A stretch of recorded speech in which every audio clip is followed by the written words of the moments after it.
City subjugation. 6. We will comply. The crowd of voices echoed in unison, spreading across this hall as one big mass. Without another word, Bai Yan flicks her hand open and summons up a portrait before handing it over to the demon princess. Xiaofan, pass this over to them. They can memorize the picture on their own. Okay, sister-in-law. Taking the item like a good helper, Xiaofan happily hands the portrait to the nearest human slave she found. One by one, each individual memorized the picture until it reached the last in the rear. Of course, the faces they made were not missed by Bai Yan's sharp attention gaze. She wanted to test them for signs of recognition, and sure enough, there's a single individual who made a surprised face when handed the item. Immediately, her face sank a little. Aside from the yellow-robed young man, everyone can leave. They may be surprised and unsure why, but these humans weren't going to protest. Cupping their fist, the crowd quickly dispersed and left the poor young lad sweating from the fear of being singled out. Queen. Is there something you need of me by asking me to stay? The nervous lad croaks this out. Have you seen this man in the portrait? She narrows in her eyes, causing a new layer of white surface on the lad's face. I. Blowing up with dangerous light now, speak. Where is he? If you dare lie, then that person's fate will be yours next. After much choking and struggling of the tongue, a clear answer eventually came forth. A while back I saw him battling with someone else in the forest. He got injured and escaped. Afterwards I don't know what happened to him. Having said that, he immediately got to his knees in a kowtowing stance. Queen, it wasn't deliberate, I didn't intend to watch him get hurt. If I had known he was your brother, I would have done everything I can to save him. Immensely cold and dangerous in her aura, Bai Yan's fists clenched harder and harder until the very bones in there started to crackle. She couldn't help it. When this bastard mentioned Bai Xiao being injured and had to flee, her heart twisted in pain like someone just ripped it out and wring it dry. That lovable brother. That sensible kid who would use his own body to take the beatings in her place. Everything from the past came swelling back in her memories and suffocated her breathing. Do you know where he went? Shaking his head with distinct fear in those eyes, I don't know, but I know it's people from the celestial realm who hurt him.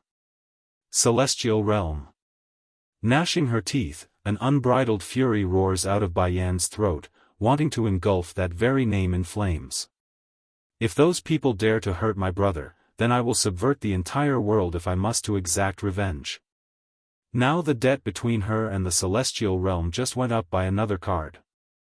Sure, she's still hundreds, if not thousands of miles away from reaching the goal of payback, but the determination was there and won't be removed under any circumstances.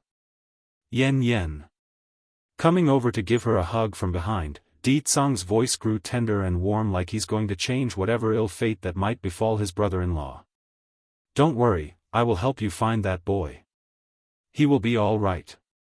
Ditsang, do you know? Although I am not the original Bai Yan, but the memories of the past remained with me like a vivid picture, deeply imprinted into my mind. I still remember. When I was being bullied and hurt with no one to turn to, it was he who used his thin frail body to protect me. His worry, he was clearly the one who needed protection back then, but each and every time it was he who shielded me. And then I didn't even say goodbye that year when I fled. I caused him so much pain, yet he never blamed me for any of it. Ditsang, I can clearly give him the protection that we lacked back then with my current influence and power, but you know. He would rather gain his own so that he can make a peaceful place for me. That's what he said. Pausing with choking grief, Bai Xiao is my brother, my one and only brother. He's injured while away from home, how can my heart not ache and worry for him? Aching at his wife's distress, Ditsang hurries to give that trembling body a hug. Yen, believe in me, I will see to it he returns to us safely. After a long while of this sobbing picture, Bai Yan finally regains her composure with eyes of steel plastered across that face. Ditsang, I'm going to the celestial realm. Making a frown, now? Yes, I'm going now. My mother and brother might be there right this instant. They are both my family, so I'm going to bring them back home. Looking at the woman's resolute face, Di-tsang didn't object to the idea. Just that. Can you give me a bit of time first? Di-tsang. Bai Yan makes a surprised look at her own husband. Give me a little more time. Although I can't conquer the entire celestial realm for you, but the time will give me room to create a safe haven over on that side for you. With deep feelings and tenderness in those eyes, he kissed her on the forehead. Promise me this.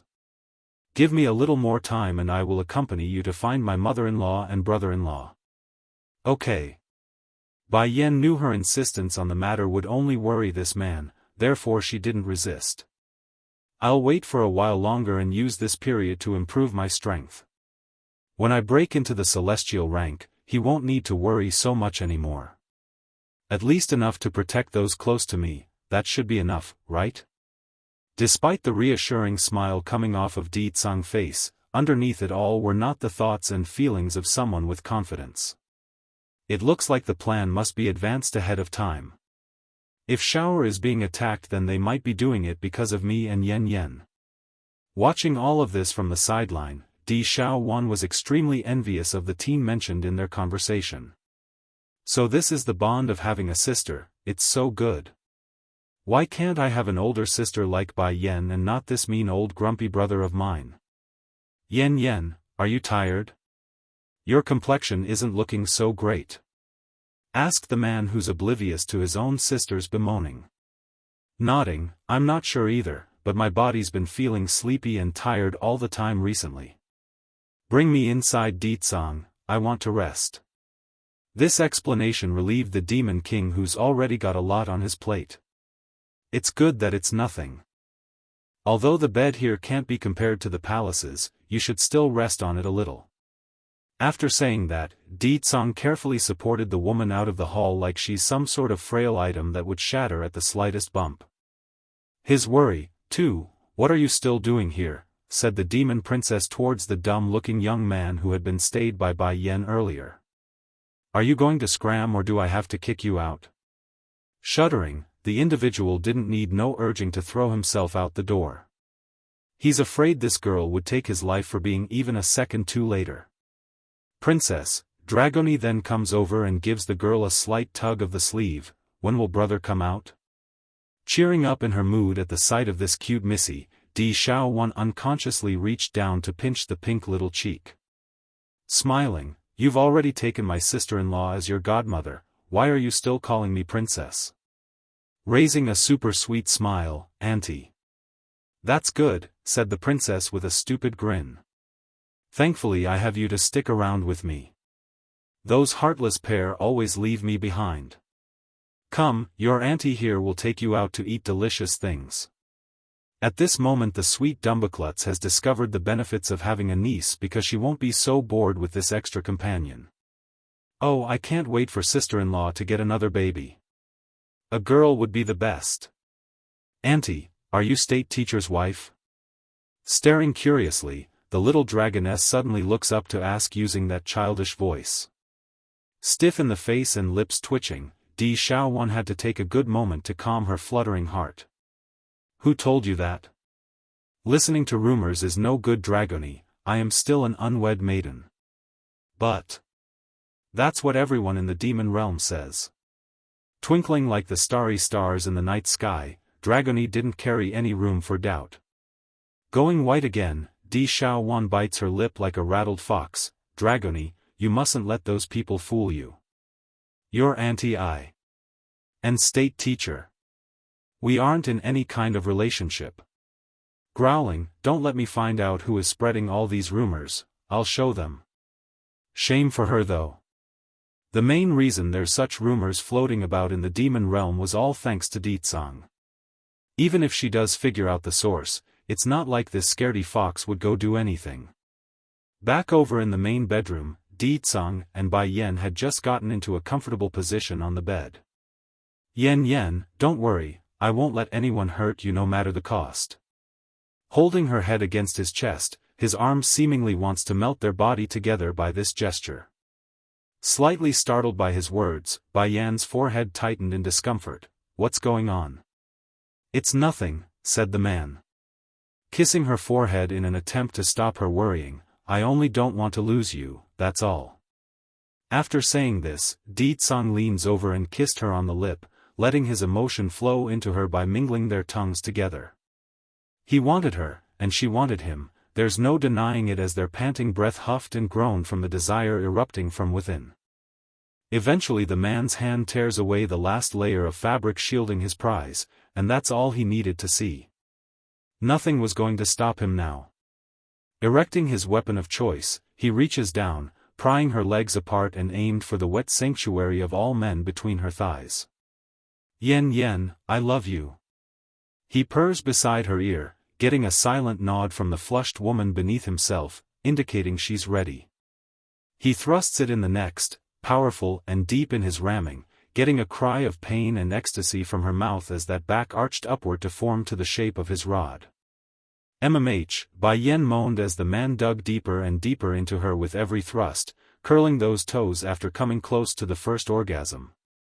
Truthfully, she almost wanted to push him away initially from the lack of foreplay as a form of punishment, but it was too late. The reflexive clench from her abdomen had hooked his manhood due to all that throbbing in the final push.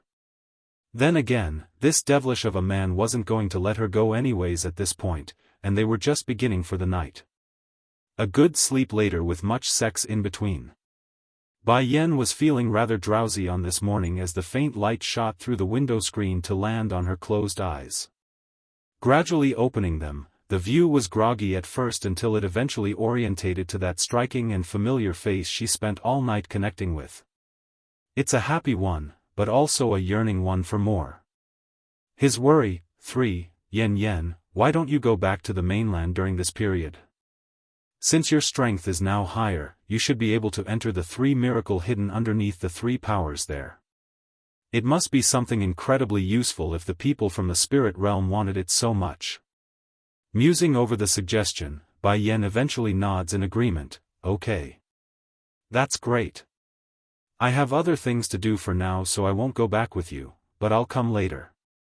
His voice low and hoarse, almost tickling against the woman's ear when he whispered the intent over. You're not done yet? She was slightly taken aback by the fact, looking up and staring into his eyes for confirmation. Understanding why, Di Tsang reaches over to give her a hug of reassurance. It will be fast, I will come back to you very soon. Then this time, something choked in her throat then. Bai Yen wanted more information, but failed to ask in the end, fearing what she didn't want to hear. I originally came because I heard there were people trying to harm you, but now that you're safe, it's time I went back. Working towards our future is something a man should do, don't you agree, my love? Her heart shook at that proclamation.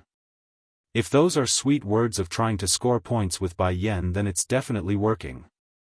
She's feeling warm inside and would gladly take another round with this devilish bastard who wrecked her insides last night. Yen Yen, I will not let you live in danger with our son and unborn daughter. As your husband and their father, I will do everything to remove any obstacle in the way. Giggling at the shamelessness of that last bit, and how do you know I'm going to have a daughter?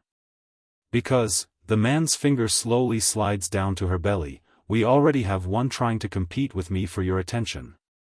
I now need a girl to divert his focus lest he comes clinging to you every day. Slightly twitching in the corner of her lip, Bai Yen has had to hand it to this man. How much does he frown upon his own son? Once we have a daughter, we can then throw her to Xiaofan, leaving only the 2 of us to roam the world in peace and joy. Upon fantasizing the beautiful future, Di Tsang's face evokes a dashing grin that could amaze the world if frozen in time. We're not taking our daughter? She asks with a frown. It's enough to have Xiaofan by her side. Besides, only you are allowed to get close to me, no one else is allowed. That includes his own daughter, no exception. And, I don't need to worry with that boy in charge. If any brat dares to get close to my daughter, he will clobber them in my stead. A flash of hard sternness flickers across Di Tsang's eyes. Just because he doesn't want to take his daughter along on their merry trip doesn't mean he doesn't like her. In fact, he's going to be more protective of his daughter than the mother here in question. Bai Yen literally went black from the bleak future awaiting her own daughter. She could already imagine the sort of picture where the girl gets overly protected by her boy and husband like two guardian gods that would repel any pompous lad who dares to draw too close. It's getting late now. I need to go back. Showing a smile, she hooks those arms around the man's neck and imprints her own version of a French kiss onto those lips. I'm going to get much stronger, just you wait, Ditsang. You won't be the only one conquering those from the celestial realm, I too will make them pay the price with their own blood. That remark was damning for Ditsang. He knew this wife of his has always been the strong-headed type, but her will was simply too perfect for his own. Unable to resist the urge, he throws himself at her and raises another storm on the bed this morning. Oh Yen Yen, I can't get enough of you at all. He reaches down and presses in, forcing his way in just like last night. His worry, for it wasn't until near noon before the man stopped his rabid act of procreation that Bai Yen could finally get herself dressed for the day's work. Nevertheless, she gave him one final kiss before striding out for the door. Ditsang, I'm going to leave with Emo Li Shang and Dragoni in bit. She swings her head with her back still turned at the doorframe, but I expect you to have someone inform me if you find any clue regarding my brother's whereabout. For this man though, his focus didn't lie with that brother-in-law though, nay, he's more focused on the strange young man who's been tailing his wife lately. You and that Emo Li Shang, what sort of relationship do you have with him exactly? I know he's not related to you, that much I'm certain. Standing there with his body still naked and hefty arsenal dangling between his crotch, he stares at her with curiosity and worry. Him? He lost his memory when I picked him up from the road. As it so happens, I ended up bumping into him again at this border town, that's why I kept him around. But why do I keep getting the sensation that he's looking at you wrong? Making a grumbling sound, he starts getting all sour in his voice. That's the same look a man gives to their favorite woman, I don't like it. Amused by this, Bai Yen couldn't take it anymore and turned completely to meet his gaze. You know, you are such a petty fox. He's no more than a child to me, not to mention he's lost his memories. At most he's only a brother to me. Flash stepping over to the doorway to embrace his wife's waist, Ditsang uses his other hand to pinch up at her cheek. I don't care. If he has any unfavorable motive about you then I'll turn him to ash for having thoughts about my woman. She can only be my wife, no one else can touch. That includes ogling her or having bad thoughts. That so? She starts giggling with an amused flavor. Then what about Chui Feng, why aren't you going to make trouble for him? Speaking of his wife's godbrother, the sourness and petty nature immediately poured out of this great demon king. Almost frowning, if he didn't protect both you and Xiaofan in your times of need, I would have pummeled him to the ground already. Downright bursting out laughing now, Bai Yen went ahead to wrap her own hands around this naked man's waist before leaning her head onto that defined chest. There's a loving air hovering around her eyes, clearly taken by his possessiveness for once. You should stop being so petty, Ditsang. I only have you in my heart and everyone else is only a friend to me. What she said there was a fact. Ever since Bai Yen decided to take him as her husband, she's decided long ago not to keep any of her inner feelings hidden, only openness and the truth. Sure enough, every drop of that sourness promptly dissipated from Ditsang's face, leaving only a gleeful look of satisfaction. Yen Yen, I will definitely keep my promise to you. This was his oath to her. Not only in this life, but the next, and the one after that as well, forever till the end. If he couldn't achieve that, then Ditsang intends to perish in heart and soul along with her if that's what it means to be at her side. After going their separate ways, the man staying behind to get dressed and the woman leaving, Bai Yen didn't make it very far before being stopped in her tracks. The main reason being Wuxia standing at the other end of the long corridor of this estate past the bedroom. Lady, I am here to be at your command. Due to being so surprised by the third party standing there, Bai Yen actually flushed with embarrassment and didn't know how to respond at first. How much did you hear? She anxiously asks, dreading the impending answer. hurrying to shake his head like a rocking drum. I didn't hear anything, nothing at all. Quit joking around. So what if I heard the love talk and moans and cries of this boss lady? I be damn stupid to admit to that now. His worry. 5. Mood improved by the obvious lie. Bai Yan didn't want to press the awkward issue. Instead, she got back to why this guy's standing near her place of rest. Why are you looking for me? Wu Xiong grew cautious in his tone. Lady, I am now your slave already, don't you have anything to instruct me? Landing her sight on that square-shaped face, her expression furrowed and hard. Didn't I tell you before already? You are slaves to the demon race as a whole and not to me, but since you are here anyways, I want you to go help call my daughter over along with Shang. Yes, lady. Hurrying to give his bow of compliance, he turns and almost ran for it before being called again. Wait a minute. Go call that He Ling over as well. She adds, causing a look of surprise in Wu Xiong's face before it returned to normal. A while later, Dragoni and the rest had arrived before Bai Yan's presence. The little missy was ecstatic to see her godmother again after the previous night's outing into the local market.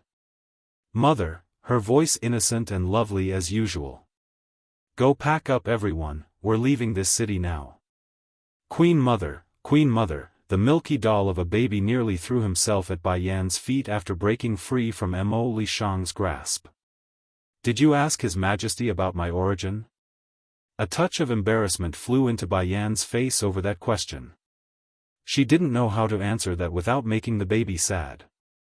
What, was this woman supposed to tell everyone she's been too busy having wild sex last night with her man and then forgot again this morning when they went for a second round? Hell no. Thankfully the situation got resolved by the little missy who bluntly answered him. Hanging his little head, the dolly baby that's Molly could only make a moping face after getting the disappointing response.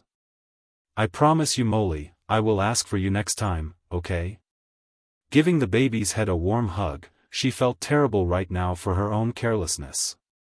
Still dejected, Molly nevertheless nods in agreement. Okay Queen Mother, you must help me ask next time though, okay? I really want to know where I came from and why all my kin died. And, why the annals recorded in history never mentioned anything about flying pigs or anything related to that in the old stories. This dolly baby has always regarded himself as a special existence, mainly because of the wings on his back, that's why he's never willingly admitted to being a pig. Lady, Wu Xiong meekly chimes in with a smile then, I've called He Ling over as well. Do you need anything else of me? Rubbing her chin in contemplation, he and you will follow me to the mainland. The mainland?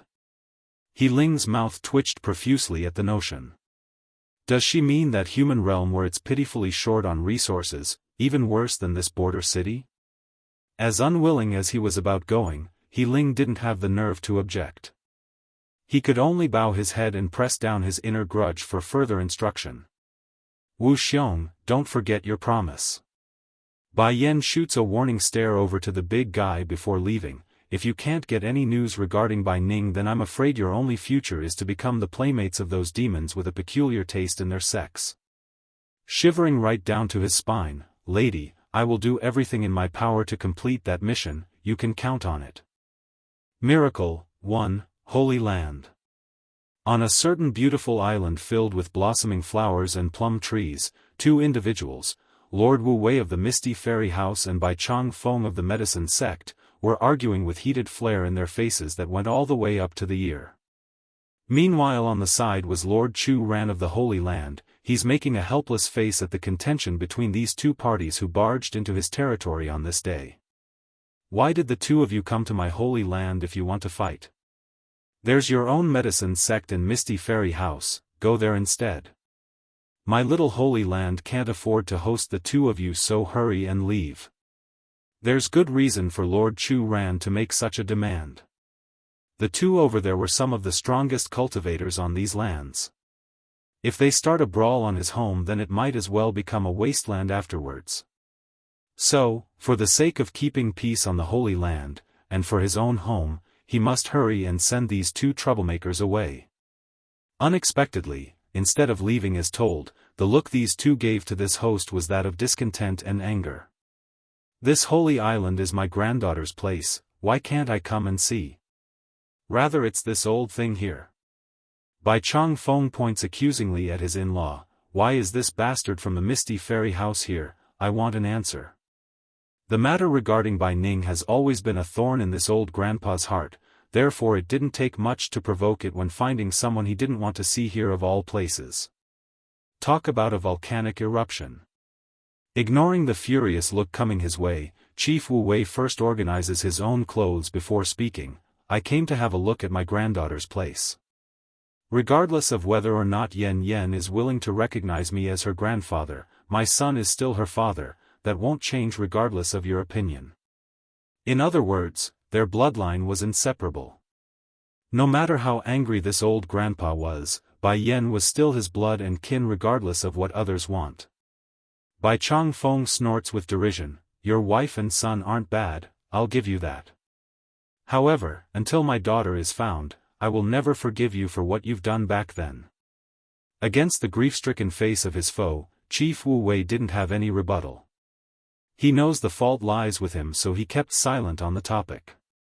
What else was he supposed to say? That he deliberately didn't want Bai Ning to marry his so back then, and that it's the girl's fault for not revealing her background ahead of time?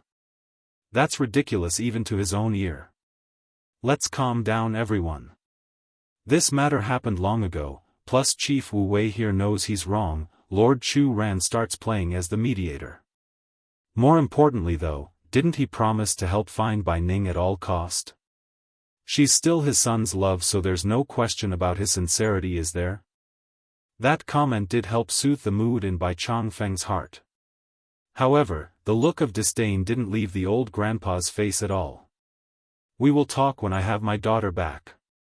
If I find out this old thing dares to bully my beloved daughter when she does, I will take both Yen Yen and her away and never let him see them again.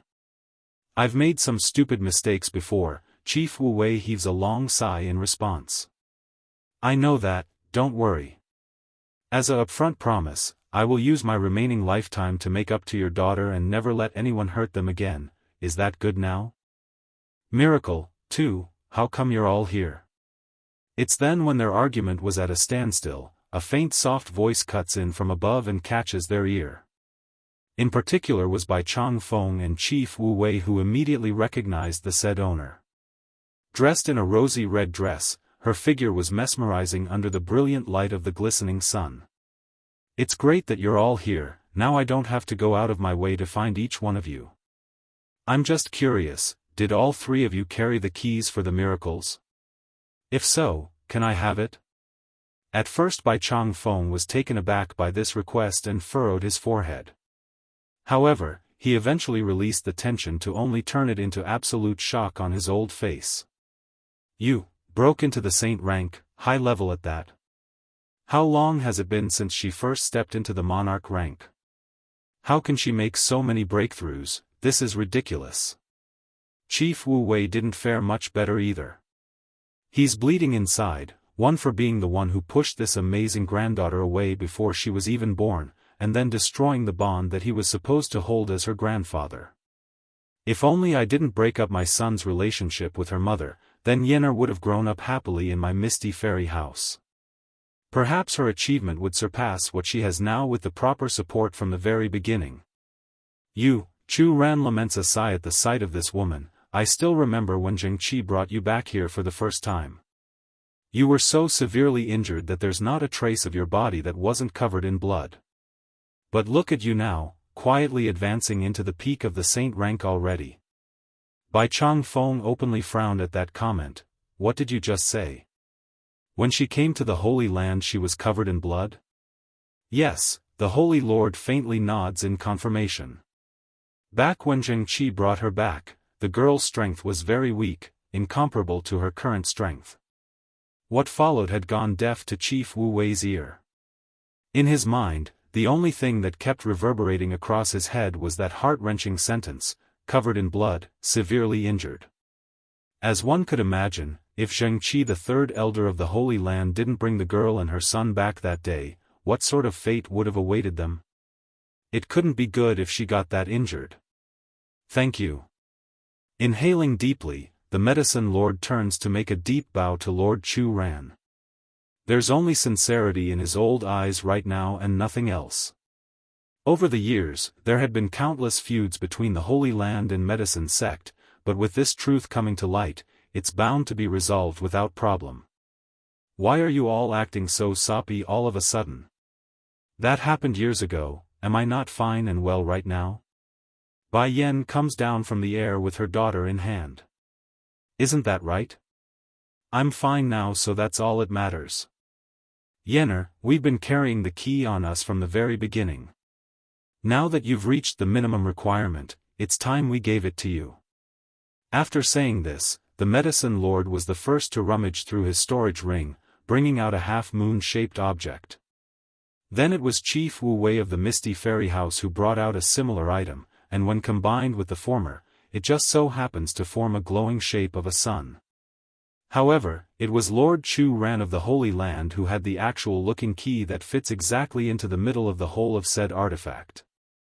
Miracle 3, in a booming flash of brilliance, a ray of white light beams down from the aerial void, landing directly in front of Bai Yan's spot and dazzles the entire island. Moments later, the light eventually subsides, but it didn't leave behind nothing. There's a huge bronze gate emitting a strange glow of divinity after it receded. Bai Yan found herself unable to control her own motor skills.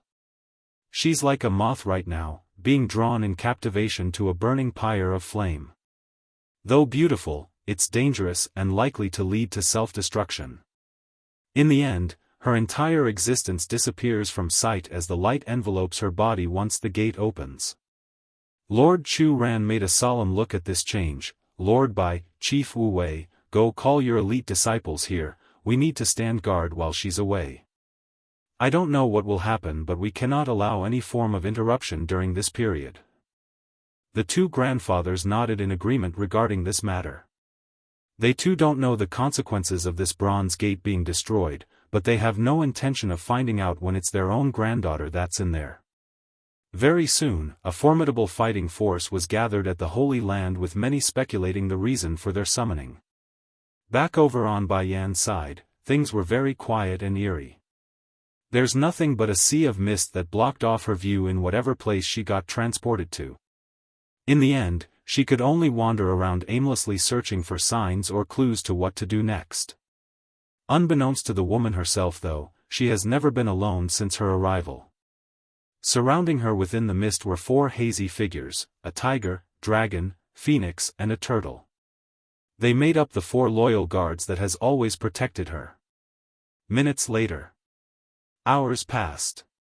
It soon became clear that this wasn't going to get her anywhere, but then it happened.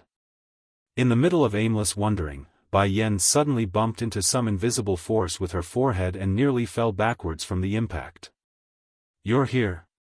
A powerful force booms seemingly from the far-off distance like it's some sort of gigantic flood, causing the female in question to go blank from the wave.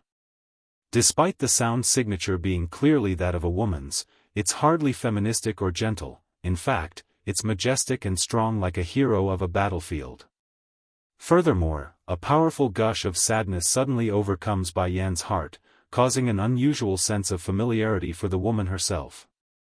Now that you have come, it proves you are qualified in this life to challenge those from the celestial realm. Regaining her composure after being released from her turbid state, Bai Yan carefully spoke, "Who are you?" "You are me, and I am you," the woman's voice explains. "Right now the task at hand is to increase your strength. Only by doing so can you deal with those shameless individuals from the celestial realm." Celestial realm? A frown appears on Bai Yan's perplexed face. What happened between you and them? Can I know the reasoning behind the strong grudge? A snarling laugh rocks the world. It's filled with disdain and disgust like that of someone speaking about their sworn enemy. Those hypocrites wanted to use me because I'm considered special in their eyes. When I didn't play along with their plan, they announced to the world that I would destroy everything that is known to mankind. They hunted me, for their greed and their deception. And then there's that so-called childhood friend of mine. I trusted him, believed in him when he said he would protect me as long as he lives, but for the sake of the celestial realm, he abandoned me and joined forces with those who wished me harm. Bai Yan's heart quivered at the notion. She's supposed to be listening in from the perspective of an outsider, yet it's not giving her that unrelated emotion that should have been there. It's painful, so painful that she wanted to clench her own heart from the intense pounding. Then that's when the picture of that man in white appeared again, the one from her dreams. She understands now. The unknown individual with his back facing her, he's the childhood friend mentioned here by that voice, the betrayer. Miracle, for a person who ignores her for the sake of the celestial realm. Did you just say you were special? She frowns. Can you tell me why? It took a minute for that voice to return, but it did eventually after leaving Bai Yan standing there. I cannot tell you. It brought me great disaster when I became aware of that truth not long after my persecution. For your safety, you need to wait because it will only hinder your development with your strength. Pausing for a second, the voice seems to have thought of something else. And this wisp of my soul, its mission is to tell you something important. Do you have a little dragon around? Bai Yan widened her eyes in surprise. Are you talking about Dragony? Yes. You must keep her safe, she is the one who can protect you in the future. In addition, I am ashamed to say that I owe the 4 sacred beasts an apology in failing them. My hope is that you can find them again. Musing for a second before speaking, Suzaku is still alive and well, and I've found Azure Dragon and White Tiger already. Now the only one missing is Black Turtle. Black Turtle? The voice suddenly choked at the name. I remember burying him in another place. If he's reincarnated, he's going to be there as well. I'm sorry, I can't remember where exactly, it's been so long. No matter how powerful one was in life, a wisp of their soul was still just a wisp. Plus, it's been so long, the past was bound to leave this voice like everything in life. Bai Yan looked up, wanting to trail the voice. However, the view has become obscured again by the mist at this point. You don't have to look, you can't see me, and I don't want you to see me either, said the voice with a tinge of cheer in there. What's more, what is there to see? I am you after all. Bai Yan hung her head, contemplating the words she's heard so far and the illusionary dreams about that battlefield. So that's my past life? I believe what you've said, but that's not what I'm here for. They say the 3 keys can open a miracle here, that's what I'm seeking. Only by being stronger can I fight my enemies. The voice suddenly breaks out into a chuckling laugh, somehow portraying no emotion yet able to dazzle Bai Yan into a trance due to how beautiful it was. I did give the items that could open up this place to 3 different individuals back then. I just didn't expect them to pass it down as some sort of miracles. Bai Yan pricks her brow, not miracles? Then those from the spirit realm really came for nothing last time. No matter, it's good that I got in here. At least I now know what I must do and the question about that battlefield is now resolved. But, the woman's voice pauses again, what I left behind may be useless for others, but it's indeed a miracle for you specifically. Lighting up in her eyes, what do I need to do? You don't have to do anything. Let my soul merge with you and you will naturally break through into the celestial rank. Compared to the heroic and majestic tone from earlier, the voice now grew softer and more caring. Though the suggestion startled Bai Yan for a second, she didn't back down. All right, what do you need me to do during the fusion? Don't resist my entry, relax and take in everything that is me. I will guide my soul and yours together, becoming one again. Merging of the soul, one. Bai Yan slowly closed her eyes as instructed. However, it's exactly then a strange force rushed into her mind and dived straight into the soul. It's painful, like a sharp needle piercing through her skin, causing a shudder to run down her spine. Nevertheless, she endures and allowed the other side to enter with ease. Due to the fact that their souls are consciously trying to merge, Bai Yan had the ability to detect everything that's happening from within. This meant that the female's soul that entered her body was in all intent exposed to her probing. She wore an average and plain-looking dress, nothing special about that, but the eerie and spooky smirk that appeared on the woman's face sent the alarms in Bai Yan's mind blaring. Boom! Without indication, an intense force blasted the main core that was her own soul, causing a mouthful of blood to come squirting out of the mouth. "What are you trying to do?" she said, biting her lips in exasperation as those hands clenched into a fist. Kakik! The strange and eerie laugh rocked her mind, making Bai Yan's complexion to go white and losing all forms of color. "Do you know how many years it has been since I was in here? Although I was part of your soul when I first split from you, but now my consciousness is my own and not a simple fragment of yours anymore. If it wasn't for the sealed powers of the 4 sacred beasts in here protecting you from me at the beginning, I would have reaped control of your body from the very start. But you are foolish, opening yourself up to me without a second thought." Quivering at the truth, Bai Yan's eyes instinctively looked up to the sky where the hazy contour of the 4 sacred beasts appeared. "They're attacking the barrier that's blocking off herself from them, and they're very anxious and urgent to get to her. A wisp of soul can have their own personality." Muttering this like she's speaking to herself, Bai Yan's temple furrowed into a knot at this new knowledge. It's exactly as this fragmented soul said, it's what Bai Yan's previous self had left behind, but through the baptism of eons past, this thing has now developed its own personality and intends to wipe the original host away in order to take the body. You can't even begin to imagine the sort of things I had to go through. Day in and day out, waiting here in this place with no knowledge of I will ever get out because of you. But you have come, and so willingly at that. I thank you for the opportunity, the other me. Don't worry though, I will love your husband and son like you did. After all, we are the same person in the end."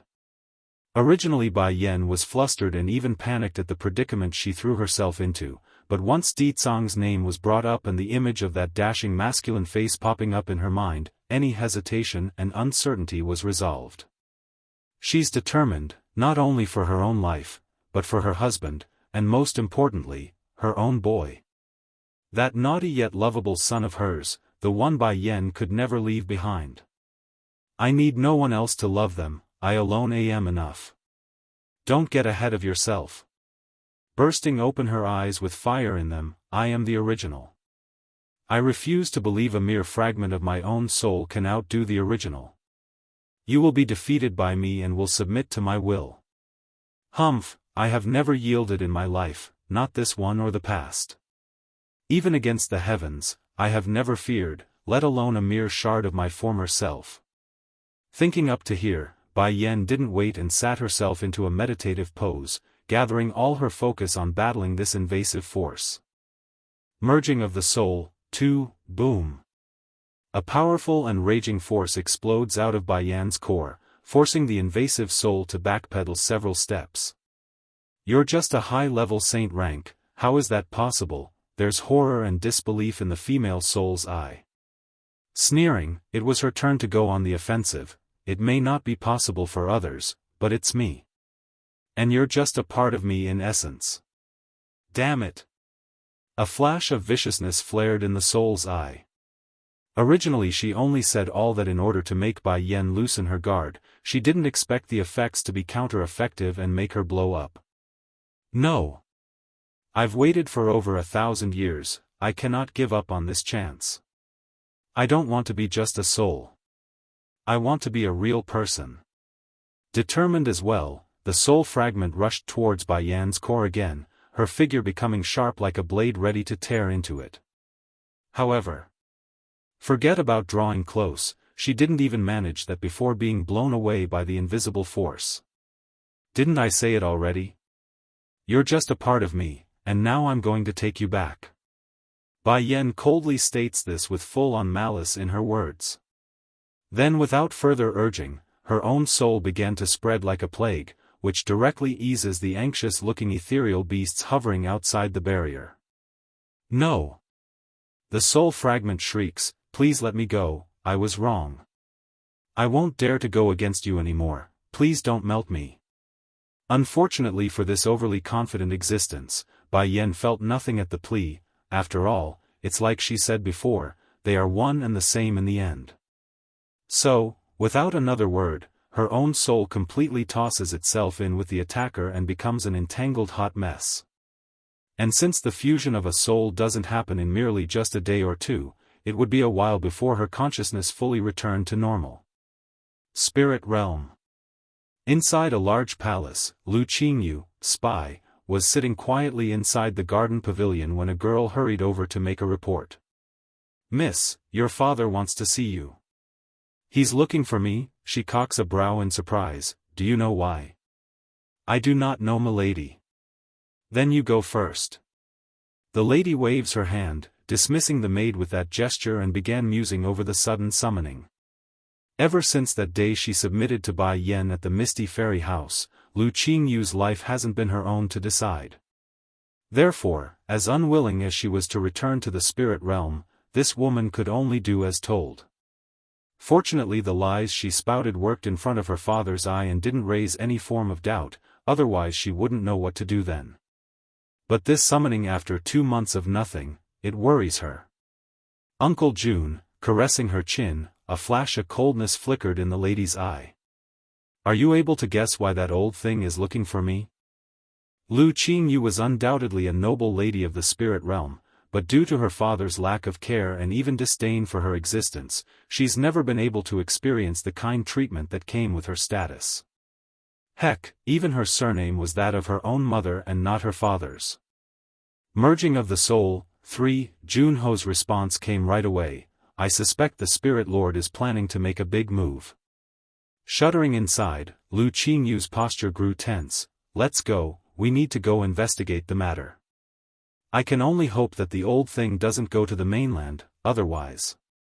With Bai Yan's current strength, she's no match for him." At that thought, the lady immediately headed out for the assembly hall, her face pale and unease apparent. Already inside the main hall, a fierce-looking white-haired elder was already sitting atop of the throne chair, his gaze scanning inspectively at the gathered crowd beneath himself. "Sit down if you're here." Stone-hard and unreadable as usual in these types of meetings, Lu Qingyu takes the seat furthest in the back with Uncle June standing right beside her like a protective umbrella. "I'll begin now that you're all here," said he Fei Xiang, Spirit Lord, with his powerful and overbearing voice. "The seal has been lifted not long ago, that means we are no longer limited to this tiny place anymore. Prepare, all of you, we're going to be attacking the mainland." That sent Lu Qingyu into a numbing chill. It's exactly as she suspected, they're attacking. Now the only question remains, were the wording right there? They're clearing aiming for the 3 miracles, why say they're attacking the mainland as an excuse? "Father, please allow your son I to handle this matter." In the seat furthest to the front, a man stands up and makes this proposal. Despite the individual being young in appearance, quite handsome and dashing even with a face no more than 30 or 40 years old, he's in fact over a century in age. Nodding in agreement regarding his favorite son's suggestion, he Fei Xiang didn't have any objection. "Very well, you will be the leading figure in our attack at the main human world. Remember, no one is allowed to live once you are over there, slaughter them all." This order shocked the lady for the second time today. She's staring wide-eyed in horror. Sure, Lu Qingyu too had attacked the mainland before, but she never told her men to slaughter the weak and innocent. This old thing is going to kill everyone on the mainland? That's genocide. Father, isn't that too much? Gritting her teeth, the lady forces herself to make a protest despite knowing the sort of discrimination against herself.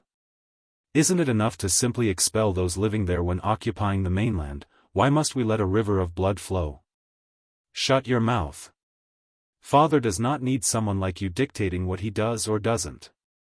He Lu, the oldest son, snaps, his voice sarcastic and mocking. Besides, the inhabitants of those lands are nothing but insects in comparison to us, the denizens of the spirit realm. What right does mere pests have to share in the resources that should have rightfully belonged to us?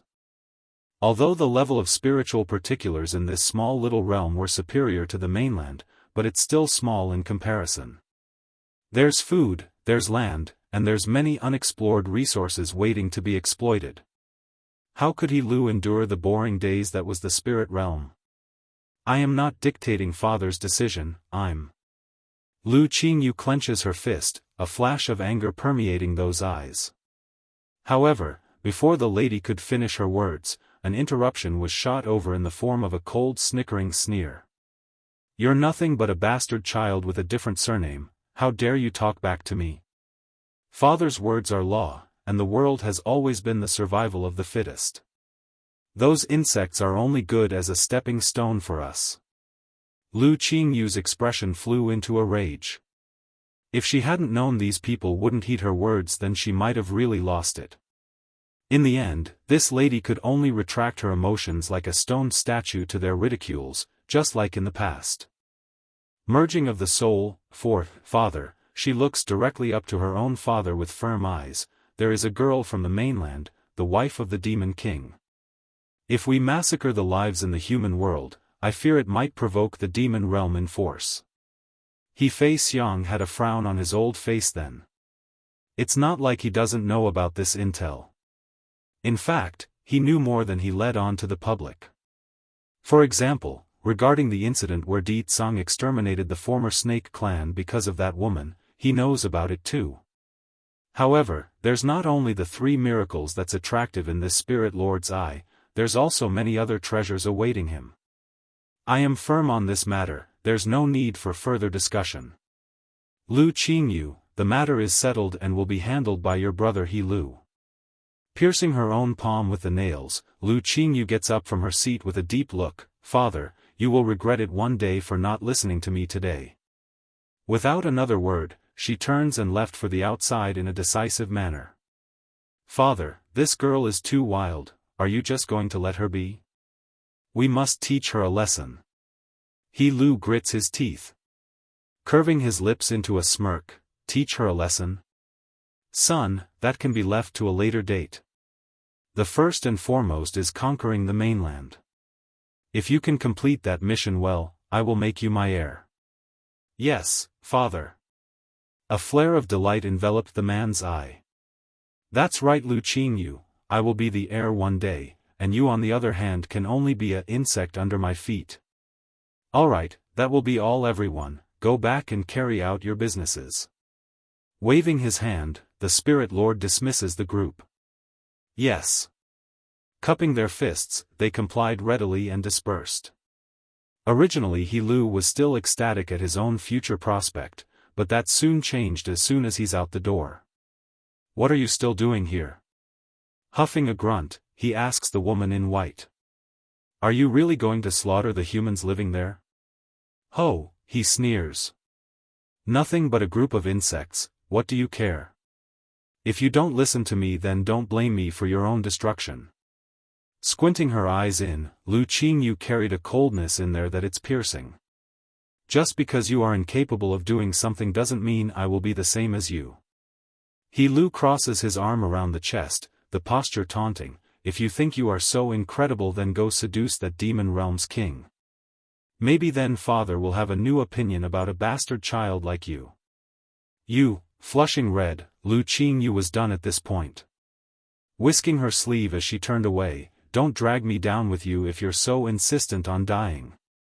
Let's not mention the part about herself being Bai Yan's servant, even if there's not that layer of relationship, she still wouldn't dare go seduce Di Tsang. Cruel, ruthless, bloodthirsty, that's merely a couple of the words used to describe that man. Lu Qingyu had no intent of becoming the second snake girl. After walking out of the estate and out of sight, she immediately turned around to give an order. Uncle Jun, go send someone to inform the demon realm regarding this matter. Actually, forget what I said and go in person. It's already too late to send a messenger. The spirit realm is bound to perish at this rate. I must carve a path out if I must survive in this chaotic era. Merging of the soul, 5, Holy Land. At the heart of this wondrous place, Lord Chu Ran was currently feeling quite uneasy as he stared at the bronze gate in front of himself. Elder Zhengqi, Frist, I keep getting this unsettling feeling recently that something bad is about to happen. The first elder heaves a sigh in return. Lord, you are overthinking this too much. The world right now is very peaceful, so don't think too much of it. I hope so. Making a bittersweet smile, Lord Chu Ran wanted to believe that. However, the unease only grew like a dark gloomy cloud hovering over his heart. Perhaps he's really jinxed it, but it's then an urgent-looking guard of the Holy Land came running over. His face showed panic and unease when kneeling. "Milord, there is an old man by the name of Junhua seeking an audience with you." Junhua? It took a moment before the Holy Lord realized who this individual was and where he's heard the name. What's going on? Why is the spy Yenner sent back to the spirit realm over here again? It can't be. Something bad is going to happen. Making a dark and glum face, "Let him come in at once." "Yes, milord," the guard bowed and retreated in haste. Back over on the other side, Junhua was currently pacing back and forth outside the main gate when he suddenly realized how devoid of human presence his surroundings were. To think we have fallen to so low. A bittersweet smile curls out of the senior's lip, making him all the more sad in appearance. Despite not being favored back in the spirit realm, none would openly provoke his lady's territory knowing how strong Lu Qingyu was. But now, a simple audience with the Holy Lord requires someone to inform the host first instead of bringing him right inside. That's a very different sort of greeting if it was in the past.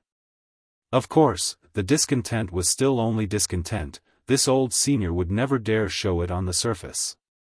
After all, this place was Bai Yan's territory. He'd be courting death to start anything here. Minutes later, the gatekeeper returns with a tone that's more respectful than their initial meeting. "Senior Jun, please head on inside, the Lord is already waiting inside." Along the way, there were countless disciples constantly peering over, their eyes extremely curious as to who this old grandpa was.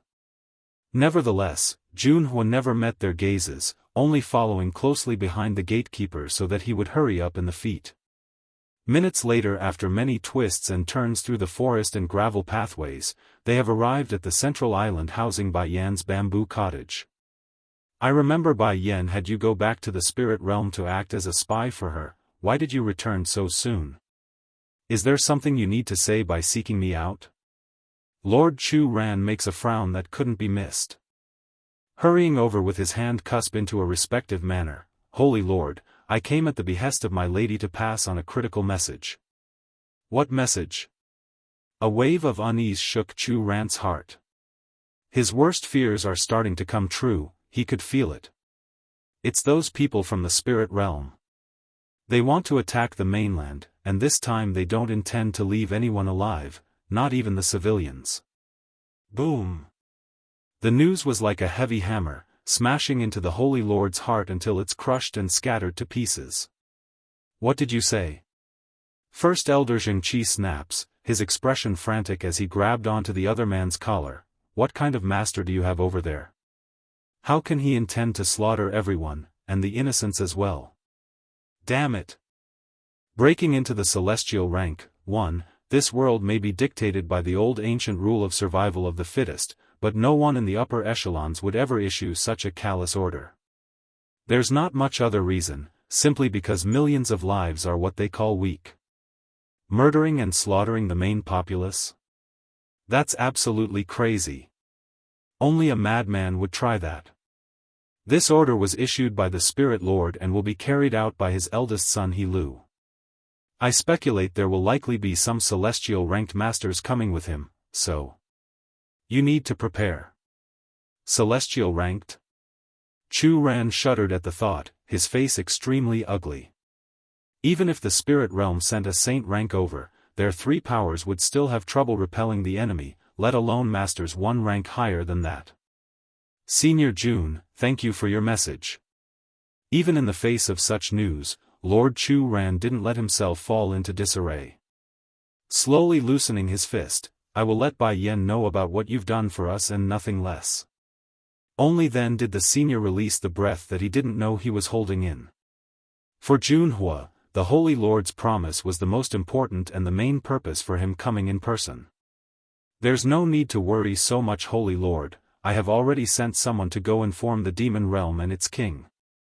I'm sure reinforcements are coming and that they only need some time to prepare."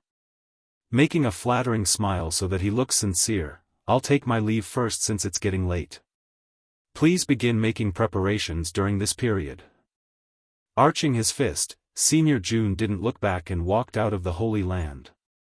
Once the sight of the guest was gone, Lord Chu Ran didn't wait and narrowed his eyes in. "Zhengqi, go inform Bai Changfeng and Chief Wu Wei to come here.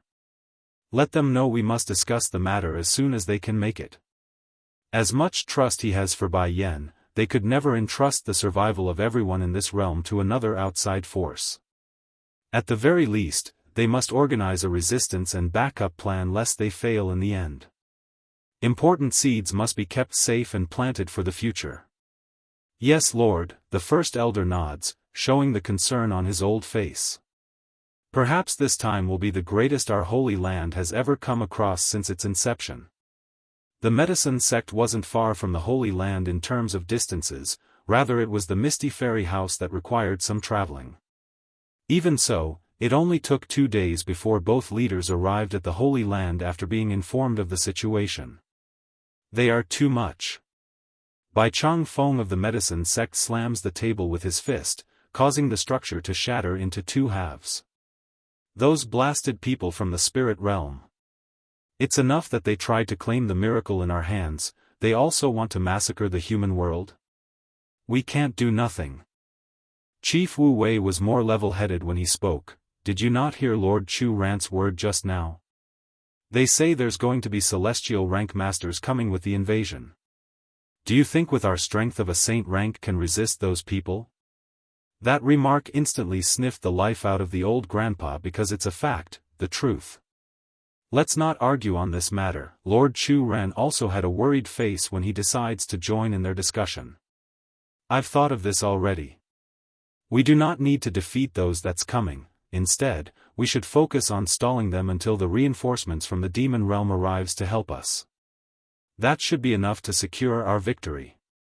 Breaking into the celestial rank, too. What solution do you have in mind, Lord Chu Ran?" After stabilizing his mood, Bai Changfeng asks with a deep concern in his old voice. "Gather your elite disciples and remaining elders here. We will transfer them to the Holy Island." "Why?" asked the old grandpa with a perplexed look. "It's because one of my forefathers left behind a protective barrier around this island here. It's able to resist the attacks of a celestial rank for several days. That should be enough time for the reinforcements to arrive. Regarding the barrier around this holy island, not even Chu Yi, daughter, was aware of it. That's how much emphasis the Holy Lord had for Bai Yan when he gave her this place. But what about the others?" Bai Changfeng laments a sigh, knowing full well what it meant for the less important members. Gritting his teeth, one could literally hear the hardness in Lord Chu Ran's voice. "I cannot watch over that many people, so retaining our main fighting force is the utmost importance. Only by having the seeds protected will we be able to confront those from the spirit realm in the future." Settling down to get his act together, they will have to hide at the heart of the abyss, forest, with those demonic beasts. Bai Changfeng and Chief Wu Wei both got it now. The man was gambling that the spirit realm wouldn't dare to openly attack the members of the demon realm. Sure, demonic beasts aren't capable of taking on human form yet, likely never will in their lifetime here in the human world, but they are still considered part of the demon realm. If they're slaughtered as well, it's bound to start a large-scale war for the transgression. I have noticed it through that Lu Qingyu's attitude from before. They're extremely cautious of the demon realm. I've confirmed this fact from the old texts in my treasury. Demons haven't always been so weak here in the mainland. In fact, they were feared and often avoided due to the protection provided by the demon realm thousands of years ago. The situation only changed after the various realms were sealed. So, I'm betting on those people not daring to enact the same carnage they wish to carry out on us to those living in the abyss. Chu Ran carefully explains his reasoning, believing it's logical and a good choice considering the circumstances they have to work with. "Very well, we will do as you say," muttered the medicine lord. "However, I will need to trouble you to bring my disciples over from the medicine sect.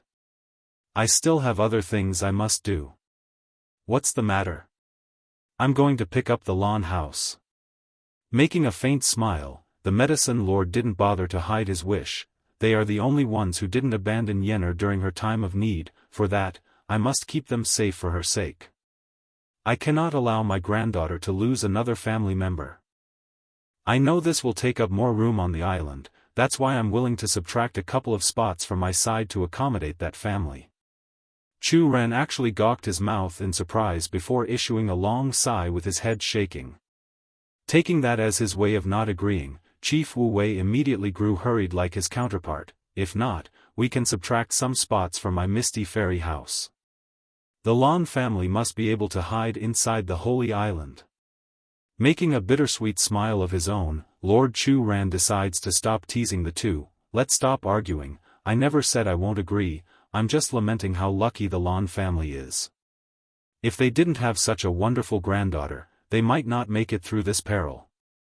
Though the face showed a willingness to help, but the eyes were that of worry. If we work fast starting from today, I'm sure we will be able to accommodate over 3,000 people on this island. As for the Lan family, there are only a few of them, they can't take up much room. The promise elevated the tenseness in the two grandfathers' posture and even changed Bai Chongfeng's former opinion of the Holy Lord. But, Chu Ran continues, in order to keep Bai Yen from being disturbed, I will still keep the surrounding area around the gate off limits to the disciples and elders. Breaking into the celestial rank, 3, releasing a long breath that was in him, Bai Chongfeng knew there's no better arrangement. That's fine, I will go bring the Lan family over now. According to his calculations, that household should only have around 9 members in total if he included the aunts, uncles and kids. However, there's also that old dowager of the Lu Hua kingdom, she's also highly favored by his granddaughter, that's why he's also going to bring that woman here as well. In total, that makes 10 spots. Right now, the calamity that's about to befall the mainland was still unknown to most of the populace. In fact, it's calm like a serene puddle where there's no ripples on the surface. Is what you say true? Old Lord Lan spurts this after hearing it face first from the medicine lord. Bai Chongfeng didn't want to beat around the bush, so he firmly nodded in confirmation. I would never use the vast number of lives in this land as a joke. Chief Lan, do come with me to the Holy Land where it's safe. I'm sure Yenner would be very sad if anything happens to you. A response didn't come right away from the old grandpa who's known to have a bad temper.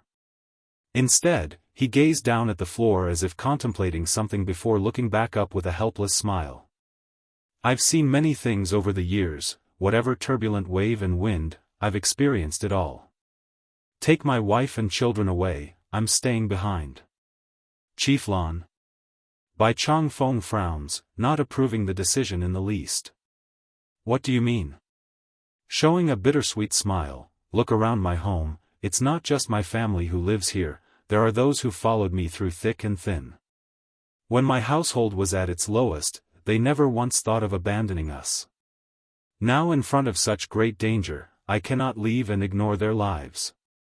I owe it to them for that loyalty. At this moment the medicine lord felt like a rock just got chugged down into his throat, suffocating him from shame. How could he not turn red after hearing such proud words? He's the leader of one of the great powers, and what does he do? Leave behind most of the disciples while keeping only the main ones at a safe place. Regardless of the reasoning, it doesn't change the fact that he's abandoning them. Suddenly, the door got pushed open and in came an old lady using a crutch. Behind her were Lan Yu, son, and the rest of the family members. They're afraid the grandmother would suffer some sort of accident from exploding in rage. Old man, what are you planning by driving us away? Don't think you can stay behind on your own. The old madam of this household has always been elegant and gentle by nature, for her show such anger was beyond fathom in the eyes of these children. It didn't help either when she kept smacking the floor board with that clutch and looked like she might tip over from the loss of balance. Wife. Old Lord Lan sounded hoarse and troubled in his voice, you and the children need to leave with Lord Bai, don't worry about me. Did you not hear what he said? Me and the rest of the household will head into the abyss for refuge.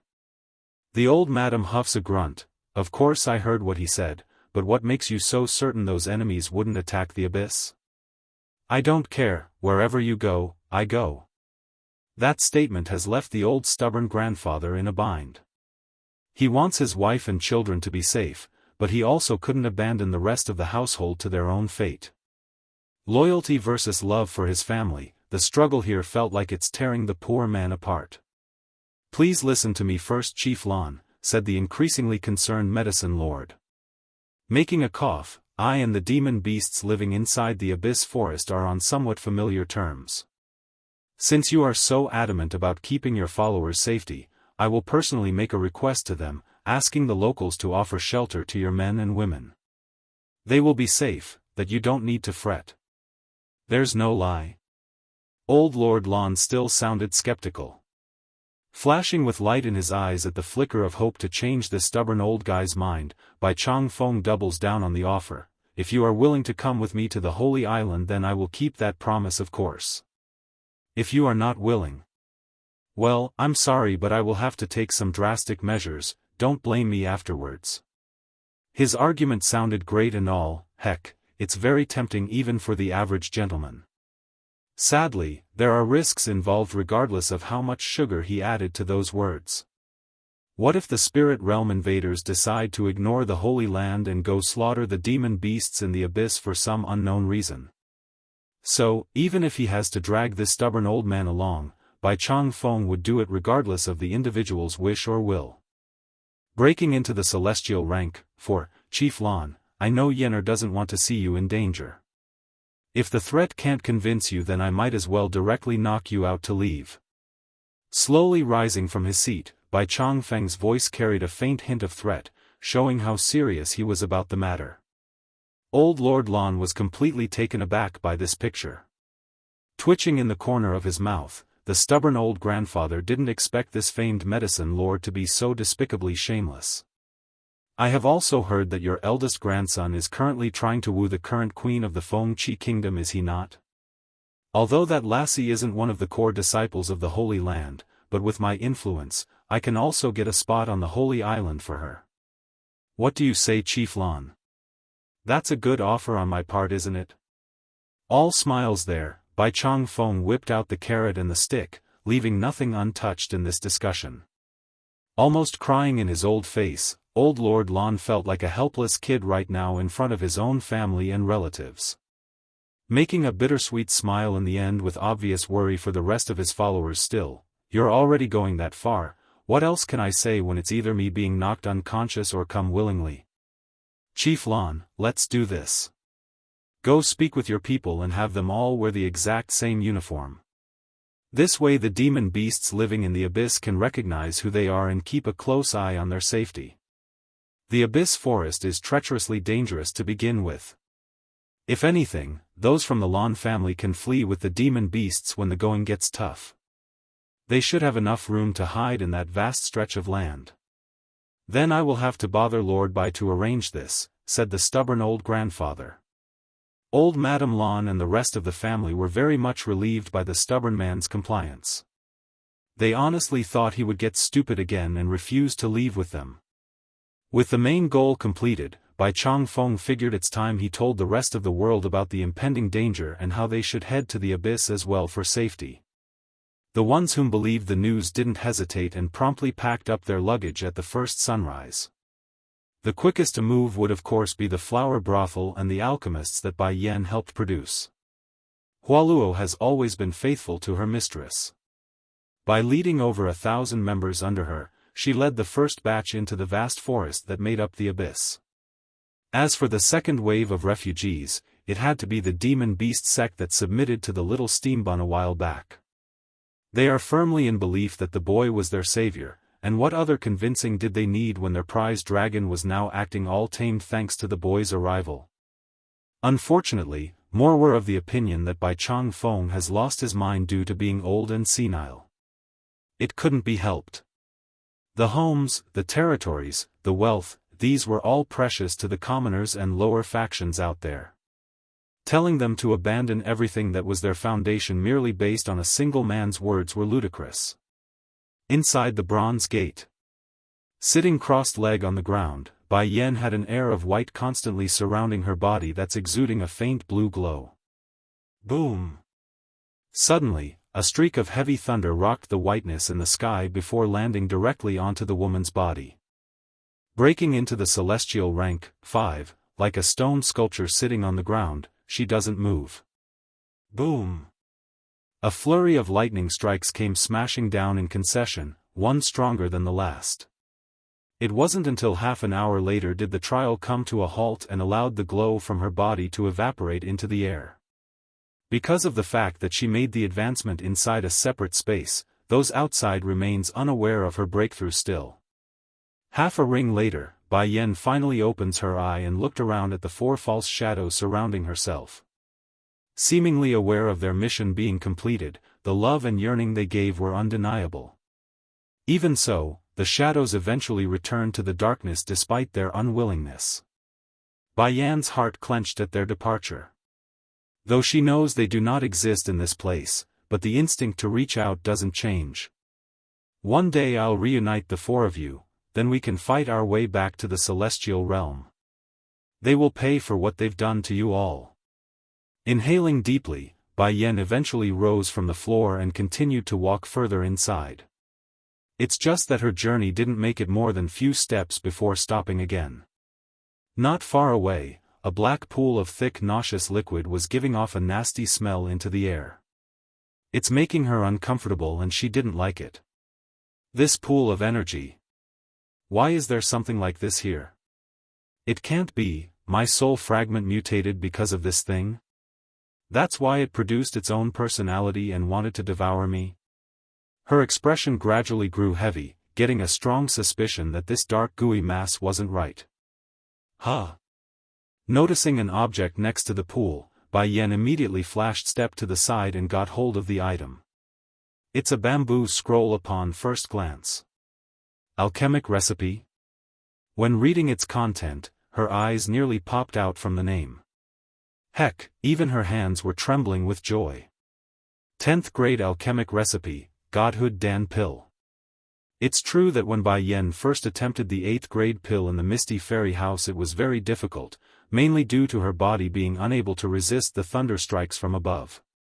However, she's already at the saint rank now, her flesh has been transformed and reborn, meaning it's very possible for her to try this recipe. 1 Godhood Dan pill, 1 celestial rank.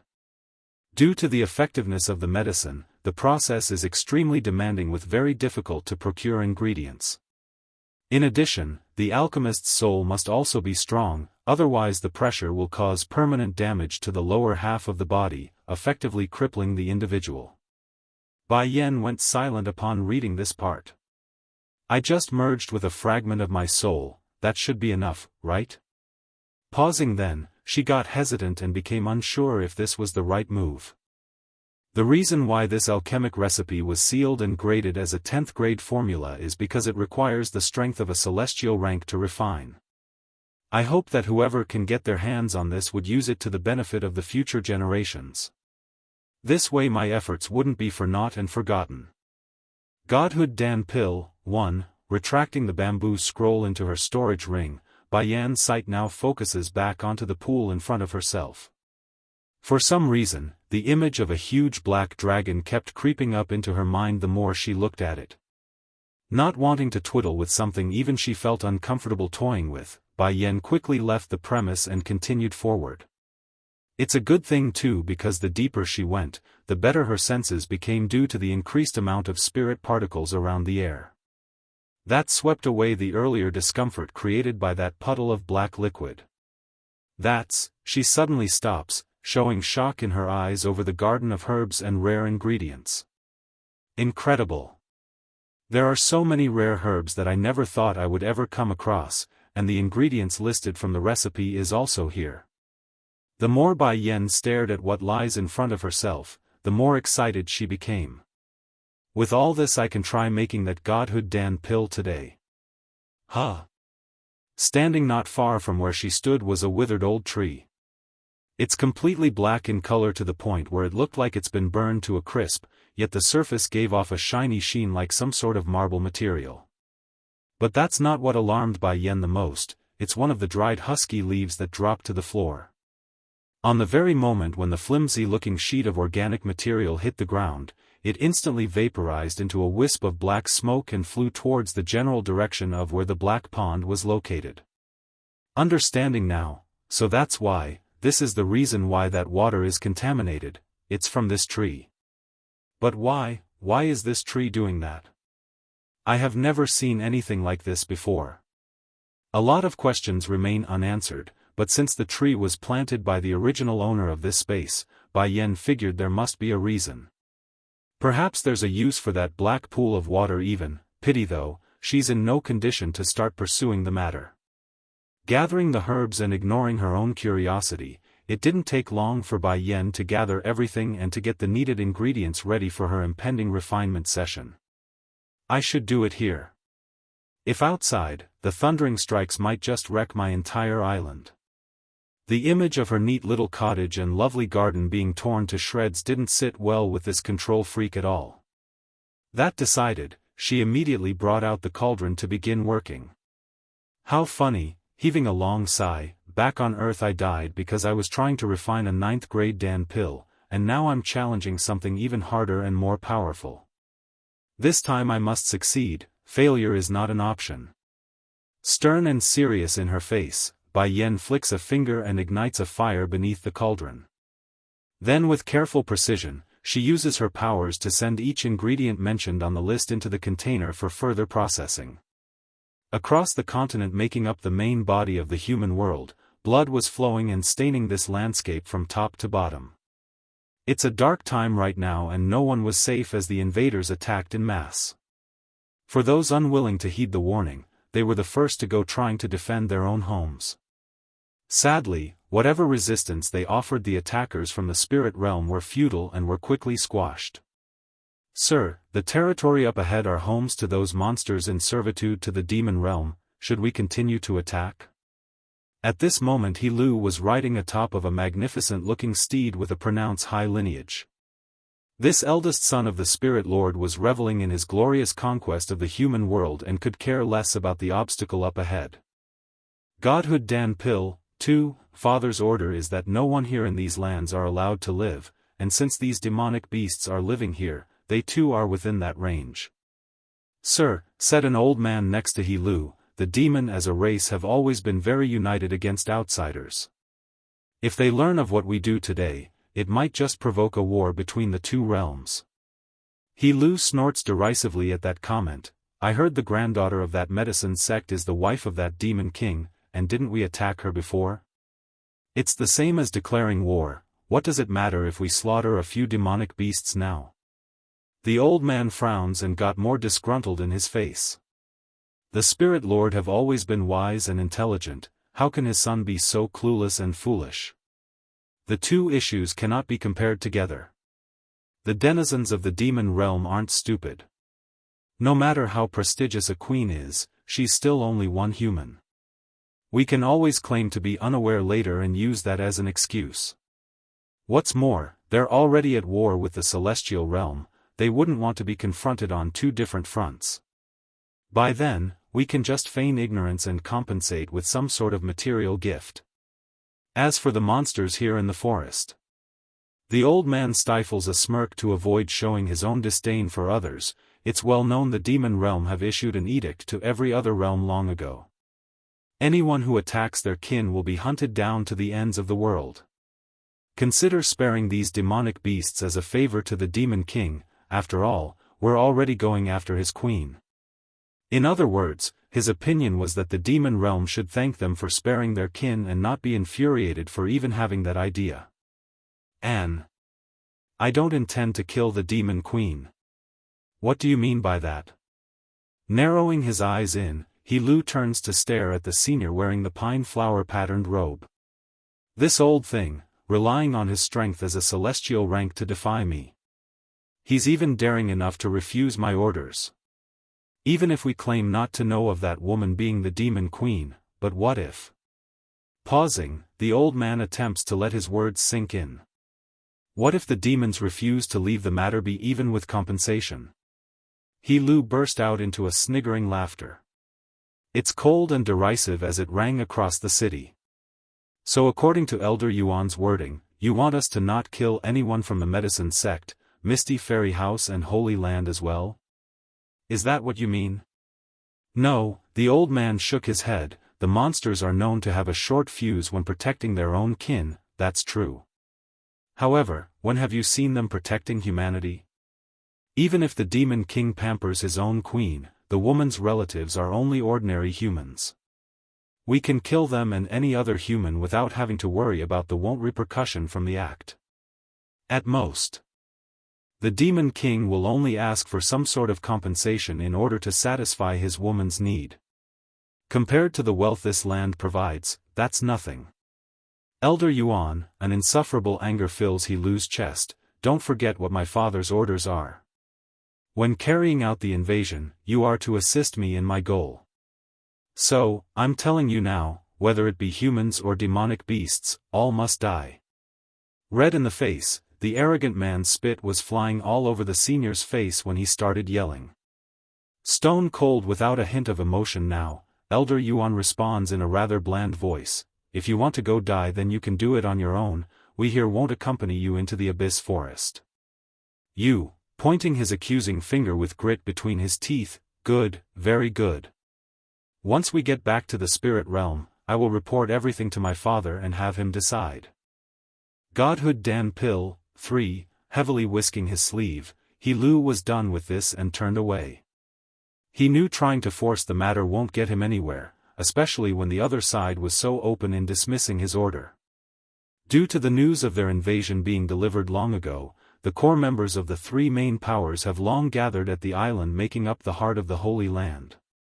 It's crowded, very crowded to the point where the occupants could hardly find room to stand around, let alone lie down to rest. Sir, Elder Yuan suddenly raises a hand after finding how eerily quiet and displaced the Holy Land appeared from the outside. What's wrong with you? He Lu turned back again, his face exasperated with frustration due to the repeated delay and insubordination. Don't you find it strange that the Holy Land is so empty? Elder Yuan says with a frown, in fact, I've noticed it along our way already. Of the many forces that has been squashed by us, many have either abandoned their homes before our arrival or are lacking in defenders. I suspect our whereabouts have been exposed.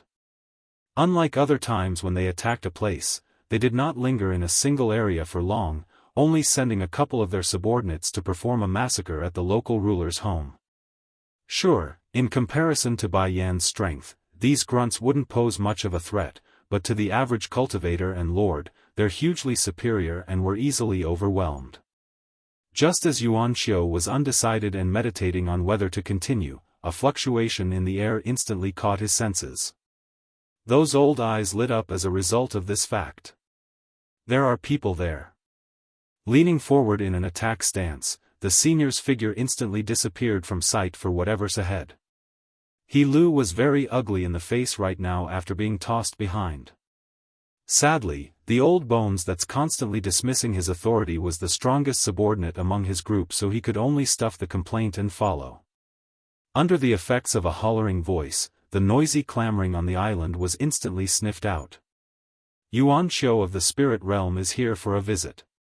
Might the hosts of the Holy Land come out to meet me? The words may be polite, but the tone was sharp and tough. So they're here. Getting up right away, Lord Chu Ran clenched his fist with a solemn expression. He could see the old figure standing up in the air staring down at him. Bai Chong Feng and Chief Wu Wei weren't looking great either on their faces because they didn't expect the spirit realm's people to come so quickly. Thankfully the preparations are complete, otherwise disaster would be today's ending. He Lu and the rest arrived soon after, and when he saw Chu Ran and the others all gathered inside the island, his mouth involuntarily laughed aloud with boisterous glee. So you're all hiding in this place, ha ha ha. What, think just because of that we can't do anything to you bunch? Someone come, slay them all. Yes, sir. At the word, a shadow from the back instantly shot out like a lightning bolt and aimed straight for the heart of the island. Due to the immense speed he used, it's almost impossible for the individual to stop at this point even if he wanted to. Boom! That's the sound of the individuals slamming into the invisible wall. The invader never expected a barrier. So, not only did he suffer an incredible injury from the impact, he also ends up flying backwards from the recoiling force of his own making. Godhood Dan Pill, 4, the excitement gradually seeped out of He Lu's face, his eyes squinting with icy intent. What's going on here? Yuan Xiu's reply came moments later in response to that. There's a barrier seal around this island. It's blocking our access to it. Barrier? He Lu snarls derisively, that subordinate of mine is already at the middle level of the saint rank, what barrier can stop him? A saint rank may not be the strongest within the spirit realm, but in this land where the strongest was only at that level, it's already an unshakable existence. Sir, there are always stronger people out there, and it's not surprising for this holy land to have some sort of barrier in place either. Focusing his attention back onto the island after that explanation, the senior takes a step forward. I will go test the barrier for myself. Boom! Throwing a punch that's been infused with a sizable chunk of his own powers, Yuan Xiu only wanted to assess the level of resistance from the attack. However, the repelling force completely took him by surprise, knocking the poor elder back several steps and leaving a trickle of blood coming out of his mouth. He Lu should have been worried at the sight, but of course, he's a small man with a very small heart. Without so much as a word of comfort or inquiry, he started to sneer and clicked his tongue in contempt. Elder Yuan, can you do it or what? I thought you are strong, that's why I brought you along. Who could have thought that you would be so incompetent that a simple barrier can stop you? The old senior was injured to begin with from that recoil, therefore the words were extremely effective in causing further damage. If Yuan Xiu hadn't experienced so much in life, he would have already started to puke blood from those damnable words. Inhaling deeply and ignoring the ignorant fool, everyone of the celestial rank and higher, come to my side and assist me in breaking this barrier.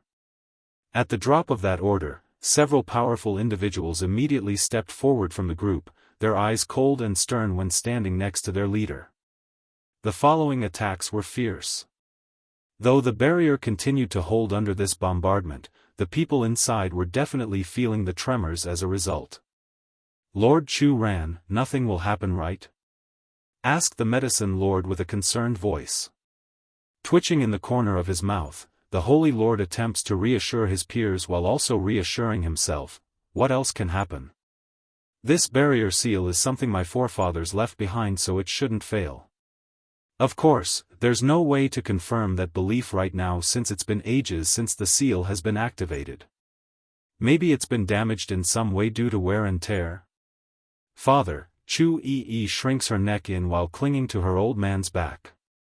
It's obvious the princess of this holy land had some doubt based on her demeanor. Are you sure this barrier is reliable?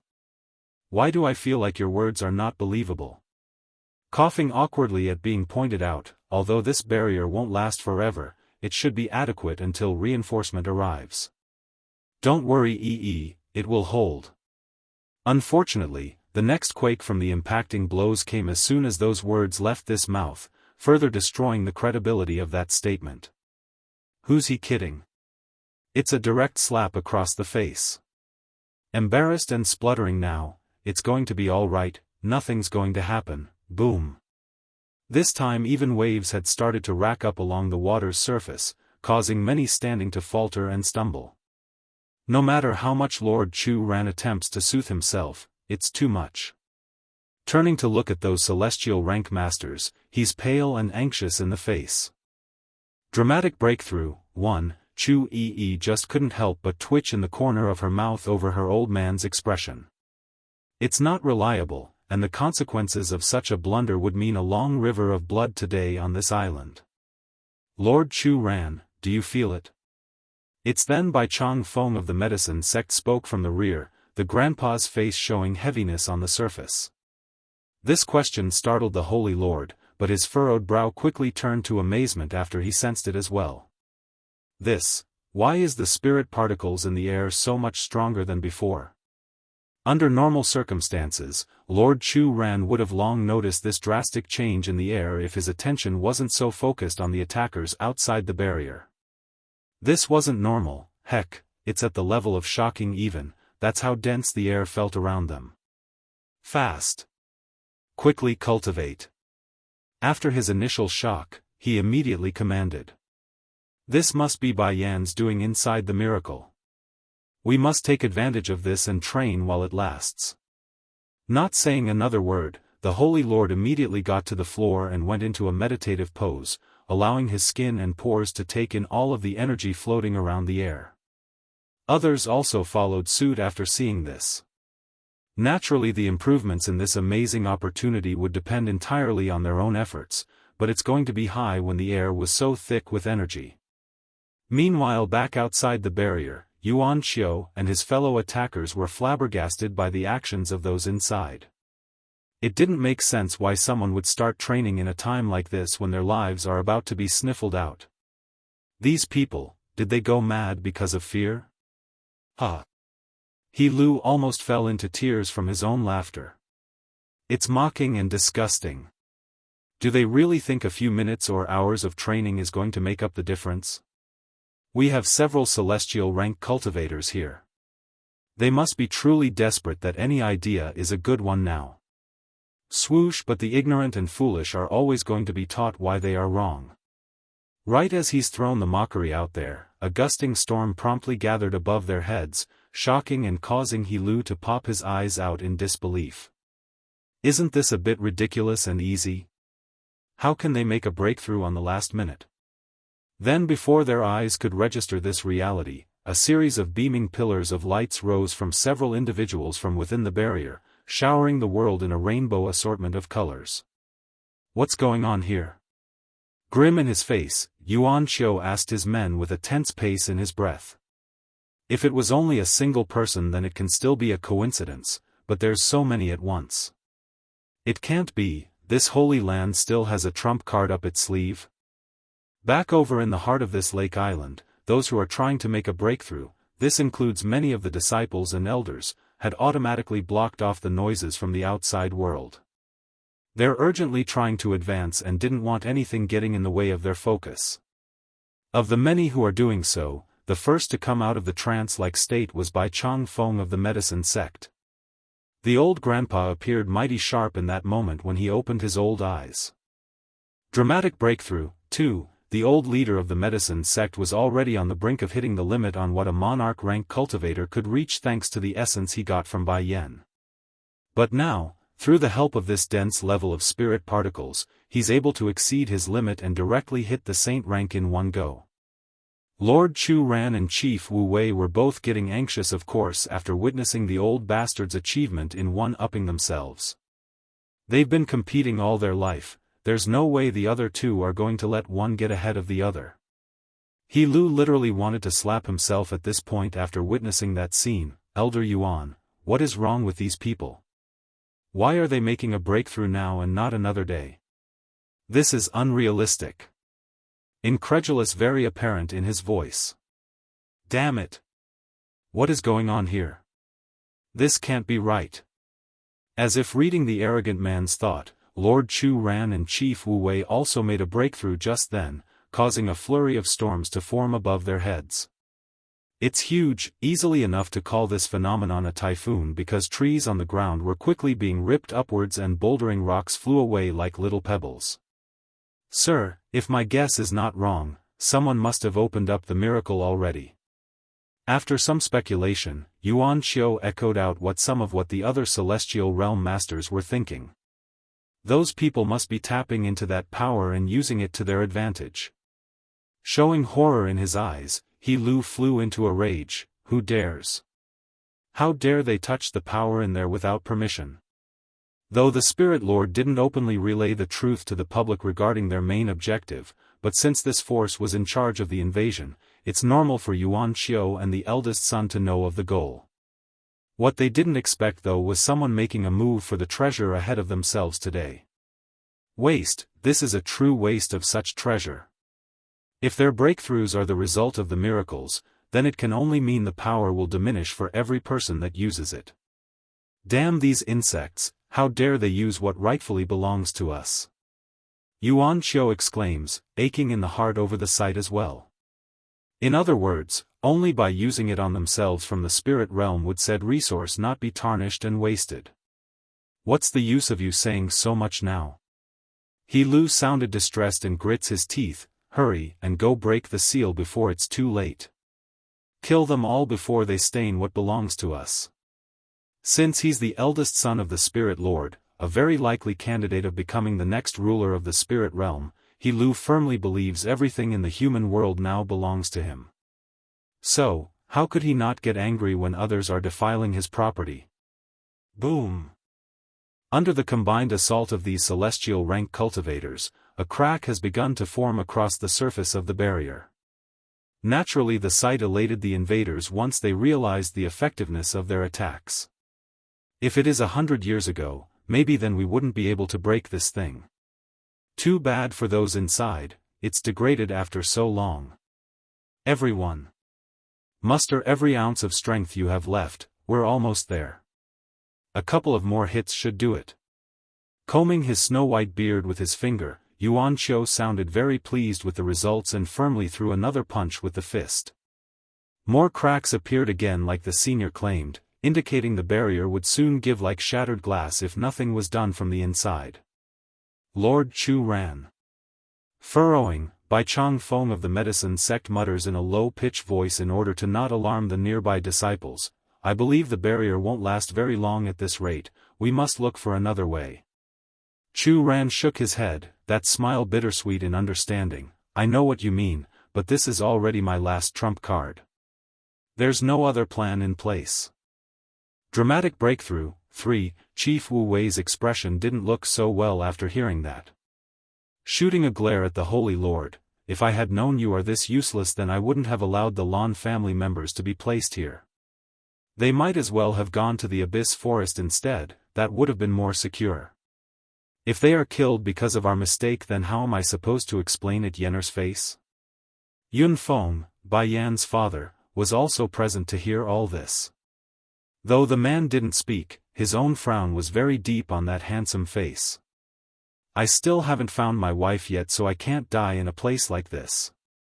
At the very least, not until Ning'er comes back. Exactly then. A huge rumbling roar interrupts their bickering from the foot of the mountain. It's powerful and frightening, causing everyone to involuntarily shudder from their hearts out. Leading the charging horde were two individuals, a majestic white tiger with a king word on its forehead and a young mischievous girl that rode on its back. The tiger was none other than Little Rice, the rascal of a glutton that has always been by the little steambun's side, while the girl was none other than Di Xiaofan, the demon princess. He Lu instinctively took a step back while that face showed dismay. Elder Yuan, what is going on here? Although this arrogant lord of the spirit realm said he's not afraid of the demon realm's power, but when confronted with the ferocious-looking white tiger and the thousands of monsters at its back, his true feelings immediately leaked. He's gulping and he's terribly pale in the face. And as if that presentation wasn't enough to scare the daylights out of the invaders, a booming thunder suddenly rocked the sky and in descended a beautiful blue dragon of immense size. Its body was very thin like a fair maiden's, yet the aura this creature gave off demanded respect and awe when met. Of course, a single dragon couldn't be called a grand entrance now, would it? After the first descended, hundreds more quickly followed, making it into a small horde of pure dragons instead of a mishmash of various demonic beasts. Di Xiaofan. Chu Yi needed no effort to recognize her friend's presence that's riding the white tiger's back.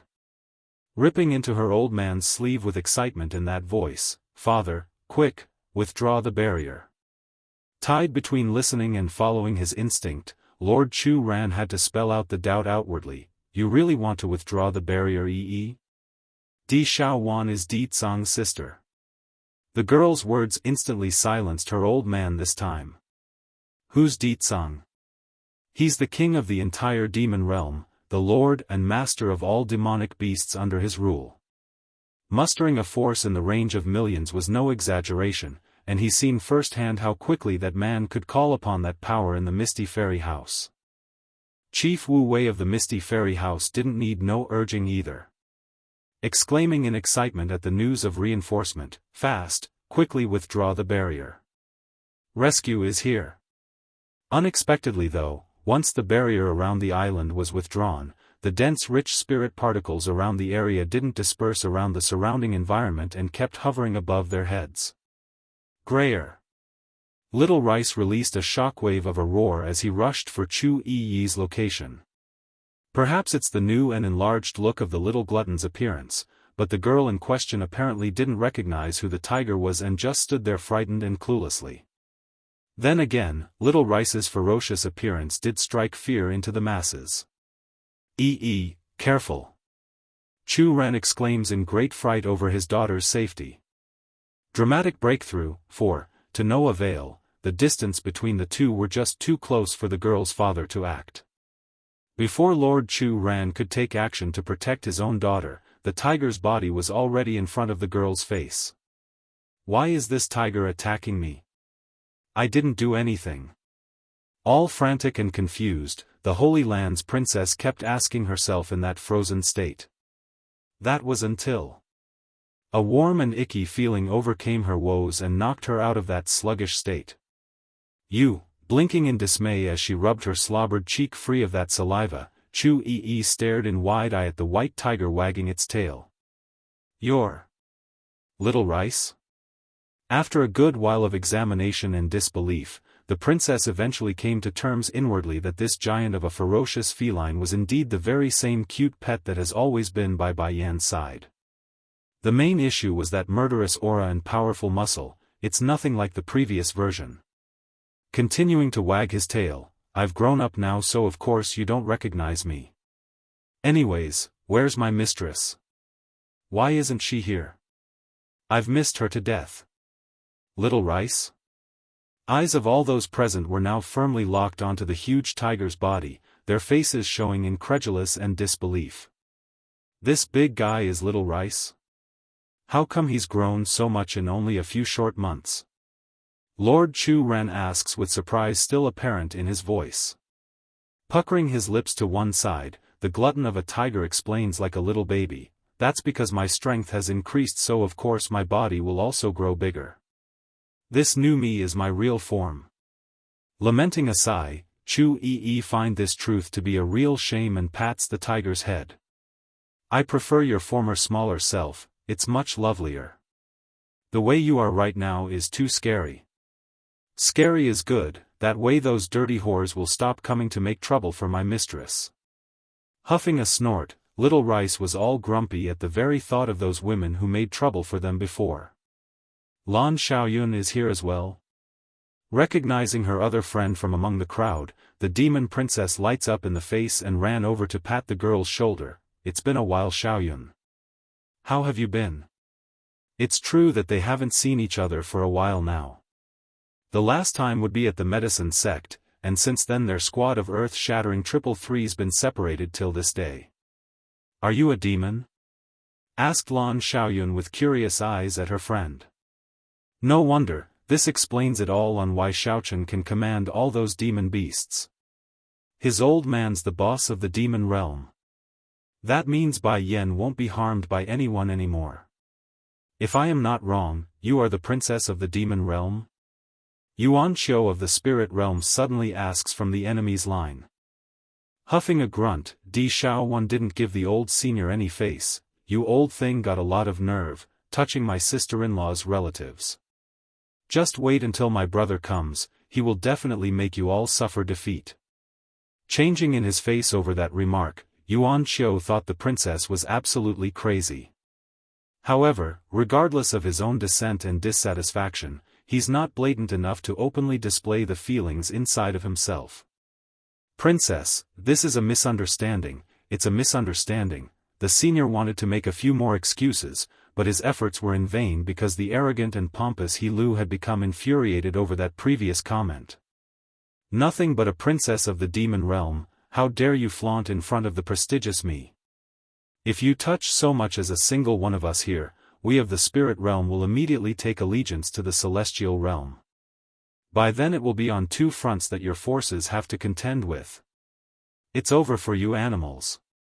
Reddening from her own brewing anger, Xiaofan grinds her teeth as she spoke indignantly, "Little Rice, go bite him to death." Dramatic breakthrough. 5. Don't assume just because Little Rice's figure was relatively large that he couldn't move fast. He's not. Like a lightning bolt, he pounced for Helu's annoying face in an attempt to bite at the man. Yuan Xiao was in big shock at the sudden attack, of course. Even if he disliked this master of his, but the man was still the Spirit Lord's only son. As such, he could only hurry over in time to take the hit. Bang! Fangs piercing his shoulder, blood promptly dyed the old senior's cloth in red. "This tiger is a celestial rank," he exclaims with a sharp breath over the stinging pain. "Elder Yuan, no matter how strong this white tiger is, he's only one individual. Look at us, we have over 5 on our side, what are you being afraid of for?" Helu sneered at the sight, holding no care for the fact that the old senior suffered damage in his stead due to the words he spouted. In response, the blue dragon in the sky roared again after that comment, her figure gradually transforming into a slim, beautiful young lady. Now not even the arrogant man of the spirit realm could remain unfazed anymore. With every step taken by Tsing-Yi from the air, his complexion would grow whiter like an oppressive beast staring down at its prey. "You're wrong, it's not just White Tiger who is at the celestial rank, I too have broken through before coming. As for the part about having more forces," cocking a smirk that could stir hearts, "I think our forces of 100,000 is more than enough to contend with the likes of you here, don't you agree?" Squinting his eyes in, Helu didn't expect this dragon to be a celestial rank too. But so what if this dragon is a celestial rank? I brought over 5 in total. Elder Yuan, we've already offended the demon realm anyways, there's no need to hold back here, kill them all. Once we've done that, we can immediately split into the celestial realm. Not like these animals can go up against that power. They're the celestial realm's underdog to begin with, plus they've fallen for over 1,000 years, there's no way they can be an opponent. Yuan Xiao sighs heavily, it seems that is the only option left for us. Princess of the demon realm, don't blame us for being ruthless. It's your side who is being a nosy body. Grower. Little Rice grows menacingly, quit yapping so much nonsense. Even if you bunch don't move, I will still tear you all to pieces today. At that, his claws promptly swept at the old senior's face again.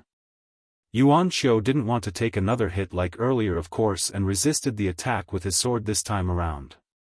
Sadly, it not only didn't deflect the swipe, it ended up being slashed into 2 by the little glutton's claw.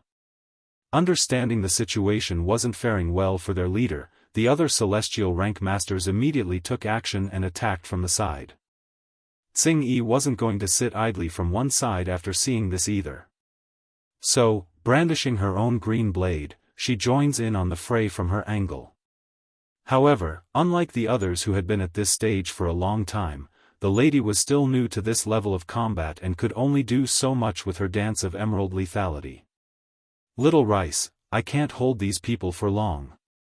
Hurry and finish that old thing and come help me. She yells after deflecting one of the slashes from her foe. The little glutton naturally wouldn't relax right now. Pressing his claw harder against the remaining half of Yuan Xiao's blade, they soon heard a sharp cracking sound and the last bit of that sword was shattered, leaving only the handle behind. Dramatic breakthrough. 6. Under a loud impacting blow, a huge pit was firmly pressed out of the ground from where Yuan Xiao stood just seconds ago before he dodged backwards. Even so, the trickle of sweat coming out of the senior's forehead gave evidence of how unnerved he felt over that swipe. That would have crushed me if I didn't jump back in time. Not letting up, Little Rice rushes up again after the first failure. This time though, he's not going to let his slap miss. And sure enough, it hit and sent the old fella spinning with stars flashing across the eye. Quit playing with him, Little Rice. I need your help and these people just won't die no matter how many times I beat them down. Turning around, Qing-Yi screams with urgency in her voice after smacking another one of her opponents away.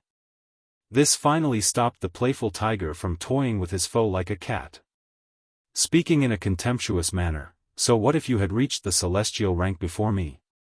Us demons are inherently more powerful than humans of the same level, that means I can whip your ass single-handedly by myself. Dashing over like a lightning bolt, his huge body once again slammed against Yuan Xiao from the back and causes the senior to go tumbling forward until he smashed into the huge peach tree up ahead. Sir, run. Hurry and run away. Fear very apparent in his old eyes now, Yuan Xiao screams for the arrogant man to flee. Naturally, of course, He Lu needed no urging on a matter like this. After all, it's his own life that's on the line. Unfortunately for him though, the man didn't make it very far before being surrounded by the demonic beasts that came with the horde. Bump. Bump. Bump. Bump. As if impressed by Little Rice's playful heart, the rest of the demons began tossing the guy around like a soccer ball. First was a cheetah back kicking the fella in the butt, then came a rhino that literally horn-slapped the guy in the ribs so he would fall into the mud. It's humiliating and painful, nevertheless, non-lethal. For those from the spirit realm, these people wanted to rescue the young lord upon witnessing the humiliation. Sadly, with as much as tens of thousands of demons surrounding their path, it was futile. Before long, they too had become nothing but food or lumps of flesh when the fangs and claws shred into their existence. Lord Chu Ran reacted immediately there and covered his own daughter's eyes with one hand. This is not something for a little girl to see, close your eyes and turn away. Chu Yi didn't agree with her old man's opinion though. Brushing the obstruction away, she gave the protective father a warning stare before running off to Di Xiaowan's side in the front. The two were looking at the gory mess with delighted fascination, a clear sign of intrigue. This nearly brought the Holy Lord to tears as his face turned grimfully dark. Why do I get the feeling my daughter is really into this kind of stuff? No. This won't do. A girl only needs to stay at home, she shouldn't be at the forefront in the center of battle. Umumph. Puking out a mouthful of blood after coming back to his senses, Yuan Xiao felt desperate and deeply in pain over He Lu's pitiful state of becoming a soccer ball. You can't hurt him, he's the future lord of our spirit realm. Exasperated in his voice, the senior cries out with an increasingly flushed face, let him go this instant. Tilting his head in confusion, Little Rice sounded perplexed by that statement and commented, what's so great about that deadbeat? If he was in the demon realm, he'd be the type that would be killed within 3 days. Demons believe in strength, and for those that lack it, they're no better than garbage that's tossed aside. Refinement success, 1, and, Little Rice cocks a hair-raising grin, your soul looks pretty yummy, can I eat your soul? His meaning was very simple, your soul looks like a delicious dish, so can I eat you? PFFFF. Spewing blood from the damnable question, Yuan Xiao became blinded by anger and threw himself at the white tiger. The following punch contained everything he's had. In fact, the air whistled against the swing like it contained infinite power. You all deserve to die. With this roar, the old senior promptly came before Little Rice's face as he slammed that fist of a punch into that furry flesh. Boom! This had the direct effect of sending the little glutton back several feet. Sadly, it was for not once the tiger locked eyes on the senior, it's mocking and poking at the foe for fun. There's good reason for that sort of reaction in which he showed of course. Little Rice could tell that the punch contained everything the old grandpa had, and based on the following exhausted and near-collapsing look from Yuan Xiao, it's clear who's won now. Licking his paw, the little glutton slowly came before the prey and swiped down again for the 3rd time. Unlike before though, it made a direct slash across the chest and allowed his claws to cut out the heart from within. No word of resistance came from Yuan Xiao when he met his end. Simply said, the old man was at the last straw even before the final strike. With his heart gone, what remains were a lifeless corpse that has had its last strand of life ripped from within, leaving the blood to freely flow forward and staining the dirt. Then as if pleased with his own deed, Little Rice went ahead to swipe again with his paw at the air above the corpse. This time around though, a transparent mass like that of souls seems to be ripped out from within. The remaining 4 celestial ranked masters didn't miss this sight despite contending with Qing Yi at the time. Immediately, all of them felt a frightening chill running through their spines and made their faces shower with fear. He actually ripped a human's soul out? This is too atrocious. Exchanging looks between themselves, all 4 promptly abandoned their fight with the dragoness and made a turn for the original direction in which they came from. As for the demon beasts that wanted to block them, they were instantly turned to mincemeat under their sword's might. This infuriated Little Rice the moment he turned around in response to the sound. He couldn't accept the fact that someone would dare make a killing of his kind before his face, hence the quick retaliation. And since it's him and the dragoness combining forces, the job of subduing the 4 were easily completed without fail. You humans have a lot of courage, daring to go against us demons. Your crime is unforgivable. Flicking his claw, the sharp nail of the tiger easily sliced through one of the man's throat and created an opening for that pure red fluid to seep into ground. Of course, Little Rice didn't let go of the man's soul either. No matter what the individual was of the celestial rank, it's a great compliment to his own growth. After that, Qing Yi also finished off her targets in succession and brought their souls before the gluttonous tiger. Here's your tonic. Not being polite, Little Rice picks them up and swallowed the souls whole in one huge gulp. Note, tonic in Chinese doesn't exactly mean the same as the English word. Think of it as a booster that doesn't matter if it's a liquid or solid, or soul in this case. In the beginning it was Di Tsang who forced the fella to ingest his first soul and felt very disgusted by the feeling. However, he soon discovered the benefits of ingesting others' soul and quickly adapted to the new form of intake.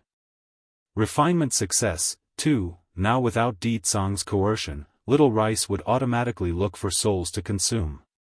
How come I feel like this tiger has changed in some way? Lord Chu Ran of the Holy Land instinctively twitched in the corner of his mouth after seeing how much the fellow was enjoying that soul. It's not like the Holy Lord was overthinking the matter. Prior to Little Rice's huge growth, the guy wouldn't even touch raw meat, let alone eat a human soul. Thankfully the glutton could distinguish between friend and foe, making the matter unimportant. Little Rice, you go drag that whatever master of the spirit realm over to me. Di Xiaofan commands with her chin cocked in the air. Giving a proper howl, the tiger quickly rushed in front of He Lu's unconscious self and bit down at the arm, dragging him over to the princess using this manner. As a result of that rough treatment, a trail of blood was left soaking in the dirt.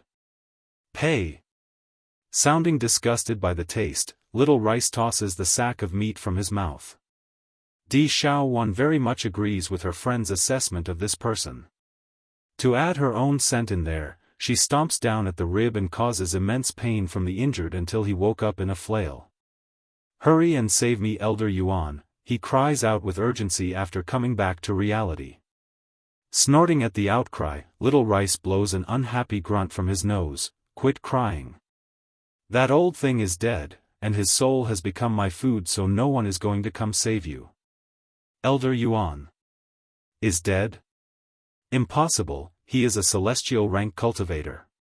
Even if he isn't a genuine one that advanced through his own means and was done by Father himself using the secret arts, but the old fart is still equal to that level. How can he die so easily? You're lying. Elder Yuan cannot have died, plus there are others from the spirit realm, they will save me. In a panic, He Lu shouted the only thought that came to mind. Little did he know that the next remark from the other side would send him down into hell itself. If you don't believe us, then look over there, their remaining carcasses are stacked into a mound. It's just right behind yourself. Little Rice cruelly points to the scene in front with his body gesture. Almost like a robot, He Lu mechanically swings his head around as instructed. In a flash, the picture of countless roughly consumed body parts was displayed before his very eyes. It's heart-wrenching and painful for the once arrogant man. Of course, it's not like He Lu had any sort of compassion for his former subordinates, it's because he knew what this implied for his own fate. It's not looking good and he's a coward that doesn't want to die. No. Despair fills him as he cried the word out, tears slowly trickling down that fear-stricken face. Weren't you being very arrogant just now about slaughtering the demon realm? Di Xiaofan casts a ridiculing smirk at the despairing man. I'll give you a chance now to kill me, that's if you dare. A shudder completely overtakes He Lu. Turning his gaze upward at the smiling princess, an unnerving chill runs through his spine until it reaches into the heart. Kill her? Quit joking. If I so much as make a single move, then that tiger will rip into me and swallow me whole. Your Highness, I was blind and stupid, please spare me. Biting his lip, the once proud young master of the spirit realm began to bang his head against the dirty ground. Due to the injury he sustained, plus the amount of force he's using there, blood quickly began to come out of his forehead and making him look all the more miserable. Refinement success. 3. There's irony in the demon princess' eye as she spoke. How stupid can you be? Attacking my sister-in-law while my brother is away, that's how you ask for mercy? If I let you go now, then the one to die next is me. If brother finds out I let the one behind the attack leave unscathed, then he will break my body. So, for my own life and to cover my own ass, I must make these people pay. At the thought of covering her own hide, Di Xiaofan promptly swung her face around with the sweetest smile. Dear grandpas, everything is all right now, I've solved the main issue already.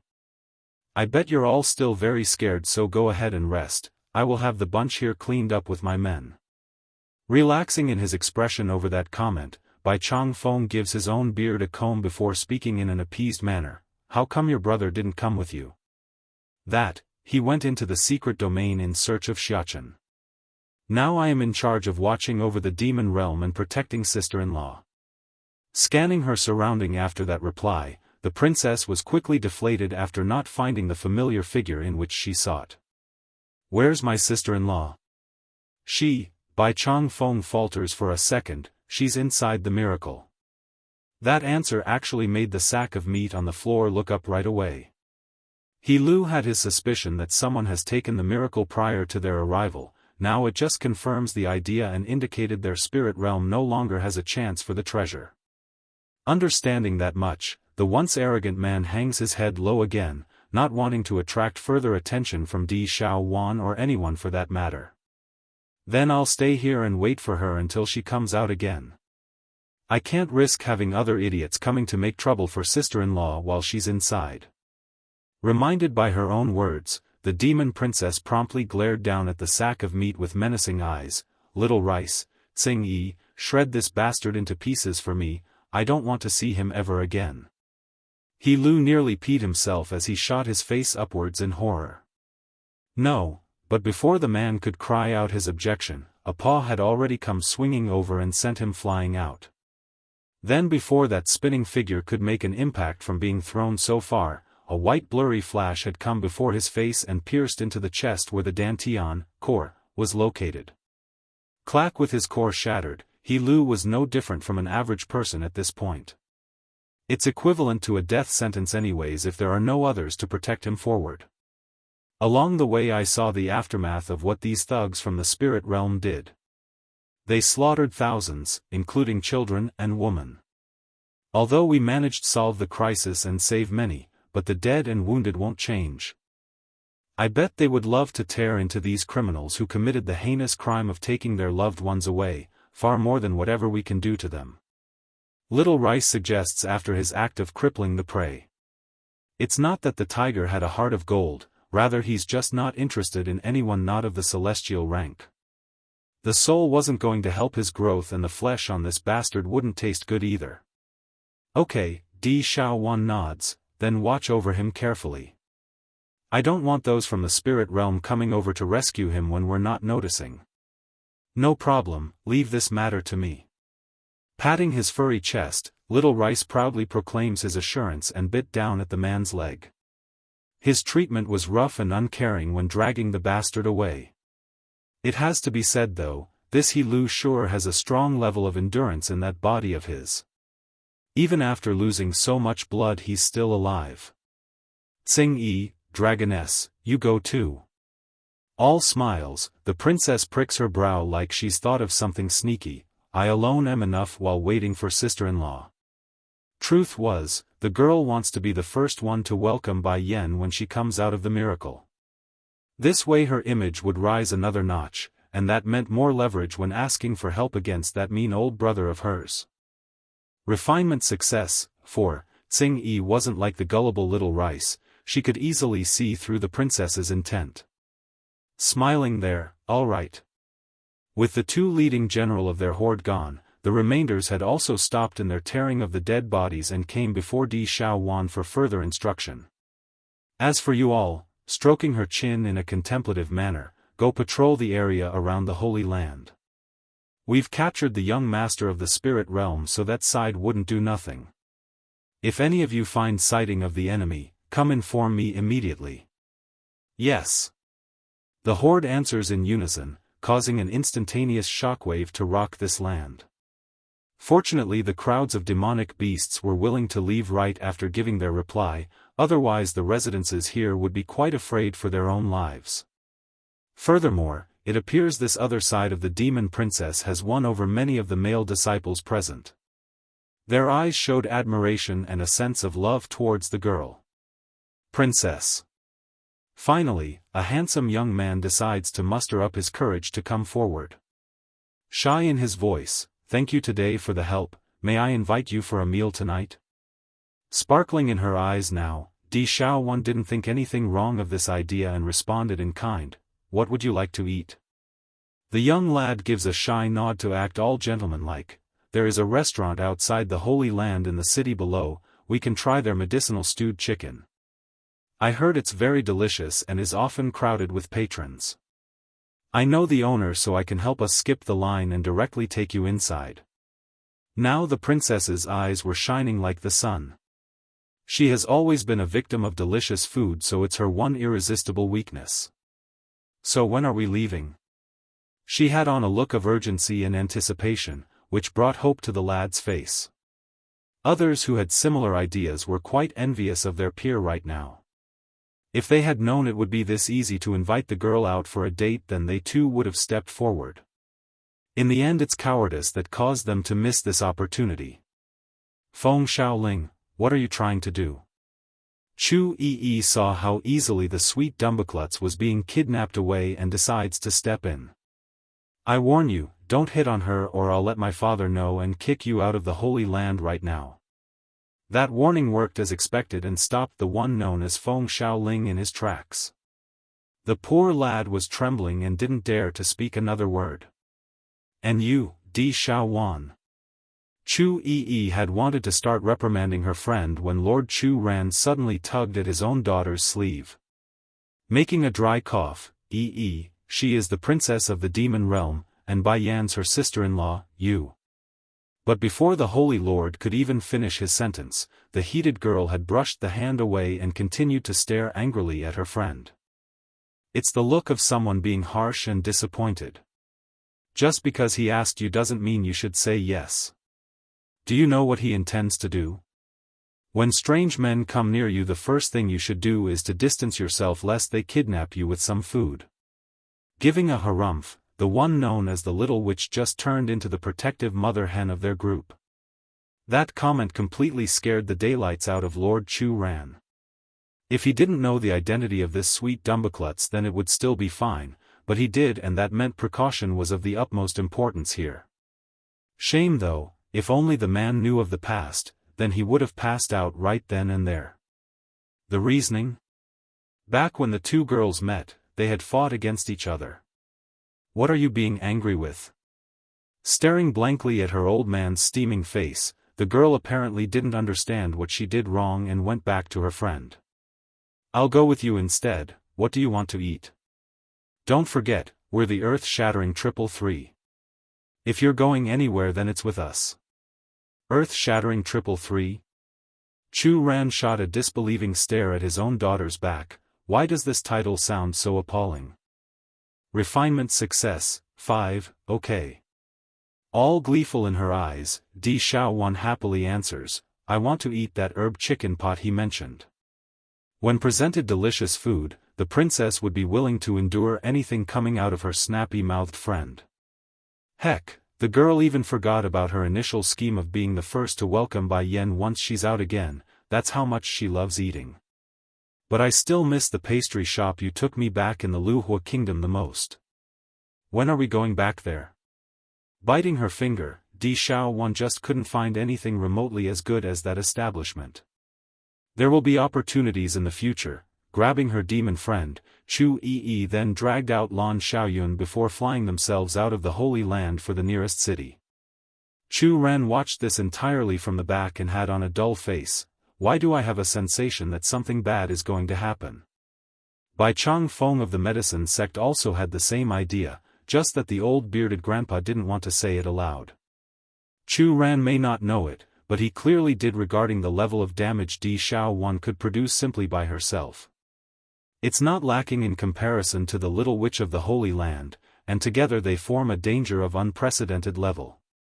Di Xiaofan is the demon realm's princess, nothing will happen, so stop worrying.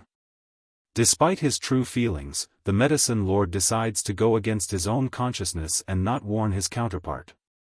Instead, he starts throwing comforting words like it's no problem, knowing full well the sort of mess awaiting the poor guy. Relieved after hearing the lie, that's good then. Every time EE leaves my line of sight she will always become a nuisance to every place she visits. Now I don't even dare to let her get that far away from me. At least there's the demon realm's princess with her, they shouldn't make any trouble during their venture. Now that things have been resolved, everyone should disperse as well. But remember what the demon princess said, there may be people from the spirit realm coming to investigate since their young lord is captured. Best stay here in the Holy Land for the next while. I will have my people prepare the rooms. Showing a frank smile, Chu Ran offers the idea to the others after returning to his old self. The crowd naturally knew what the Holy Lord was worried about, so, the offer was quickly accepted by everyone. Chief Lan, Bai Chang Feng of the medicine sect turns his attention to the other grandpa. Now that we don't need to hide on this holy island anymore, do you want me to send for the remainder of the Lan house from the abyss? That would be wonderful, the stubborn old grandfather happily obliges. Thank you Lord Bai. Don't thank me, this is what I should do for the favors your family gave Yenner. Bellowing out a laugh, the medicine lord tries to smother his own sense of worry with a happy facade. I just don't know when Yenner will come back out. Suddenly, all eyes are focused back on the bronze gate nearby. There's a hint of expectation in those irises. Likely regarding the level of growth that would come of her return. At the same time within the pocket dimension, thundering lightning poured down like raindrops, covering and pounding away at Bai Yan's frail-looking body. It's incredibly frightening due to how massive the shockwave was from each blast. However, the height of this trial hasn't even begun to reach its peak. This was just the beginning. Boom! A gigantic bolt of thunder suddenly boomed down at the cauldron, its appearance like that of an ancient serpent trying to devour whatever it struck. Good thing my cauldron is made out of a special material, otherwise that blast just now would have shattered it to pieces. One pill, one celestial, one, boom. It's unsure how long it's been since the last lightning strike hit her, but Bai Yan never once moved her eyes away from the shaky cauldron. It's extremal the refinement goes through smoothly during this period. If so much as a single mistake happens right now, the entire batch would be ruined and she would have to start over. Minutes later. Hours later. Soon a faint fragrance could be found exuding out from the crack between the lid and the main container. Bai Yan's eyes lit up upon getting a whiff of the scent. Hurrying to remove the lid, she looks inside and found several crystal-clear beads sitting there ready for her to pick up. This may be my first attempt at this formula, but 5 in one attempt. That's not bad at all. Cleaning up the mess around herself, she gave one final meaningful glance in the direction of that black pool before heading towards the exit. On the Holy Island, a white light flashed into existence and out came Bai Yan's figure from within the bronze gate. And as if signaled by this, the door also disappeared following her departure and reformed into the 3 keys that landed into the woman's hand. Bai Yen wasn't going to dump the 3 artifacts away, of course. She still had things inside that she wishes to investigate, especially that black pool on a later date. Yenner. Suddenly, a happy and surprised call came from the front. Looking up, Bai Yen immediately saw it was her own grandfather, Bai Changfeng of the medicine sect. The senior showed a smile as he slowly walked over from the distance. Grandfather. Delighted as well over the familiar sight, Bai Yen hurries forward in order to meet the senior halfway. You still haven't left the Holy Land? Giving a long sigh, after you went into the miracle, I and that Wu Wei did leave for our respective home, but something happened in these lands while you were away. Seeing the expression there, Bai Yan's voice turned solemn. What happened? Bitterly smiling, the grandpa went ahead to explain the whole story. Not long ago, that slave you sent back to the spirit realm came to us with news. She said their forces are invading and intends to slaughter everyone on this piece of land. Narrowing her eyes in over that bit, a frosty coldness flickered within Bai Yan's face. This spirit realm. They are indeed making a move. And then? She asks again with a dangerous glow. Then, Chu Ran had everyone come to the Holy Island, including the Lan family. We used the barrier around this place to protect everyone from those celestial rank cultivators, just that. Chu Ran is simply unreliable. The barrier around the island couldn't completely fend off the attacks and nearly collapsed. Thankfully Xiaofan brought over a horde of demons with her in the nick of time. We were saved thanks to the help. Xiaofan. Blinking her eyes in startlement, but then where's Ditsang? She said her brother is currently inside the secret domain looking for Xiaofan and is not in the demon realm. Because of that, he didn't get the news of the invasion. A long silence hung over the mother's heart upon hearing her son's name. Ditsang went looking for Xiaofan? It can't be. Something happened to my boy? While her heart trembled and those hands clenched with unease, a promise suddenly surfaced in her mind. It's the promise she shared with her husband, and that was trust. If Ditsang said their son would be fine, then it's a wife's duty to trust her husband. At the very least, until he proves otherwise. So, Bai Yen won't rush off in search of her son like she would in the past. Getting a little better in her complexion over the trust she held for the 2 males in her life, Bai Yen controls her mood so it doesn't affect those here. Then where is Xiaofan and the others? How come I don't see them here? 1 pill 1 celestial, 2, Bai Changfeng could already imagine the damage those 2 girls were making, so he didn't dare to dabble on the topic any further. I estimate, they went out to play. Then just leave them be. Grandfather, did you break into the saint rank? Squinting her eyes in an examining manner, Bai Yen was rather surprised by her grandpa's progress. Chuckling in response, it was about 2 hours ago. The atmosphere around the island suddenly changed and became thick with spirit particles. By taking advantage of that opportunity, I, Chu Ran and that Wu Wei, oh yes, there's your grandmother Jun Tian Yu as well, we've all broken through into the saint rank. This time Bai Yen literally gawked her eyes out. About 2 hours ago? Wait, isn't that around the same time I completed the refinement process for the pills in my hand? It can't be, the alchemic trial is the cause for the island's change? Grandfather, caressing her chin, she muses for a moment before speaking. Can you go call Lord Chu Ran and my grandmother over?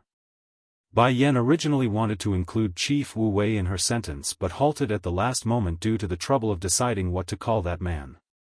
And call Grandpa Wu Wei over as well, I have something to give them. Bai Changfeng definitely didn't like the way the girl addressed that person, of course, evident by the puckering lip on this old senior. However, he's had to admit that Chief Wu Wei did the right thing before by offering some spots for the Lan family during the critical period. That fact helped press down the discontent. My precious granddaughter, I won't object to you calling him your grandfather, but I won't forgive him from the bottom of my heart. At the very least not until his daughter Bai Ning was found. The missing woman was this old grandpa's ache and pain, a scar that he couldn't remove. I know, nothing is going to change the fact that he split my parents apart, nor can he dismiss his part in my mother's disappearance. However, I can't deny him being unaware of the truth. At the very least he never deliberately hurt my mother, so I will bear with the past until mother is found. Father and grandmother would surely prefer it this way. That's right, Bai Yan's mainly going at this subject out of her emotional ties to Jun Tianyu, grandmother, and Yun Feng, father, while Chief Wu Wei acted as the benefactor, that's all. Sure enough, Bai Chongfeng's mood got better after hearing that statement. Raising a smile, that's right, I am the most important grandfather in your heart, and that old thing can only stand behind me as a second. Huffing and puffing, there's a twisted sense of glee in the old grandpa's heart regarding his own opinion. Looking at this old guy's jealous appearance, Bai Yan just couldn't resist a laugh like she's watching a man-child. Patting his shoulder with a smile of her own, grandfather, don't worry, your place in my heart can never be replaced. Very pleased by what he's heard, Bai Chongfeng breaks out into a roaring laugh of pride. Ha, you said it right, Yenner. That Wu Wei can never replace me, otherwise, ugh, just thinking of that possibility is making my mood go foul. Grandfather, let's continue our conversation after you call them over. It's getting late and I don't want to postpone the matter. All smiles as well, she was very happy to see the old fella in a good mood after the fright they must have felt during these couple of days. One pill, one celestial. 3. Looking at Bai Chongfeng's gradually disappearing figure, Bai Yan's smile also faded away, revealing the cold killing intent in those eyes. Spirit realm, HA. If they got such nerve to come do evil here at my home, then it's not necessary to keep that place in existence anymore. Just when Bai Yan was pondering on her next course of action regarding retribution, her grandfather had already returned with the requested audience. Bai Lassie, congratulations on your success in taming the miracle. I bet you've harvested a lot this time, right? Lord Chu Ran of the Holy Land was the last to arrive but was also the happiest on the surface. Indeed, Lord, I got a lot of useful things while inside. Faintly smiling because of what she has in mind, Bai Yan didn't hide anything and openly admits the fact. I heard from grandfather just now you all broke through to the saint rank. Huh. That's right, we've only just arrived at that level. Then that's perfect. I have here a Dan pill, one for each. Godhood Dan pill, a miraculous alchemic product that could propel any saint rank into the celestial level without consequences, that's what she's holding. What kind of Dan pill is this? Holding the beady little thing up to his own face, Bai Chongfeng asks with curiosity his voice. However, right as the old man's about to pop that thing into his mouth, a dainty hand had stopped him midway. Grandfather, hold on for a little bit. This alchemic pill holds great power from within, so before you take it, please scatter everyone nearby and away from this location. Lord Chu Ran got all surprised by that comment. He trusts Bai Yan wholeheartedly. If the woman says it's powerful, then it must be incredibly powerful.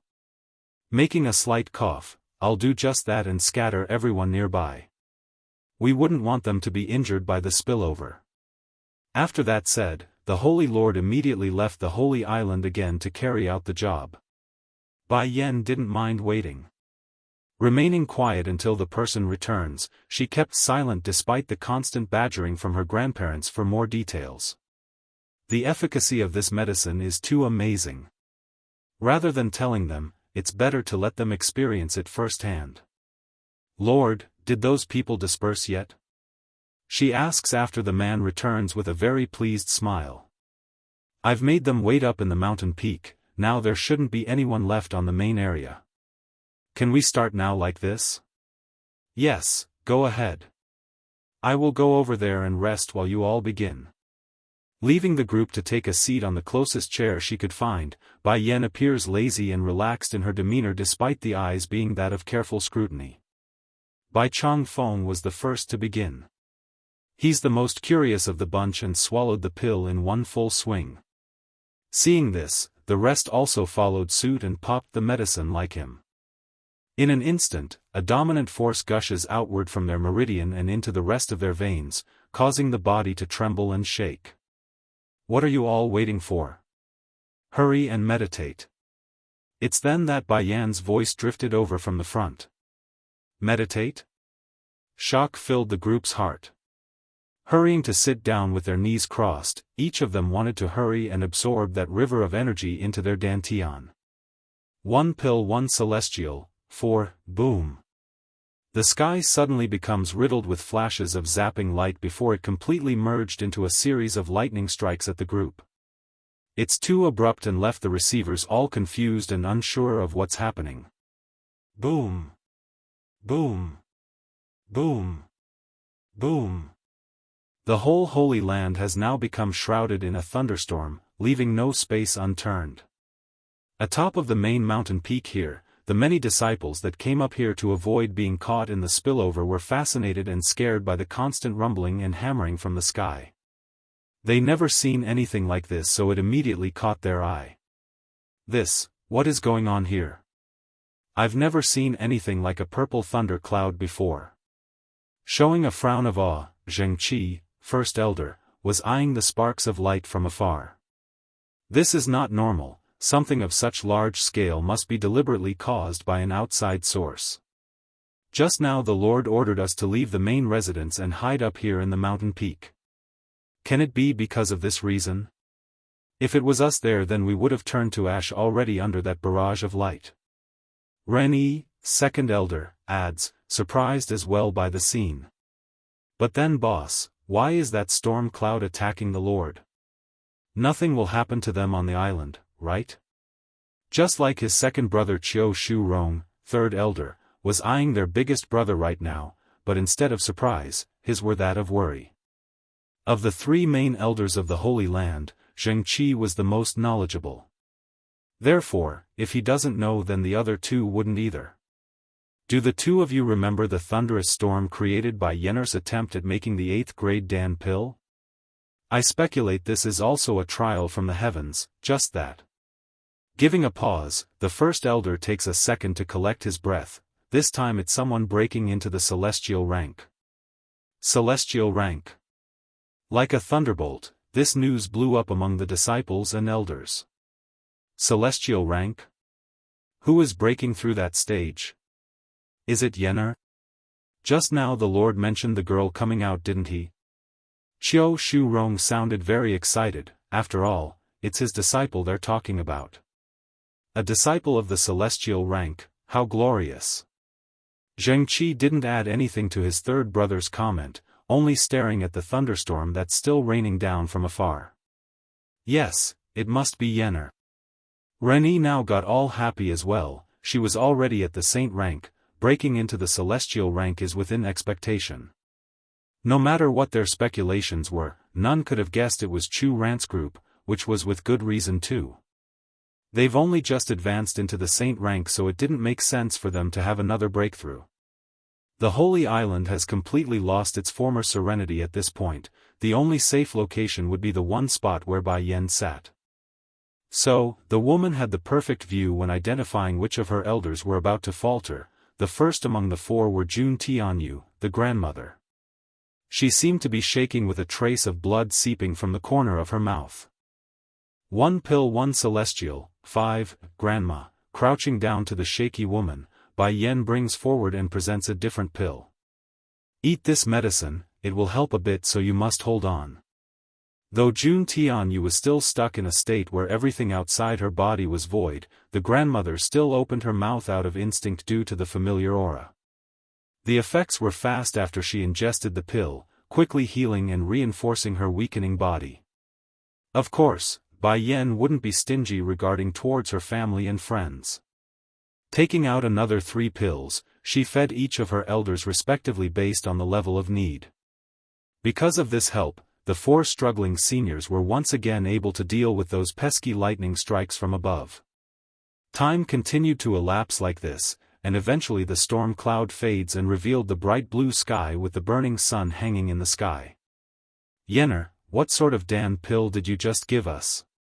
Bai Chang Feng of the medicine sect asks with a shaky tone to his voice after completing his growth. Godhood Dan pill.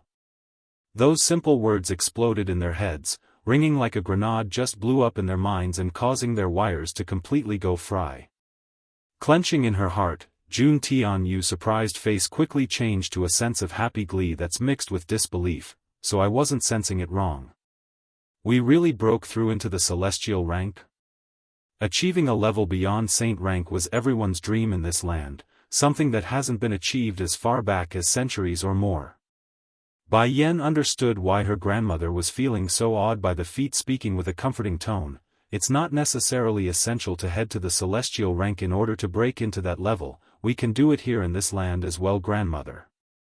Besides, aside from the spirit particles being thicker over on that side, there's nothing else special about it. I will one day shape another celestial realm on that side, by then they will bow down to us. The woman's voice was overpowering, shaking all their hearts with her words. That's right, sooner or later those people who harmed me or tries to harm me will all get on their feet and plead for their life. This would be the first time Bai Changfeng and the rest witnessed this side of their girl's personality. It's shocking and somehow daunting in a way because it's not the expected image of a good young granddaughter that they've become accustomed to. Then again, they had good reason to feel this way.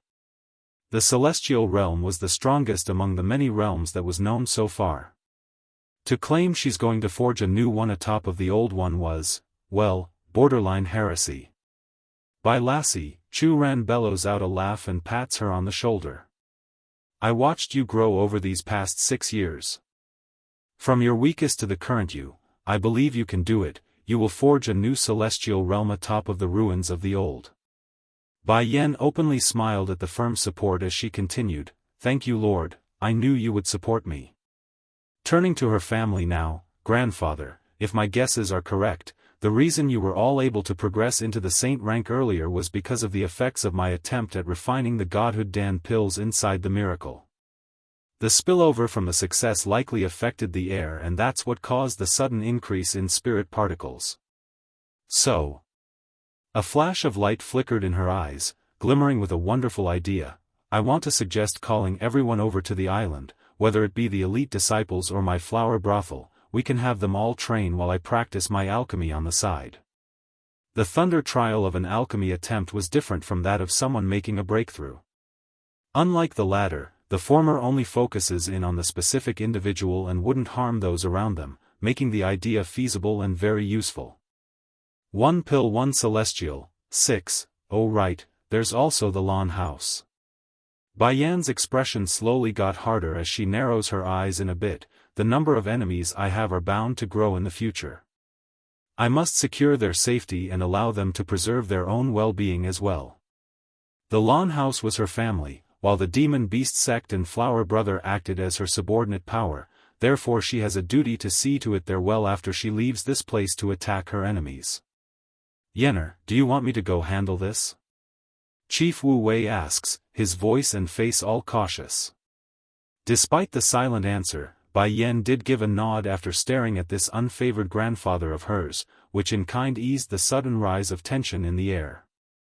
Lord, Bai Yan seems to have thought of something else and turned to Chu Ran of the Holy Land. First clean up this island for now. In addition, have Yi and Xiao Wan come see me after they return from their outing.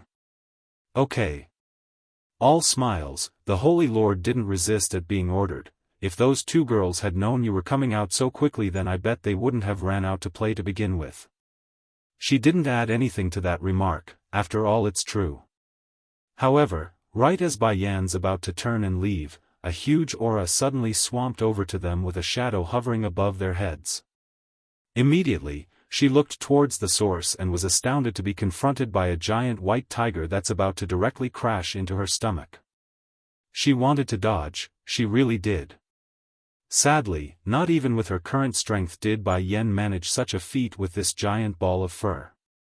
Before the woman knew, the tiger had already pushed her to the ground with those paws against her chest, the tongue constantly licking her face and that tail wagging in the air like a whirlwind. Little Rice? She asks with a tone of surprise, you've reached the celestial rank? Nodding quickly, Tsing Yi, Azure Dragon, also went to the demon realm some time ago, then Suzaku, Vermilion Bird, fed us something and that's when we broke into the celestial rank. So you're saying Tsing Yi and Suzaku have met already? Bai Yan follows up with this question like she both worried and humored at the same time. Blinking his big blue eyes, I do not know what happened, but Suzaku wasn't happy when she met Tsing Yi. She gave her a very sorrowful and sad face, then refused to see us afterwards. A corner of Bai Yan's mouth began to twitch. Tsing Yi was a genuine male before, it's no wonder she's having a difficult time accepting her as is now. It's all right, Suzaku will get used to it in time. Patting the tiger's head, she gives a reassuring nod as a way to comfort her friend. By the way, where's Tsing Yi? She's off protecting the princess after we solved the issue with the spirit realm's attack force. Mistress, did you miss me? I really want to eat your dong pamit dish. Little Rice desperately wagged his tail when speaking. His appearance was honestly no different from a pet pleading to its owner for food. Okay, when I finish everything and with Xiaofan back with us, I will make a grand feast for the both of you, is that fine? That delighted the tiger and made him lick her face repeatedly. But, Little Rice, your current appearance isn't convenient, so it's best you take on a human form. If demons want to transform into their human form, then they would need to consume the transformation fruit unique to the demon realm. For that, Di Tsang has prepared one long ago, just that the little guy refuses to eat it. Wrinkling his nose at the idea, Little Rice's expression instantly crumbled. I don't want to take on a human form, I like my current image. It's mighty and aggressive. The sensation of the godhood Dan pill, one, that aside, the main reasoning was still about how handsome he's going to become. What if that girl from the Tiger clan keeps clinging on to him and not let go? That be would real trouble. If you don't take a human form, then it's going to become extremely inconvenient to bring you around later. After all, you're not the little tiny you from before anymore. Pretending to be a cat is out of the option. I may prefer the current me, but... Desperately wagging his tail, Little Rice took a second of hiatus to think of something. I can still transform into the image of a little white cat. It's different, but a new ability I gained after gaining this power. Bai Yan actually had black lines running through her face then. It looks like this little fella is going to refuse to take a human form regardless of what I say. Whatever, if he's so reluctant, then we can wait until the future. It's not like it's a must at the moment. Grandfather, I will have to trouble you for the things to come. Stretching her hand out in a lazy manner, she beckons the tiger to her side. Come Little Rice, let me lie on you for a bit. The big guy didn't reject the summon, in fact he was very happy to toddle up to her legs and sprawl down to act as a pillow. And sure enough, Bai Yan could feel herself melting into that soft furry body once she leaned down. Matching this with the warm sun in the sky, it's comfortable and beautiful like a picture out of a portrait. Bai Changfeng and the others left quickly at this. It's not like they didn't have anything to do at the moment, there's still the work entrusted to them to carry out. While the human world was coming to terms with what they experienced and the astounding news of the amazing breakthroughs happening at the Holy Land, the situation back over in the spirit realm weren't looking so positive. Spirit Lord He Fei Xiang had smashed everything within his vicinity over the terrible news that went into his ear, indicating how infuriated the man was feeling. Swish! It's then Lu Qingyu stepped through the doorway. When seeing the mess that was this room, the woman inexplicably furrowed that brow. Without indication, the Spirit Lord rushes over to his own daughter and grabs onto the girl's collar. Say it. Is it you who leaked the word out? Is it you who informed the demon realm and caused my son's tragic death in the human world? Under the oppressive aura of that rage, a throbbing bitterness thumped out from that pale face. Even if you don't want to recognize me as a daughter, I'm still a member of the spirit realm. What's in it for me if the spirit realm falls? He Fei Xiang still carried suspicion in his old eyes despite that strong defense, but those hands nevertheless relented and loosened the grip. It really wasn't you? I said it already, it's not me. Furthermore, what benefit do I gain by revealing the secrets to the enemy? Humph. The Spirit Lord huffs a grunt. My children are all dead now, leaving only a cheap bastard whore like you around. If I pass on as well, wouldn't that make you the heir to the entire spirit realm? Even if she never held any emotional attachment to this supposed father of hers, being called a cheap bastard whore still hurts like a piece of thorn. Clenching those fists, Lu Qingyu needed a good second to calm her breathing. Father, I can't do anything else if you want to say it like that, and so what if I don't like my brother? I'll only fight with him from within our ranks, never will I throw him to the wolves from the outside. Damaging myself in order to damage someone is not my style, nor am I that stupid to pull such a non-beneficial scheme. So what if I am the one who leaked the news? This bastard never once thought of me as his daughter, now he will suffer dearly for what he so. The sensation of the godhood Dan pill, too. Then why did you take so many people out to cause trouble for the three main powers in the human world? I've explained that before already.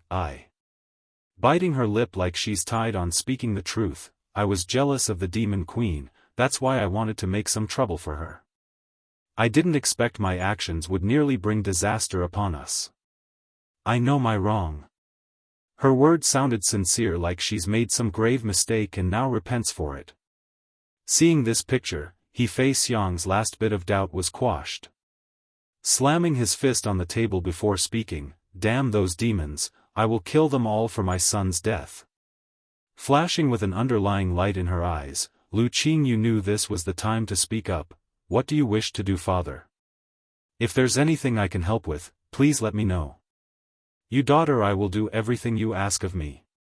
Due to the anger he felt for the ones responsible, the Spirit Lord had missed the cold sharpness in his daughter's aura, something which he never would have done in the past. Qingyu, softening in his eyes, the man's voice grew gentle like a proper father's. "Now I only have you left as a daughter. I'm sure it's been tough on you over the years, so why don't you change your surname back to the family's? How about that?" Showing an excited face, "Thank you, father." From the initial glance, her expression looked no different from someone that has waited a long time for this opportunity. However, if they just took a minute to look deeper, they would immediately notice that poisonous and vicious light hiding within those irises. It's chilling and murderous.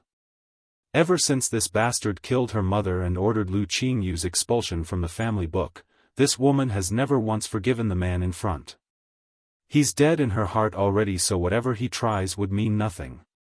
"Qing Lu, I know I was too harsh on you back then, so I hope you will forgive me. I didn't have a choice either." He Fei Xiang sighs like he's meant it, "So, I will place you in charge of the city's army." That actually made the lady cock her head up with a look of surprise in those eyes. This man intends to hand me authoritative power? If it had been before, then perhaps Lu Qingyu might be moved by the offer, but now that's not going to happen. To say the heart has been tempered cold was an understatement. "Yes, father." Afraid of being caught, she hurries to force an excited smile again on that face despite what she felt. "If there's nothing else, I wish to leave first." "Go ahead then." He Fei Xiang waves his hand in a dismissive manner, tiredness apparent in that voice. Arching her fist, she promptly closes the door behind herself and left, leaving only the Spirit Lord alone in this trashed room. "Milord, are you really going to hand over that much power to the miss?" Asking this was a grey-robed old man that suddenly materialized from the shadows, his frown indicating he's not of the idea. "Is there any other way?" The cold snappiness in the Spirit Lord's voice explained the man shared the same opinion. "My pair of children have both died at the hands of the demon realm, now I only have this one bastard daughter born of a whore. If I can still continue to have children, then of course I won't look to Qingyu to succeed me. But what else can I do? I've lost the ability to raise my bottom part already due to age, where else am I supposed to find another child?" The old senior from the back didn't add anything to those words. He couldn't deny what his master was saying. Even so, the aching suspicion of something being amiss kept bothering him. The sensation of the godhood Dan pill, 3, back outside, Lu Qingyu's expression had turned into a snarl by this point as she gave one last fleeting glance to the room behind herself.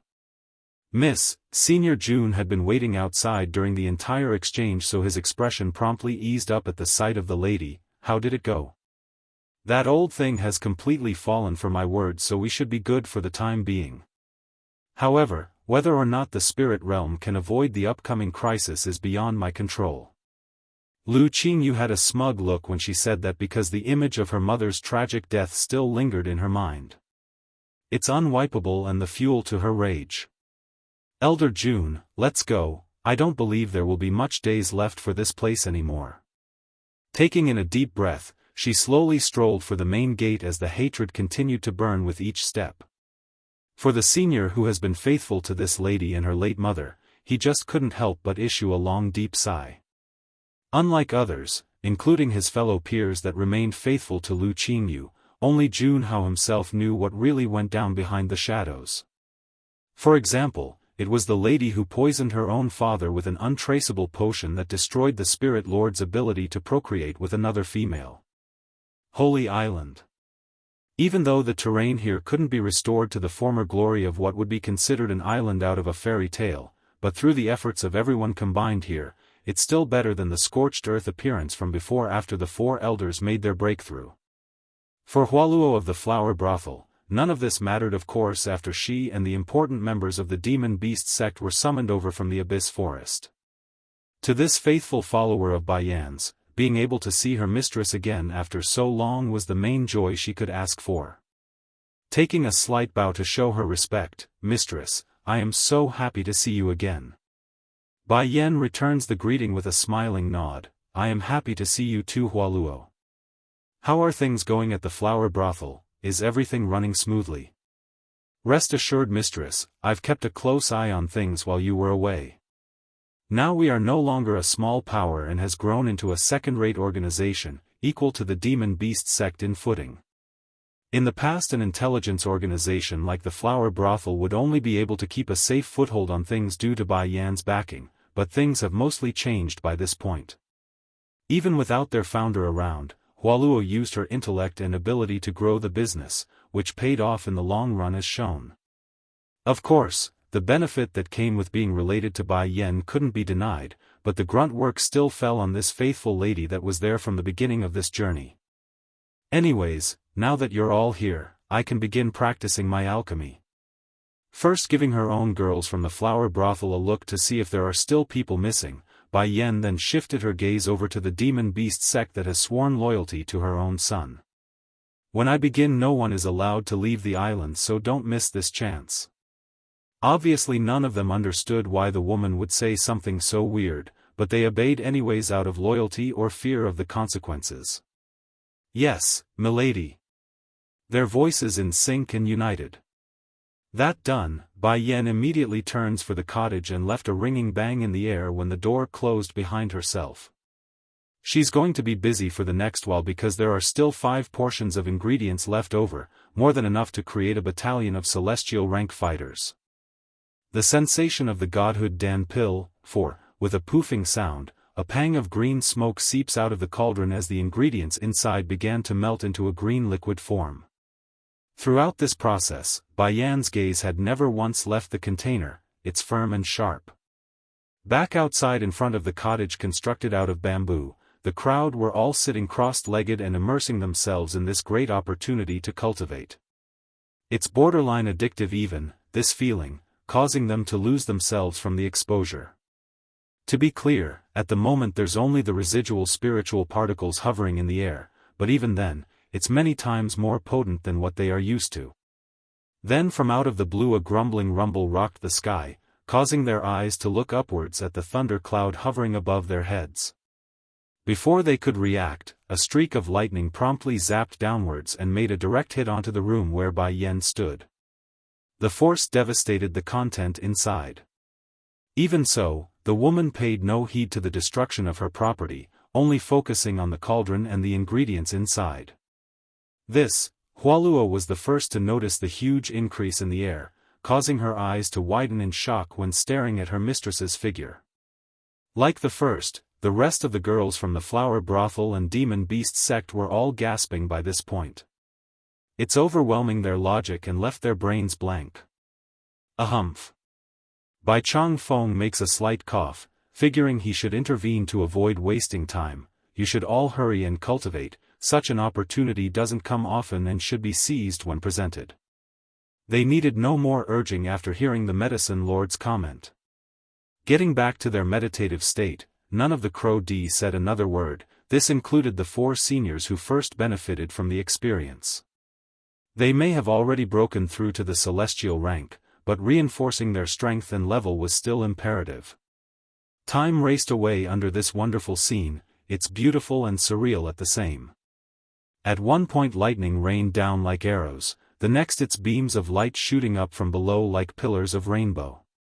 By the time Bai Yan finished her refinement of the godhood Dan pill, none of the people here had moved still. This was fine for her. She's in no hurry to take a swing at the second attempt yet. After all, even the residual particles were enough to greatly boost these people's strength when given enough time. Waste was a sin, even she knew that much.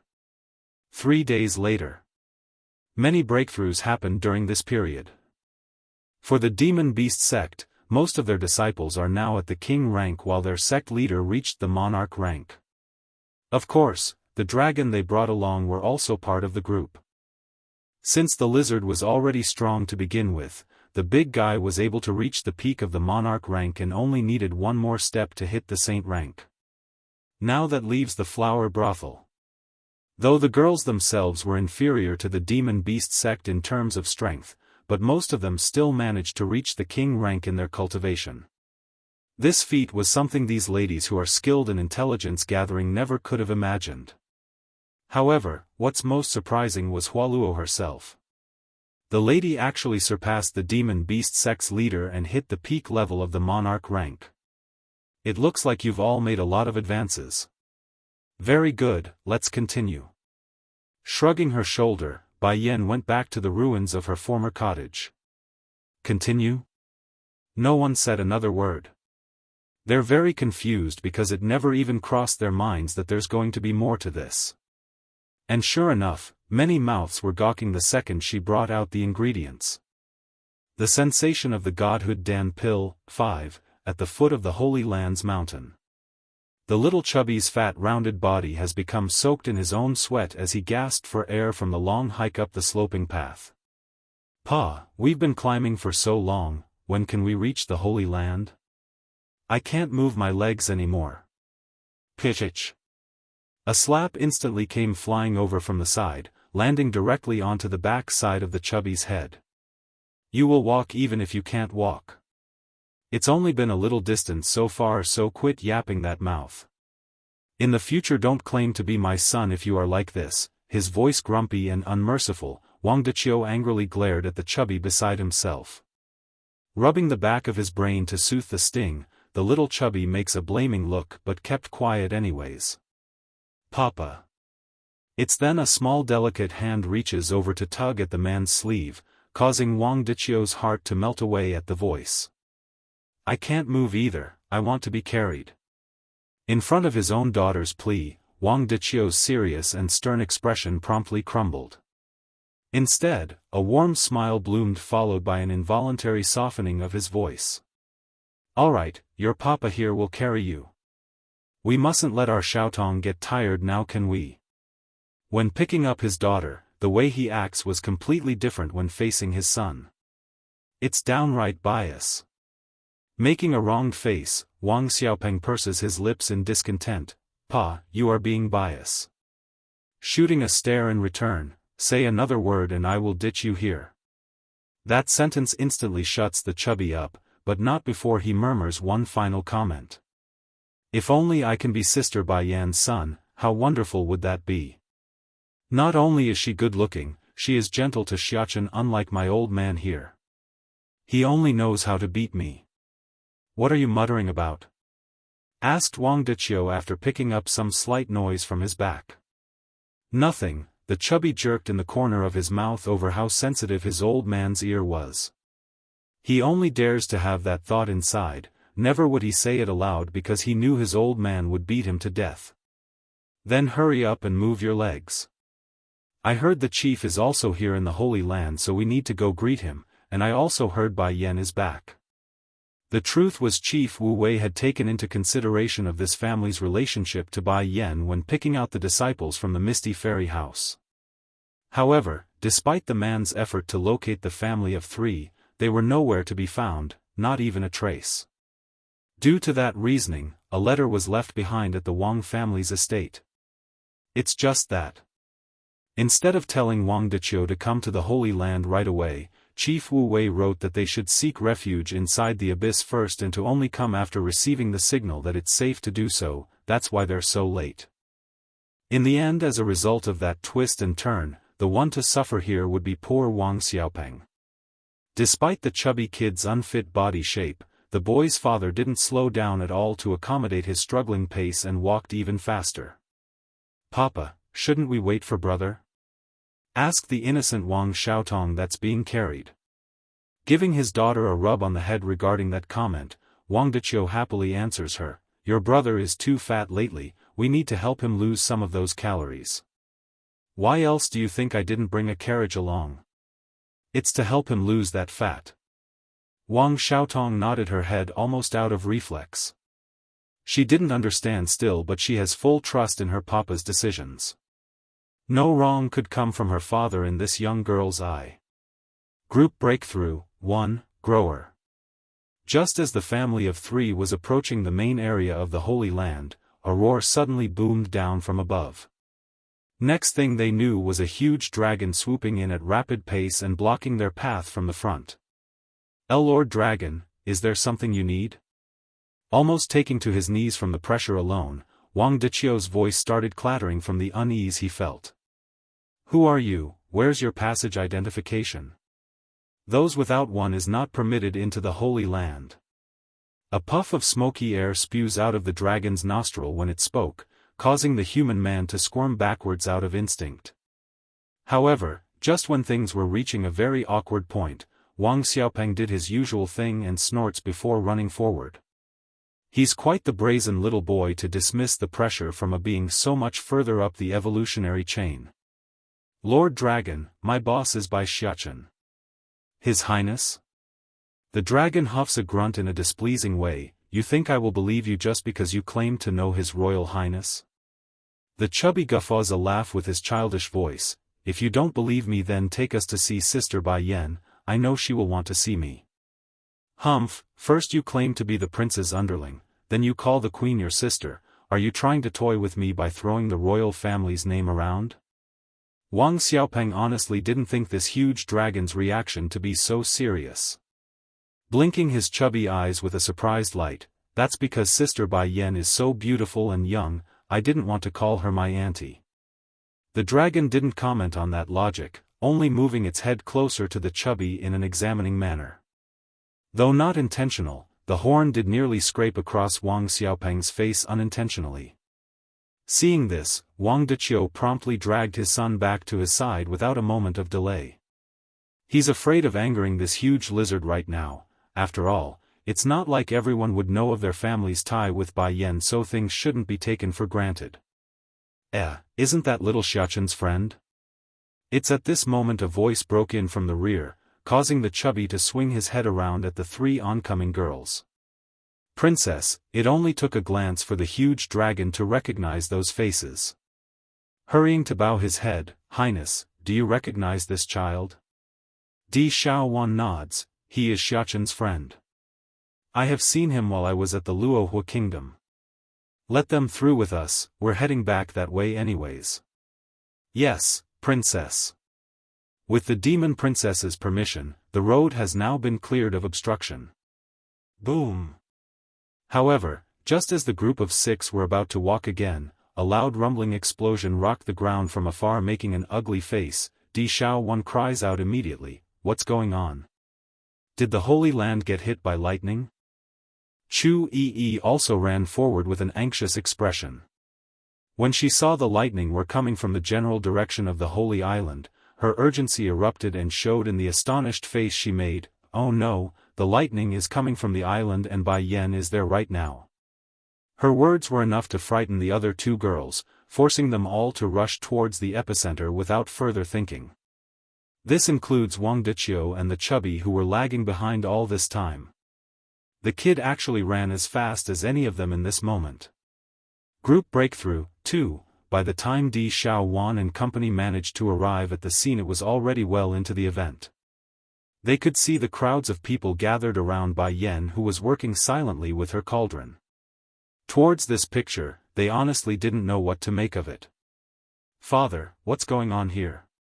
Chu Yi bites her lip and asked. The Holy Lord didn't show it, but he did feel relieved that his daughter was back. The loud noise you heard is Bai Yan refining a new alchemic recipe she found inside the miracle. You came back just in time. Come, we can all practice here together. Chu Yi literally gawked her eyes out over that information. It wasn't even all that long ago where they got to experience the benefits of being near Bai Yan when she attempted to refine something. Now they got to try it for a second time. In that instant, the princess from the Holy Land took on a look of a predatory wolf eyeing a treasure trove of meat. It's glowing and targeted. Xiaoyun, you should go over there and cultivate too. Heaving a long breath now that she knows what was happening, the demon princess urges her friend from the Lan house to join in on the fun. You're not joining? Lan Xiaoyun asks with curiosity in the voice. Shaking her head, the demon princess explains, I do not have to cultivate, I will just watch from the side. Di Xiaowan was the princess of the demon realm, so she has no need to train like an ordinary person. As long as the seal within her body becomes lifted, then the power from within would come forth on its own. Okay. Not commenting on that, Lan Xiaoyun hurries over and found a great spot for herself for this occasion. For Wang Deqiu and his family of 3, this group who came last were also quite dumbfounded the second they discovered the dense spiritual particles in the air. It's not like they never been to places with exceptional training conditions, but this was on a whole new level. It was another half a month before the session completely wrapped up. The first to make a breakthrough would be Bai Yan's 5 Shifas, Holy Land and Misty Fairy House. These old-timers had it the easiest since they were already on the threshold of making an advancement. What did surprise Bai Yan though was Wen Ru, the young alchemist whom she bested at a contest and made him swear loyalty to herself. The young lad's pace was incredible and directly hit the saint rank in one go. But then again, everything did make sense now that she's thought about it. Everyone has a limit. If one focuses in on a thing, then they are bound to be lacking in another. In this case, Wen Ru has diverted his attention away from alchemy, the lad's main interest, to cultivation here in this case. That talent once again shined through, showing how amazing the person really was even outside his field of expertise. It's a shame though. Aside from those below the saint rank, the residual effects of the godhood Dan pills on the surrounding environments are minimal to the individual. However, this did give Bai Yan an idea for the future. If she gets more ingredients, then creating a legion instead of a single battalion wouldn't be a pipe dream, it's very much a possibility. Shifas, and everyone else who have arrived at the saint rank, come forward please.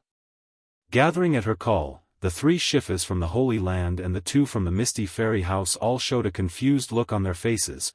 Nevertheless, they stepped forward anyways along with Holuo and the rest from behind.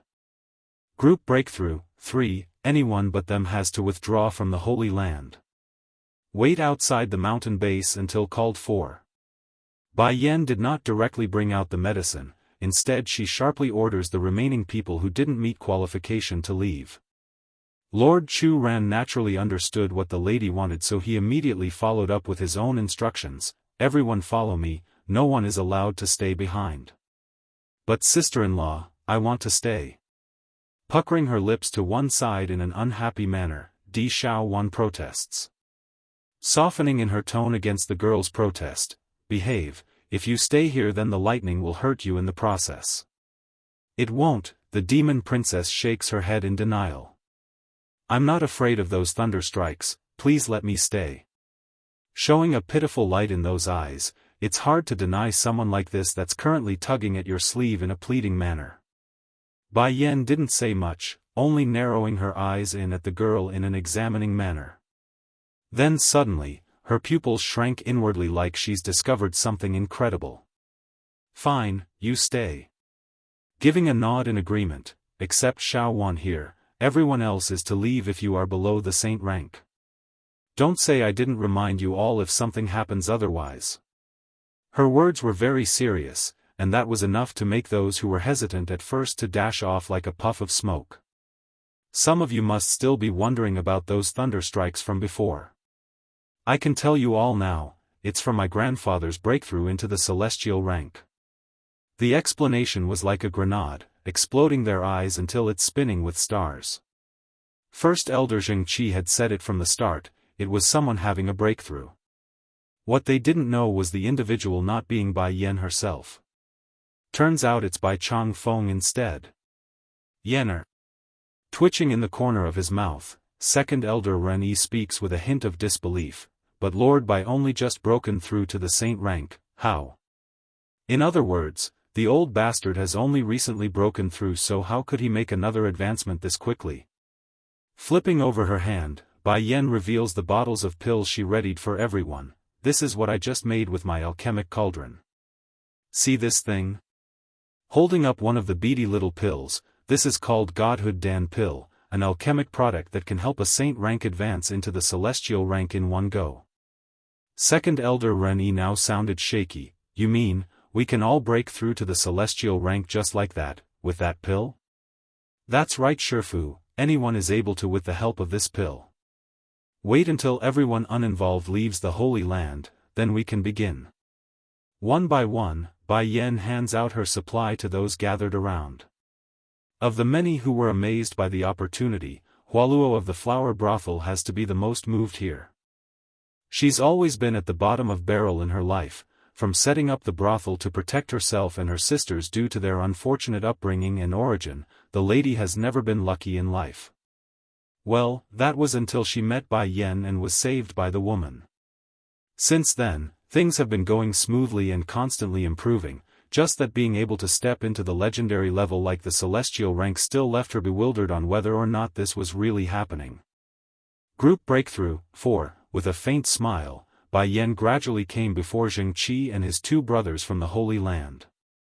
Shifus, it was the three of you who picked me up back then. For that, I will never forget your kindness and will do my best to help improve your strengths. These three have watched her come all this way in life, making them some of her most essential people in life. That's including the fact that they're unreliable on many occasions, but still, they are very much important to her.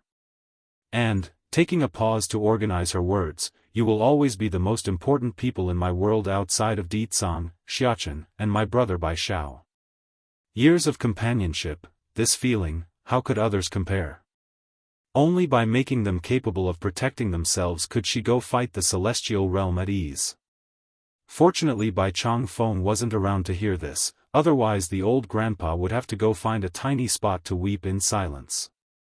My dear, Zhengqi's first voice choked as he reached out to rub the woman's head. When we picked you up 6 years ago, you were already the one and only family we have in this life. He and his brothers have no children, that makes the girl their unofficial daughter regardless of what others thought. Bai Yan smiled at that and didn't object to the idea because she felt the same way. Then without forgetting the rest, she turns to Zhongnan and Zhongbei of the Misty Fairy House. Shifus, I want to thank the two of you for the care you gave me while at the Misty Fairy House. As long as I can walk down the path I chose, I will certainly take you along with me forward. I will never forget the kindness and care you've shown me during that period. What about the spirit realm? What about the celestial realm? One day, this big world will become one and become mine to rule. The Zhong brothers were very much gratified over that promise. To these two who already lost a disciple in the past, having another so gifted and talented was the greatest fortune they could ask for. It's getting late now and I believe the crowd have mostly dispersed. Come everyone, let's begin. I will watch from the side as you all take the pill. Taking 2 steps back, she carefully looks over the group in front of herself in case anything goes wrong. Zhengqi, being the oldest of the Holy Land elders, took the medicine first as the host here. The rest followed suit next and swallowed their pill respectively, letting the gushing force spew out of their bodies. Because of how violent the power was, none of them dared to wait and hurried into a meditative position to begin cultivation. Sure enough, a thunderous rumble rocked the sky as soon as they did that, while the dark looming cloud hovered above their heads, constantly snapping crackling streaks of light at the group beneath it. Holuo and her side of the group coped with the electrical strikes fairly well, however. Zheng Qi and the other 4 elders didn't fare so well in this case due to their old age. Before long, signs of faltering could be seen across Bai Yan's 5 shifas as their bodies suffered and started to fail in supporting themselves. Bai Yan noticed this change immediately, of course. Hurrying over to Zhongbei, who was the weakest of them all, she went ahead and pushed a nourishing pill into the old senior's mouth to help restore the man's strength. Relieved by the returning color, Bai Yan then went ahead to Qiu Shurong's 3rd side and did the same. While the lady worked profusely to make sure the old-timers were keeping up, Di Xiaowan remained seated in front of the big peach tree nearby, her eyes flickering with curiosity the entire time as Bai Yan worked. Group Breakthrough 5. Strangely enough, none of those lightning strikes would draw near this demon princess despite being at the epicenter of it all. Therefore, everything within 10 li, 500 meter, had remained untouched from the incident. Sister-in-law, she opens her mouth now after being unable to hold in the doubt. With your strength, you should be able to fend off the lightning strikes, why don't you help them? Bai Yan chuckled over the obvious question. These are what you call tribulation trials. Though it's dangerous, it's a must for any cultivator to experience it for themselves to help forge their body for the newer rank. Otherwise, they will be at a disadvantage during battle because they only have the power spiritually and not physically. Making an understanding face, the demon princess just had to offer up the most troublesome idea ever. Then this won't do, I also want to be hit by this lightning a few times. After saying that, she promptly stood up and called out to the lightning cloud in an excited manner, do you not see there's another living person here? What's the meaning of avoiding me? But not only did her demands not help, the dark cloud seems to have a mind of its own and moved even farther away from the girl. Di Xiaowan literally made a face with black lines running through it at the sight. What's the meaning of this? Are those clouds not giving me face? Just as Di Xiaowan grinded her teeth in frustration, the event was over and the clouds began to disperse, leaving a pure blue sky in its wake. If it wasn't for the scorched earth and smoking craters here and there, one would not even notice what had happened due to the serenity in the air. Am I at the celestial rank now? Qiu Shurong stood up and laughed hysterically before breaking out into tears. I never could have imagined this day to come so early. Now those animals from the spirit realm can come all they like. If they do, I will make sure they never get to go back. All smiles in the face, you guessed it right Shifu, those from the spirit realm will certainly come again. If you hasten your consolidation speed, then the next battle will be yours with ease. Talk about having a turnaround in their attitude. Back when the spirit realm first attacked, these old-timers were cowering and afraid of what's to come, and now they're talking like the other side were no more than prey ready for them to hunt. Shifus, all of you shouldn't be too happy just yet. Even if everyone is at the celestial rank now, there's still different tiers in there. If the spirit realm's main core battle force comes, we might have difficulty coping with it. There's no doubt in her mind that more powerful individuals are still lurking within the ranks of the enemy. Fortunately, Bai Yan has a spy on the other side. At the very least preparations would be in order if an attack was imminent. Dragoni should be back soon. Staring up in the sky then as if another thought has come to mind, her gaze locks onto the direction of where the border city should be from where she stood. Since those saint ranks are already anti-contracted by the little missy, then it's safe to include those saint ranks as part of their own forces. Such numbers may not be a match for those celestial ranked masters, but they're plenty useful to clean up the rabbles, hence the reasoning for Bai Yan to send Dragoni back to the border city. She wants to use these newly acquired slaves. Xiaowan, Bai Yan abruptly turns around as if recalling something important again. Before Di Tsang said he's going to look for Xiachen in the secret domain, did something happen? The demon princess didn't answer right away like she normally would. Instead the girl got all hesitant and nervous, a clear sign something was amiss. Tell me, what is my son's condition? Grasping onto the girl's shoulder, Bai Yan's fingers got a bit harsh. Bai Xiaochen was her life.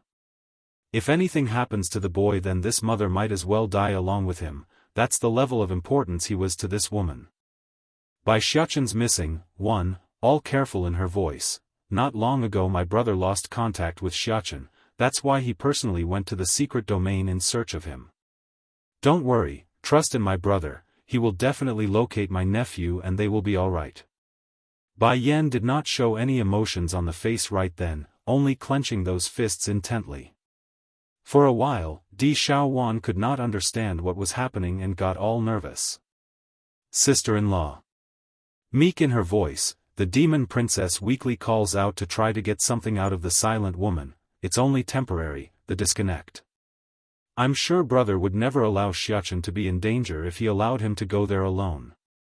Slowly exhaling a breath like she's releasing some steam. That domain, can I go in? You want to go into that secret domain? Asked the demon princess with concern apparent in her eyes. My son is missing, so I must go in person to see for myself, otherwise I can't be at ease. But, biting her lower lip, Di Xiaowan hurries to explain the problem. That secret domain is generally reserved for us demons to enter. If a human go in, I fear there will likely be danger to your life despite you already being at the celestial rank. If something happens to sister-in-law, then brother will surely break my leg when he comes back. I can't worry about so much. All I know is that my son is missing and that I have to go. The more she spoke, the sterner and harder that expression became till it's crunched up in pain. Musing for a moment, I have a way for you to go to that secret domain, but you must not tell my brother that it was I who helped you. Otherwise, he will definitely kill me afterwards. Okay, I won't tell Di Tsang about it. Lowering eyes, a firm light beams out of this woman's iris. No matter the danger, if it's for her boy, then she would bear any danger that comes her way. Sister-in-law, then. Follow me. Making a faint nod, Bai Yan turns to Zheng Qi, first, in order to leave her final instruction to the elder, Shifu, when Dragoni and her group arrives, please give them these Godhood Dan pills. You can decide which is suitable to take them or not, I leave the final decision to you. After saying that, her focus then shifts to the young lad. Wenru, your alchemic talent has always been good. When I come back next time I will help you improve further, by then you can be the one to refine the Godhood Dan pills. Bursting with joy at the promise, the lad smiles right up to the eye. Yen, you're going to teach me your alchemy? Yes, you have the ability to become a 10th grade alchemist. Here, take this recipe book and practice while I'm away. I hope that by the time I return you will already be at the 8th level. Dropping a thick booklet onto the boy's hand, she cocks a wonderful smirk like she's expecting a lot. This didn't escape Qiu Shurong's third eye. Making a face with black lines running through it, sweetie, you can't be so unfair. What about us? You can't just focus on helping him improve and leave us out of it. Well, Shifu, how many years do you think the three of you would take before success can be achieved when refining a 10th grade recipe? Making a helpless gesture, Bai Yan honestly didn't want to be like this. The issue was the three elders were just too ordinary and unskilled in comparison to Wenru.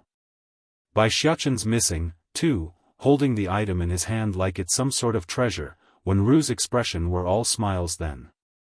Shifus, wait for me to come back first, then I'll help you all enhance your alchemy when I have some free time in the future. I believe even if I gave you all the recipes now, you would still be unable to grasp the knowledge on your own. Shaking her head with a bittersweet smile, Bai Yan turns back to the girl behind herself again. Xiaowan, we're leaving now. In a flash, the girls were already gone from this place due to the insistence of the worrisome mother. Demon Realm, inside the palace. First Elder had been staring up in the sky here when his mind was suddenly yanked back to reality by the appearance of the two familiar figures up ahead. Queen, Princess, you're back. Showing a faint smile, the senior happily greets the two new arrival from the front. Landing on the ground, Bai Yan spoke first without hesitation. First Elder, I heard you and state teacher were busy with something and had to leave, how come it's only you here? Slightly amused and taken aback by the quick question, First Elder didn't mind and frankly answered, "That's because State Teacher still had other businesses to take care of, so I returned first." "My queen, is something of the matter?" "Xiaofan is missing." Growing darker in her complexion, the lady states her main reason for coming. Likewise, the senior also grew solemn in the face upon this news.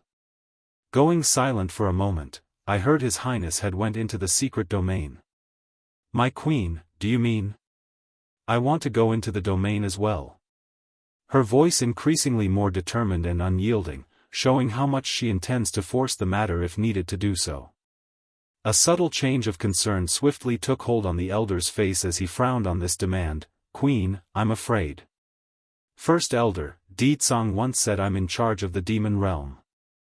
Now I want to enter that secret domain, so do as I order and send me there."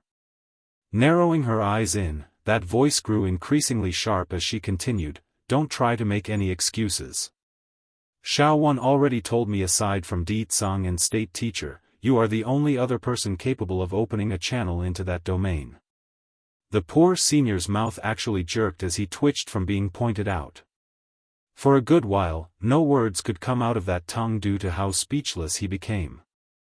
Then when the old fella finally regained his composure, he immediately turned to the princess with a protesting look of blaming, because that's exactly the sort of excuse he had wanted to make in order to shut the idea down. Di Xiaofan naturally knew what the other side meant by that look. Shrinking her neck in, she promptly took a few steps back to hide behind Bai Yan's figure. "First Elder, this is not my fault. You mustn't tattle to my brother when he comes back." Now this time it's the demon princess who's overthinking the matter. Aside from Di Tsang being a bit mean to the spoiled girl, no one else in the demon realm would treat this princess unwell. In fact, they pampered her to the point where it's ridiculous, hence the lawless behavior she has formed over the years. "Princess, if Her Highness is all right by the end of it, then of course nothing will come of this incident. However, if something bad happens, then no one can hide the fact, right?" Shaking his head, First Elder sighed at the predicament he's now placed in. Shuddering in cold sweat over that explanation, Di Xiaofan immediately turned to Bai Yan for help and tugged at the lady's sleeve. "Sister-in-law, you must come back early, otherwise my brother really will kill me." Bai Xiaofan's missing. 3. Don't assume just because Di Tsang doesn't hit this girl that he wouldn't. If anything does happen and crosses the man's bottom line, then it would spell the end for her. Di Xiaofan has no delusion of what would happen then, likely she wouldn't be able to see the next sunrise. "I'll be back," all bright and firm in her eyes. "First Elder, open a channel for me, I'm going to look for my son." Towards this determined mother, the old-timer just couldn't refuse and issued a long sigh. "If Your Highness is so determined, then I won't say any more. However, I have one last question I like to ask before we go. Did you break into the celestial rank?" Staring straight at the woman's figure, First Elder grew heavy in the voice as he spoke. Giving a nod, "Yes, not long ago I happened to come across an opportunity and made the breakthrough." "Then Queen, do you know how the level is divided within the celestial rank?" Bai Yan shook her head, showing this was the first she's heard of this. "I don't know." "Let me explain then. After all, it will just be a matter of time before you meet a celestial rank once you enter the secret domain." Giving a faint smile, the senior inhales a long deep breath like it's going to be a long one. "Truth is, we don't call our level the celestial rank at all once we hit this stage. The power difference is just too distinct and drastic on each tier, so we would treat it like a whole different level within the rank. Like for example, my queen, you've just made the breakthrough, so we would call you the bottom divine level." "Then what comes afterward?" she asks with a frown. "That would of course be the middle divine, followed by the high divine. Take that spirit lord, he is a middle divine." Caressing her chin, Bai Yan muses over this newfound knowledge for a while before finally speaking up again with a smile. "I understand. Can you take me to the secret domain now?" "Of course, if that's your wish, my queen." Giving one last glance at the demon princess, First Elder then promptly led the desperate mother away for entrance's location. Bai Yan didn't say more and quietly followed from behind. She's wholeheartedly invested on this trip and has no intention of coming back out until she locates her boy. Inside a valley, a man with his hand crossed behind the back stood firmly in place atop of this land riddled with fallen leaves of maple. Meanwhile in the back, a group of armed guards silently waited his next order. "Is your information accurate? My son is in this place?" Di Tsang's voice sounded demanding and harsh, like he's going to murder them if the answer said otherwise. Then again, this man did promise his wife that their son would be fine even if allowed to enter this place on his own. Clearly that promise didn't stand since the boys has gone missing. "Yes, Majesty, we've got eyewitness account that His Highness the Prince was last seen in this area. He was kidnapped by the members of the Sky Clan." Sky Clan?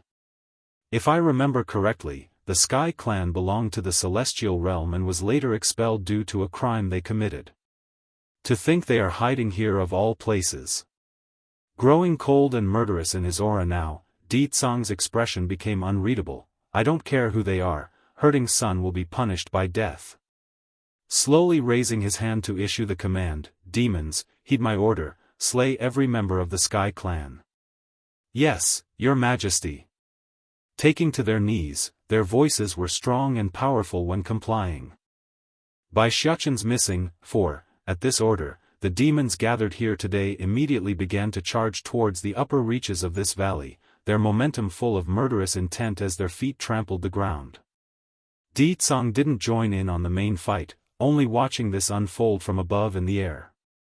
Nevertheless, his attention did eventually get pulled when a loud holler caught his ear from the small settlement.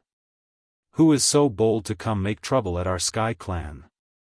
The voice clear and crisp, causing even the smoke to clear somewhat in the battlefield as that bright red figure made its way to the forefront. This individual was a beautiful woman with a dominant air to her existence, yet she still carried the sort of charm that's expected of the type who's well experienced in seducing the opposite sex. At first she was still brimming with anger over the attack, but that instantly changed as soon as she noticed that enticing figure of a man up ahead. There's a look of astonishment and stunned outlook in the woman's face. The main reason being how much of a drought it's been for these poor females of the Sky Clan after they moved here. A female still needs comforting, and when compared to the two boys they kidnapped the other day, this one clearly had more of a manly charm to him. "Hello there, handsome, if you are visiting us then you should at least send someone to inform our tribe. Why cry death and battle so suddenly? What, are you picking on us just because our tribe only has females in our roster?" Licking her lip like she's already unable to hold back the insatiable desire to mate with this man, the female who's the obvious leader of these Amazonians spoke with a voice of playfulness. Disgusted by the gaze he's receiving, Di Tsang crunches up that face and spoke with harshness, "Bring my son out and I will let you die with your bodies intact." "Ha ha ha." The woman bursts out laughing, very much amused by the laughable joke she's heard. There's sarcasm and contempt in the lady's eye. "Oh beautiful, we of the Sky Clan are lonely and suffering, you know. In order to quell our pain, we will take any passing men to become our playthings. Since you are here now, you can forget about leaving, become me and my sister's toy." Retracting the cold frosty air in her eyes, the woman throws out a charming wink at her supposed victim. Di Tsang's aura instantly grew menacing because he knew what she's trying to do. Waving his arm, a powerful force repels whatever she's trying to do and throws a counter-attack right back. Surprised and shocked by the ineffectiveness of her own charm, a pang of anger erupted out of this woman's face, but not before she got hit in chest and had to take several steps backward. Now there's only panic left in the eye. How? How can our clan seduction spell not work on you? In this world, there are many races who study the art of seductive charm, but there's no other group more capable than the foxes. Since Di Tsang here was a fox himself, it's only normal for the woman's charm to fail. "Speak, where's my son?" Encroaching in on the female, Di Tsang's pressuring gaze was now starting to make the other side stammer and break out in cold sweat. I did grab two boys that was passing by not long ago, but I don't know which one you're talking about." Expressionless, "My son is of course the most eye-catching among the crowd one." By Xiaofan's missing, 5, what you're saying is that one, the one who looks better than a fairy and is sculpted from jade itself, that child? Based on how timid her voice has become, it's obvious the earlier arrogance has died out in this lady's attitude. I think he's in the altar room right now. Only after hearing that did Di Tsang retract his oppressive aura, leaving the female to gather a breath. Sadly, his next words that followed threw her into the ice again. You bunch watch over her. He orders the demons from behind, if my son is missing even a strand of hair then all of you will die. So, you better pray that he is not hurt, or be prepared for the consequences. Her fate has been sealed since the moment she made a move against the boy. She's doomed, along with her clan, that's regardless of Bai Xiachen being hurt or not, it doesn't matter at this point. The place of offering and worship wasn't that far away, merely at the other side of the valley. Here, in this dimly lit tiny room where the altar stood was Bai Xiachen with his hands tied behind his back, that mouth stuffed and covered by a handkerchief. The boy's been awake and alert for a while now, but he never once tried anything until he's sure the ones in charge of watching him from the outside were gone. With this perfect opportunity before him, Bai Xiachen didn't need to wait and forced a tug around his arm. With a snap, the rope binding his hands were torn, leaving him free to crawl over to the other boy that's with him. Luckily the latter wasn't bound by anything, only unconscious, making it all the more easier to carry out the following escape plan he's had in mind. Wake up, hey wake up, he gently pushes the kid's body in an attempt to get a reaction. Sadly, his efforts were in vain. Scratching the back of his head over this dilemma, what to do? He's obviously been drugged by those ladies from earlier. Thankfully I'm immune to every poison out there, otherwise I might be in the same situation when they fed me that thing. It's then an idea suddenly hit the little steam bun when his brain worked up to here. Pulling out all the pill containers in his possession, Bai Xiachen wavered as he stared left and right over what he had. Which of these candy beans can detoxify the sleeping drug? Damn it, I should have paid more attention to Mother's lesson when I was studying. Wrinkling his cute little nose from the self-annoyance, the boy grew furious and decides to pop one out from each container. Oh, who cares, you're also a demon so it doesn't matter if I feed you everything. One of these should remove that drug inside you.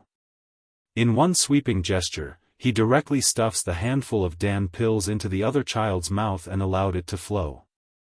Thankfully these are all high-quality medicine directly made by Bai Yen herself. As soon as the objects touched saliva, they would melt and become liquid form inside the kid's mouth, making the job of feeding all the more easier. Gradually opening those eyes, the unconscious boy eventually locks onto the little steam bun staring down at himself. Are you here to save me? Raising a bright smile, Bai Xiachen proudly cocks his tiny chin upward. That is of course, otherwise how will those fools catch me? Wild ambition, 1, moved to the point of showing tears in the corner of those eyes. The little boy wanted to say something more to show his gratitude when he suddenly remembered their own predicament. Hurrying to cry out, but those people are very powerful, you need to leave and not worry about me. No, my mother said it before that a man must know how to repay a debt. Little leopard, you helped me before so I must save you. In a forceful tug, Bai Xiachen didn't give any room for refusal and pulled the other boy along with him towards the doorway. Little leopard, follow me closely from this point forward, I will take you away to safety. When Bai Xiachen reached the doorway, his steps gradually slowed to a tip-toeing pace for fear of disturbing anyone that might still be outside. However, his prudence was for naught because when he tried to push at the door to make a crack for peeking, he immediately discovered there's a chain locked around the knobs. Understanding the problem, he inhales deeply and musters up a force around the fingers. This time around when he made a push, the power he summoned instantly snapped the metallic chains on the other side. Okay, we're good now. Come little leopard, we need to leave this place. Scurrying about from one point to the other, the pair were able to make great progress in this dark place due to Bai Xiachen's exceptional memory. When he was being brought to the altar room, the little steam bun made sure to memorize the directions so this was just him recollecting his previous steps. Who is it? Just then, a petite voice suddenly came from the rear and causes the leopard boy to fall into panic on that cute little face. Don't be afraid, I said I'll protect you. Patting his friend's shoulder, the little steam bun promises with an air of assurance. Perhaps it's the way he spoke, or just the way he acted, but it did manage to calm the frightened boy's heart. Turning around, Bai Xiaochen confronts the group that has caught them from behind. It's a bunch of ladies, all scantily dressed with barely any clothing covering their body parts aside from the crucial two parts. They were all eyeing the two boys with sharp looks like they're very unhappy right now. We're only passing through, can you beautiful sisters let us pass? All bright and innocent, Bai Xiaochen does his usual talk of persuasion. Under normal circumstances, this effort to charm the female sex would have worked without problem, however, this was the Sky Clan. These boys, weren't they the ones brought back by Lady Mei Ling before? One of the maids apparently recognizes the two and pointed this out. If I remember right, Lady Mei Ling should have fed them some sleeping drug. How did they wake up so early? No matter, they're caught now so they can forget about escaping. No one runs from our Sky Clan. That said, the group of ladies promptly charged with their blades drawn. Beaming with a sharp light at the open hostility, Bai Xiaochen rapidly pushes his friend further back to make some space. Do you think I would be afraid of you people when I'm the prince? I will protect mother in the future so you're nothing to me.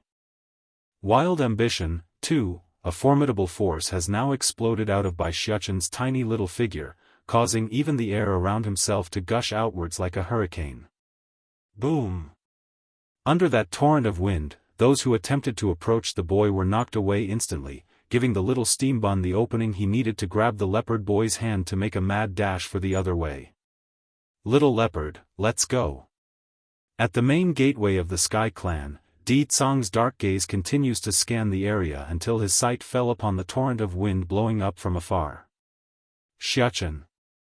In a flash of purplish light, his body shot towards the epicenter of this event. When he arrived there's already nothing left, only rubbles and a bunch of maids constantly groaning from the pain and the occasional blood puking out of their lips. Speak, where is my son? Coming before one of the injured, Di Tsong harshly glares down at the lady who's barely able to look up. They've left. The maid squirms once her sight clears up a bit and recognizes the frosty look coming down at herself. Where did they go? He asks again with a totally unreadable face. I didn't see clearly, there were too much sand and wind so by the time I came back to my senses they were already gone. The maid trembled as she answered, her heart filled with endless terror when she noticed what the man was doing. Di Tsong have already raised his hand by then, and from it was a purplish flame. When he released it, the fire instantly engulfs the injured here and slowly melted their flesh and body away like magma meeting rock. Sire. A group of demons also gathered due to the noise, their bodies kneeling to await their next order. I don't care if you turn this valley upside down, go find my son. He shouldn't have gone too far. Cocking a cold smirk over what he's going to say next, as for the Sky Clan and its members, leave none alive. They can pay with their blood for making a move against my son. Under normal circumstances, Di Tsong wouldn't even need to make such a huge scene about finding the boy, he could have just used his nose to track the scent. Unfortunately, there are various obstacles here stopping him from doing so. The main one being the differing laws governing this pocket dimension, it's affecting his ability to smell. Of course, the Demon King here was well aware of this fact and deliberately gave his own son a beaconing charm. It's so he could tell where the boy was at all times. Sadly, the little rascal actually lost the damn thing, forcing Di Tsong to do all this for a simple rescue mission. Yes, sire. Bowing their head, the demons promptly spread apart in every direction without looking back. At the higher parts of the valley, Bai Xiaochen and Little Leopard had just ran out of breath from running so fast out of the settlement. They're tired but relieved at the same time. It's strange, the commotion I made should have alerted those from the Sky Clan, why aren't they coming to catch us? Wrinkling his lovely little brow, Bai Xiaochen mutters this to himself in confusion. But since he couldn't understand the reasoning then he's not going to dwell on the matter. Instead, he makes a brilliant warm smile at their own fortune and rolled with it. Wild Ambition, 3, Little Leopard, we are safe now. The leopard boy blinked and blinked before responding, thank you. Don't thank me, before it was you who helped me when I was hurt. Patting the other side like he's some sort of adult, Bai Xiachen starts getting ideas again like he usually does. This place is too unsafe, why don't you come with me? I can't be at ease leaving you here alone once I leave this place. There's shock on the leopard boy's face, but more were that of surprise and happiness. Almost choking due to the tears that's swelling up, you would take me in? Bai Xiachen gives a heavy nod, my mother is a very good person so I'm sure she would love to have you around, don't worry. Do you like your mother very much? Seeing how the little steam bun would always genuinely smile when mentioning Bai Yan, the leopard boy unconsciously began to envy him. It couldn't be helped. Since his birth, this kid has always been alone without any supervision or family. To finally have a grasp of what it means to experience kinship was something entirely new and enticing for him. Proud in his demeanor, of course I like my mother, she's the greatest and best-looking woman in this whole wide world. She's gentle and kind and the sweetest person you can find. It's the very reason why I came here, it's to enhance my own strength so I can protect her from those mean people who wishes to harm her. Then do you not mention anything about your father/my father? Bai Xiachen's mouth instantly puckered up with a sour note. He is a big baddie who always try to steal mother away from me. But out of consideration that he likes to beat those bad people away from my mother, I have reluctantly accepted him. When speaking up to here, the little steam bun suddenly paused like he's thought of something else. Actually, baddie father isn't that bad, he can be nice to me sometimes. It's just that he always tries to hog mother's attention all day long and wouldn't let me sleep with her at night anymore. That's right, after Di Tsang came into this pair's life, the poor child's been unable to share a bed with Bai Yan. The direct consequence of that was Bai Xiachen questioning his own origin and believing he's adopted from the streets. Little leopard, let's get out of here first, I don't want to give those ladies a chance to catch us for a second time. Giving a long sigh, Bai Xiachen gave one final glance at the oddly silent settlement behind himself before fleeing off into the sunset with his friend in tow. There's a town not far away from where the valley was located. At first this place was still bustling with noise, but that quickly changed into a calming silence when the two boys appeared. Whose children are they? What a lovely pair of boys, the first pretty like a girl and the second just as fine like a piece of jade. Little leopard rarely makes contact with other people so this experience was something very new to him. Perhaps it's the look he's getting, or the added attention, but the kitty boy definitely didn't like this and took shelter behind his friend's back. He's just too timid and afraid for these sort of crowded events. Understanding the issue, Bai Xiachen promptly pat the other kid's shoulder as reassurance, don't be afraid, with me here no one will hurt you. That day it was he who got saved and it was he who brought the leopard boy out from his former home. In the end Bai Xiachen here holds a huge responsibility to look out for the other boy, after all, it was his own negligence that allowed the females from the Sky clan to kidnap the kid in the first place. Wild Ambition, 4, and this time, he won't let his friend Little Leopard suffer any more damage. A man must shoulder responsibility in life, that's what his mother said. The leopard boy nods and came out again with renewed confidence. You are my only friend so I believe in you. Though there's no more fear left on the kid's face, but the cheeks were still flushing red as he stared back at the townspeople. Elder, are you seeing this? Not far away from where Bai Xiachen stood was a young man wearing a light blue robe. He's currently eyeing the two boys while fanning himself like a young scholar. Young lord, I saw it very clearly, the boy with the more exquisite face is the one those from the demon realm are seeking. With a placking sound, the youth folds his fan in one smooth motion and coldly spoke again. According to the forefathers, we were once also members of the demon realm, but because of a mistake our forefathers made, those at the throne threw us out and banished our clan into this domain. Originally we should be happy to be able to come here, after all, the demon realm's foundation is damaged during the Great War.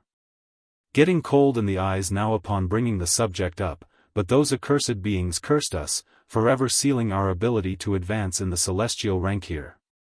They could have just left us alone. Instead they ordered us to forever guard over this stretch of land for them and not let us reap the benefits. The more he spoke about the past and the conditions placed on him and his kin, the more outspoken and harsher his voice became. "What do you have in mind, my lord?" the old man asks after a moment of thought. Showing a rippling smirk regarding that question, "I want to make use of this demon prince. Once I capture him, then that demon king will only have two choices to make. First is to release us from this prison, then it's to hand over the throne to me and break the limit on our bodies." Showing hardness in the eye, the youth flicks open his fan again using that expressionless face.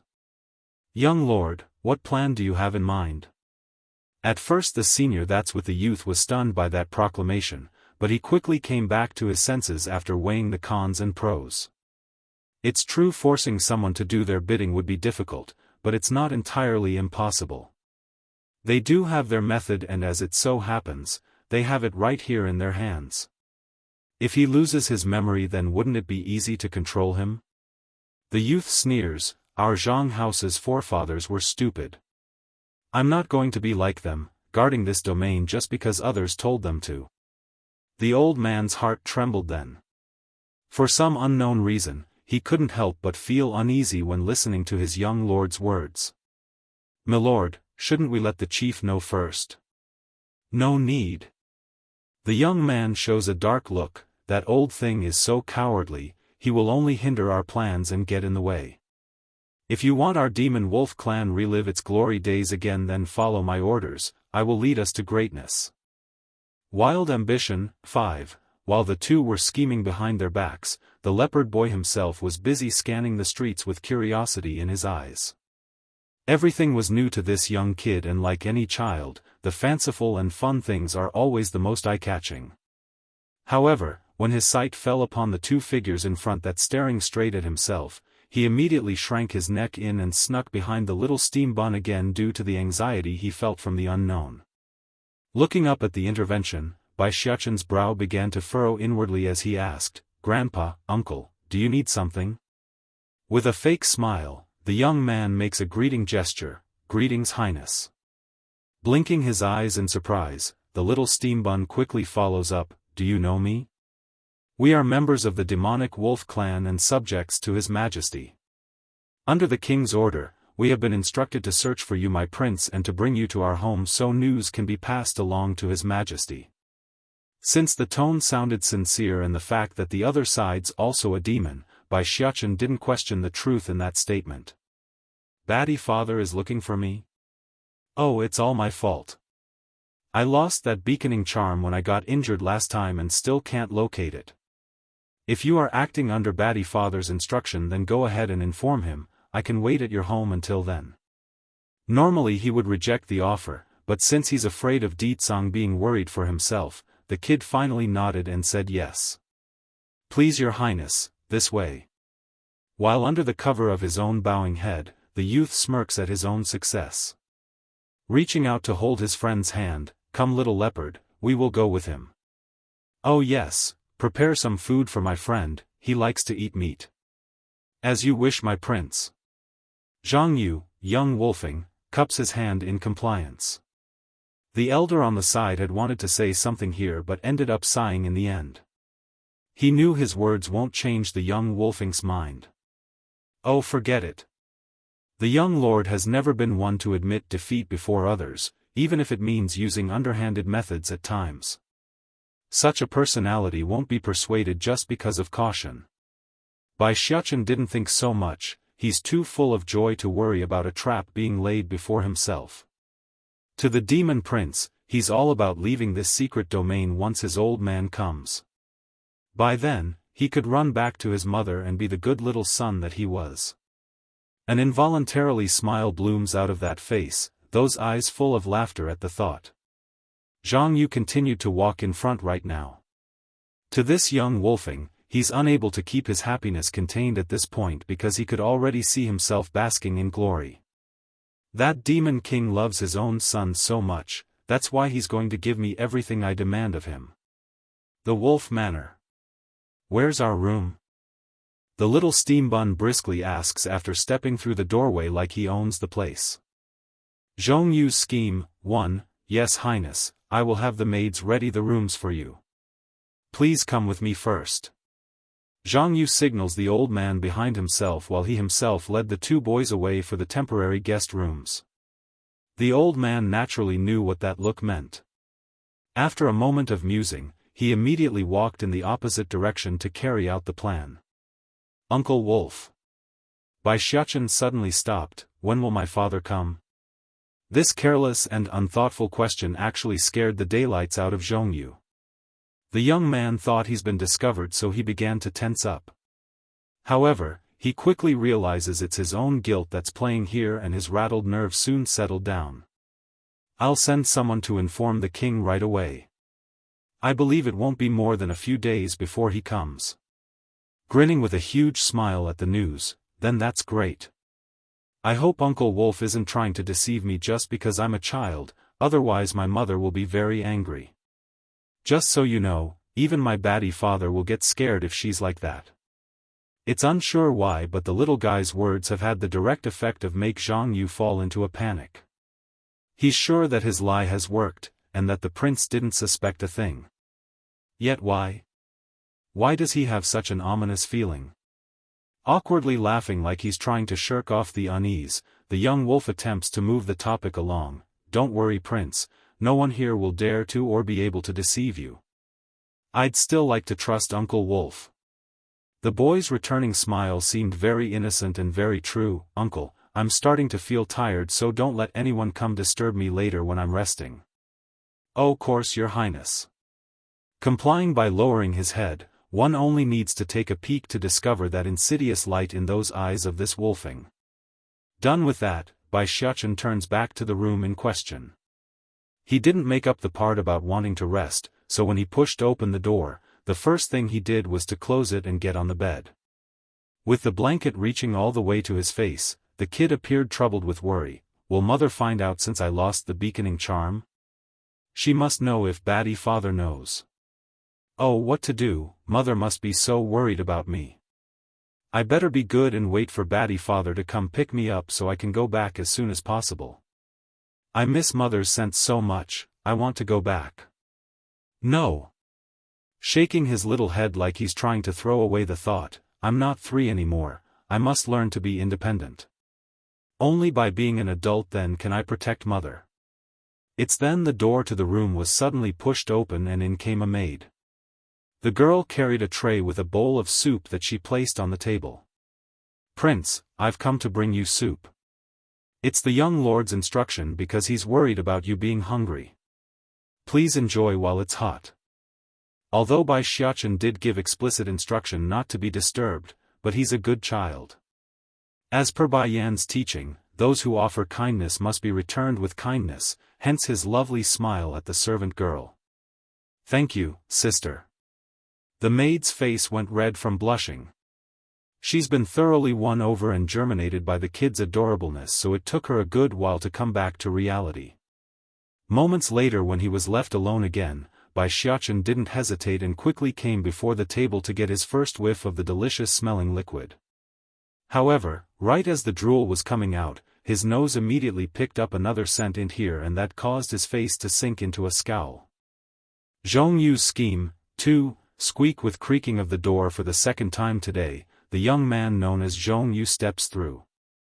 When he saw how ugly the kid's expression was towards the filled bowl of soup, his face instantly sank from the picture. My prince, this soup, is it not to your taste? Squinting up his eyes, Bai Xiaochen began examining the new entry up and down like he's thinking of something and on what his next course of action should be. Under that scrutinizing gaze, Zhong Yu found himself starting to tense up in fear. What's going on? Did this kid figure it out? No. It's impossible, us demon kin have no knowledge in regards to alchemy, and this Dan pill is something I bought from a human years ago. That person said it can make the taker lose their memory, so the prince couldn't have known the soup is drugged.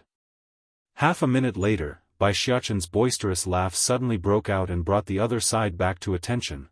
Of course not, Uncle Wolf, how can I refuse your good intention? Picking up the bowl, the kid takes a big swing at the liquid and gulps down the entire thing in one move. When done, he didn't forget to wipe the corner of his mouth to emphasize how much he enjoyed the flavor.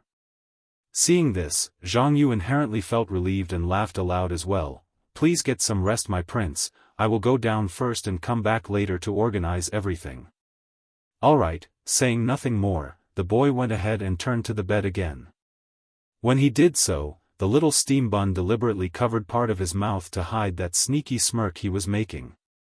It's unsure how much time has passed, but by the time Zhang Yu returned to check up on the occupant, he was already showing off his real face of cold light. "Brother Yu." Coming up from behind was a young woman of similar age to the male. She's also eyeing the little boy currently sleeping on the bed with her own gaze. "Is this the crown prince from the demon realm?"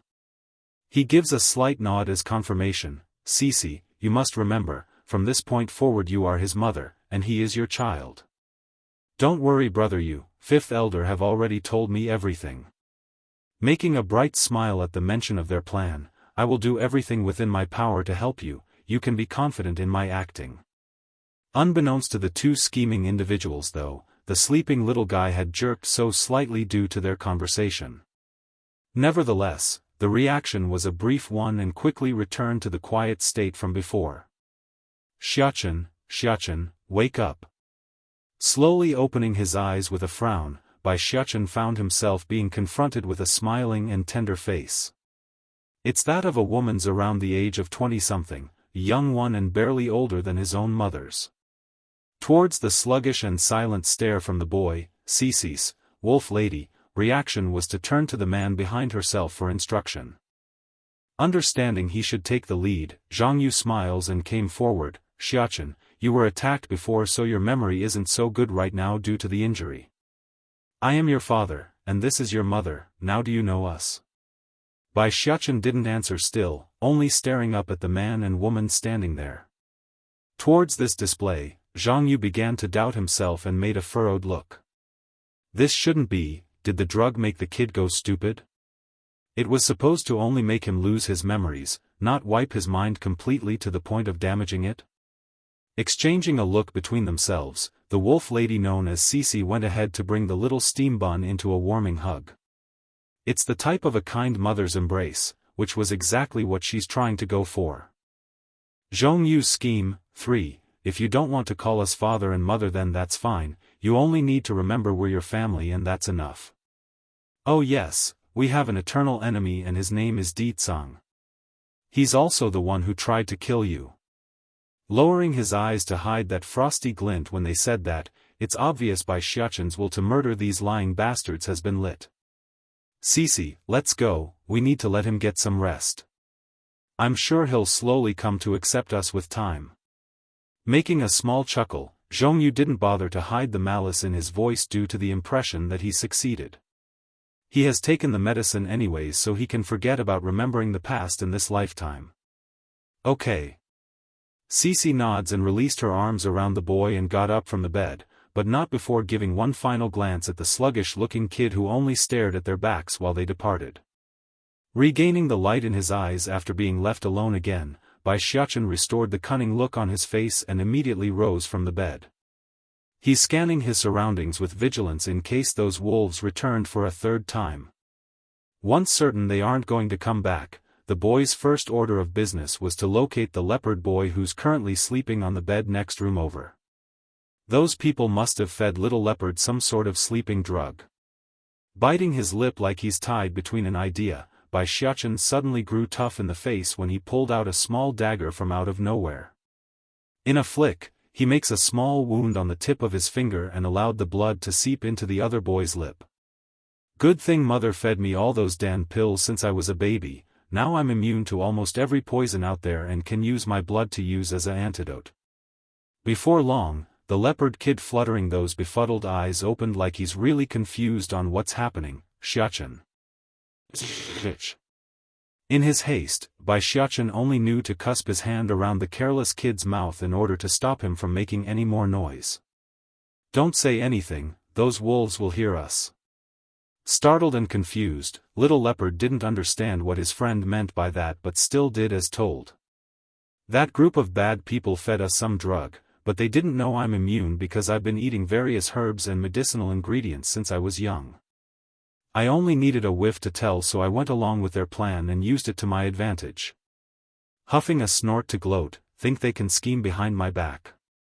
Don't they know I am immune to all poison? Then shouldn't we make a run for it? Asked the leopard boy with nervous eyes. Shaking his head, no, I can't just leave like this, they must pay for trying to use me against my baddie father. That, the little leopard sounded worry still. I'm going to wait here for baddie father. They want to use me, so he will definitely come for me. Evoking a sly smile, he shows off why the foxes are so cunning, they will work for me whether they like it or not. The little leopard boy continues to blink his eyes in bafflement. Although the kid doesn't understand what his friend's trying to do, but he knows by Xiaofan couldn't be wrong. Okay, I'll stay with you here until your father comes. I'm not leaving without you, Xiaofan. Don't worry, little leopard, they can't hurt you. Patting his friend's shoulder, the little steam bun reassures the other boy with his confident smile. Also, I need you to keep pretending like you've lost your memory, otherwise my plan will be exposed. I understand. The leopard kid solemnly nods to show how much emphasis he has regarding the instruction. Done with what he needs to do, Xiaofan swiftly left his friend's room like a little ghost that he was. Perhaps it's how confident Zhang Yu felt about his plan working, but there were no guards or patrols placed around their room, so sneaking around was a piece of cake. Zhang Yu's scheme, for, at this moment at a not so far away peak next to this township, a woman now stands staring down from above at the terrain as the bristling wind blew against her dress. The eyes she showed were sharp and bright. This domain doesn't look all that different from the world outside, now I just need to find Xiaofan and get him back. Loosening her frown after that small muttering remark to herself, she promptly left the spot in a flash to head for the township at the bottom of the valley. Meanwhile, at the same time this was occurring, Di Tsang was currently acting increasingly more annoyed as he sat on the throne seat in the Sky Clan's settlement. Is there still no news about my son's whereabout? Sire, we've searched everywhere around the area, there's no sign of the prince yet. The guard answers with a nervous tremble.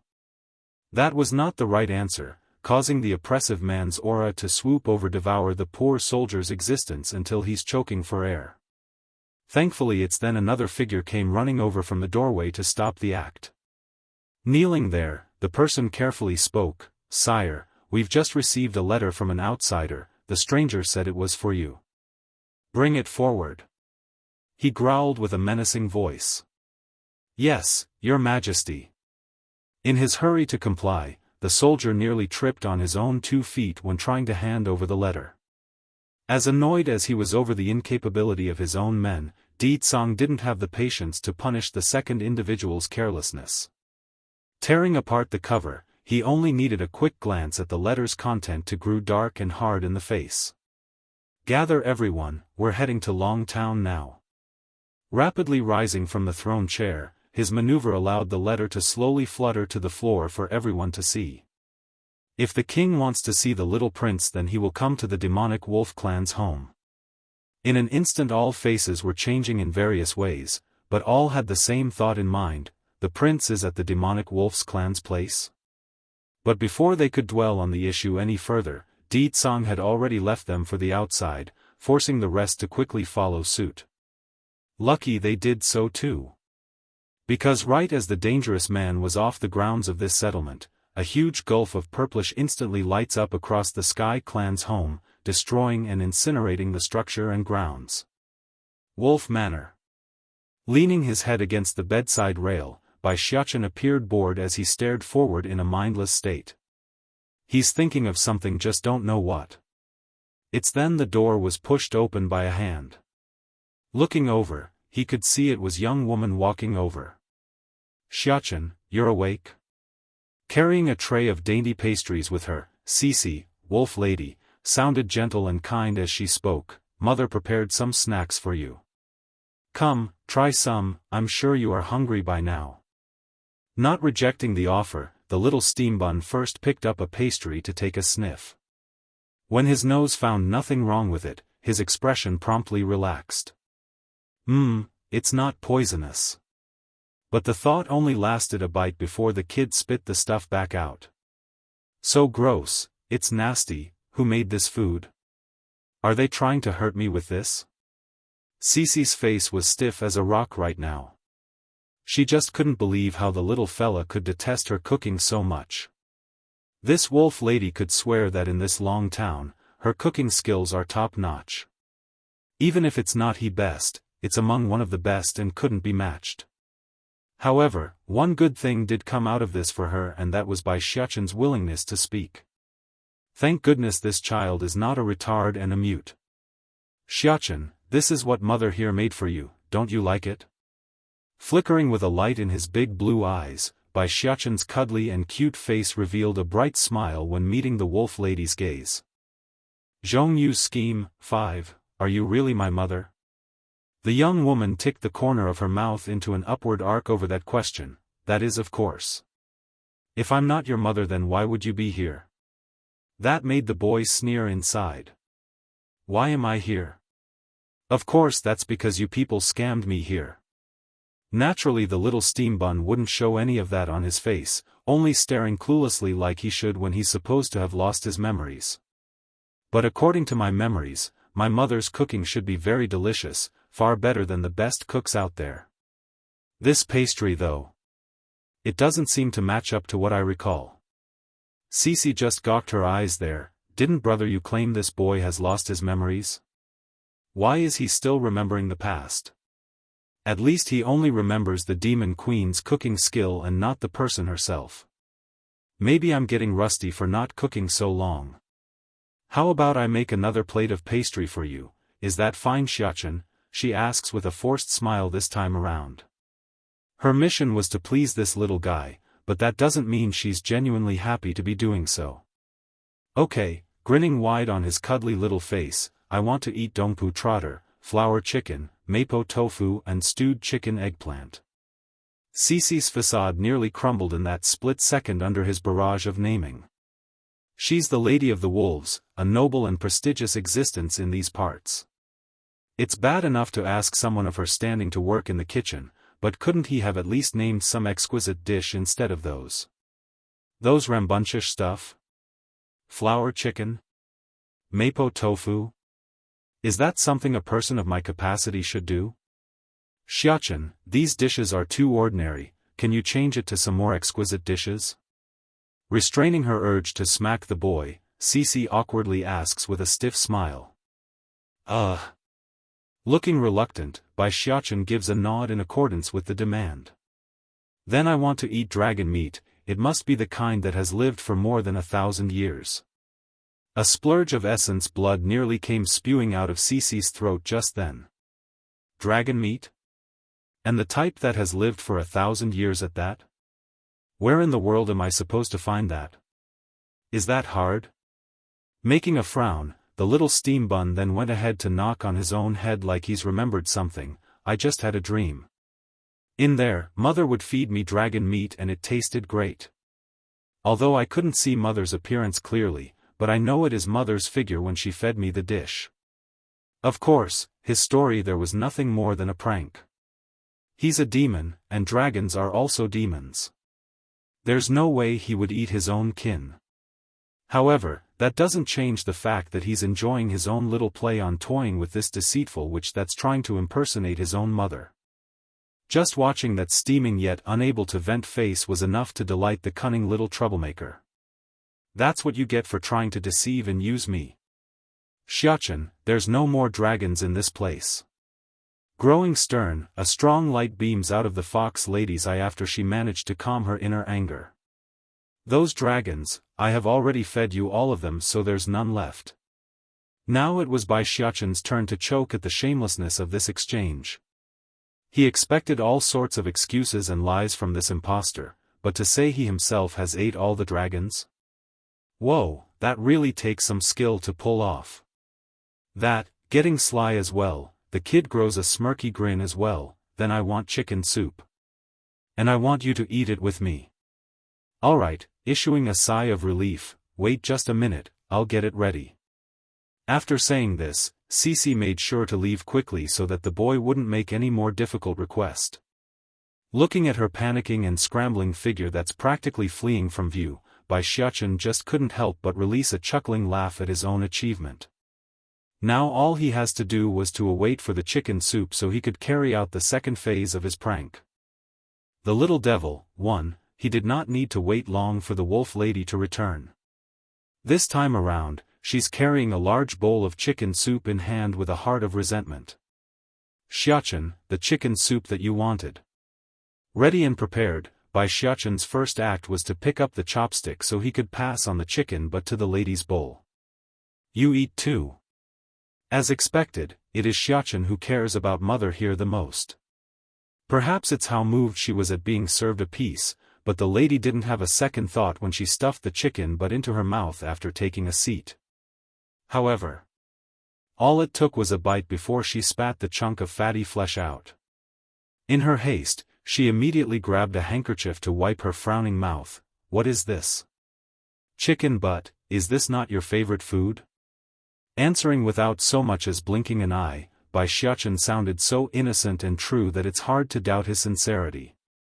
Sadly, this news was a huge blow to the wolf lady's mental stability. If she had known the piece she just placed in her mouth was a chicken but then she would have removed it even before she made the soup, that's a huge blunder on her part due to inexperience, and now she's suffering for it. For a second, the lady felt like her very bile would spill out due to the disgust she felt. Mother, you have changed.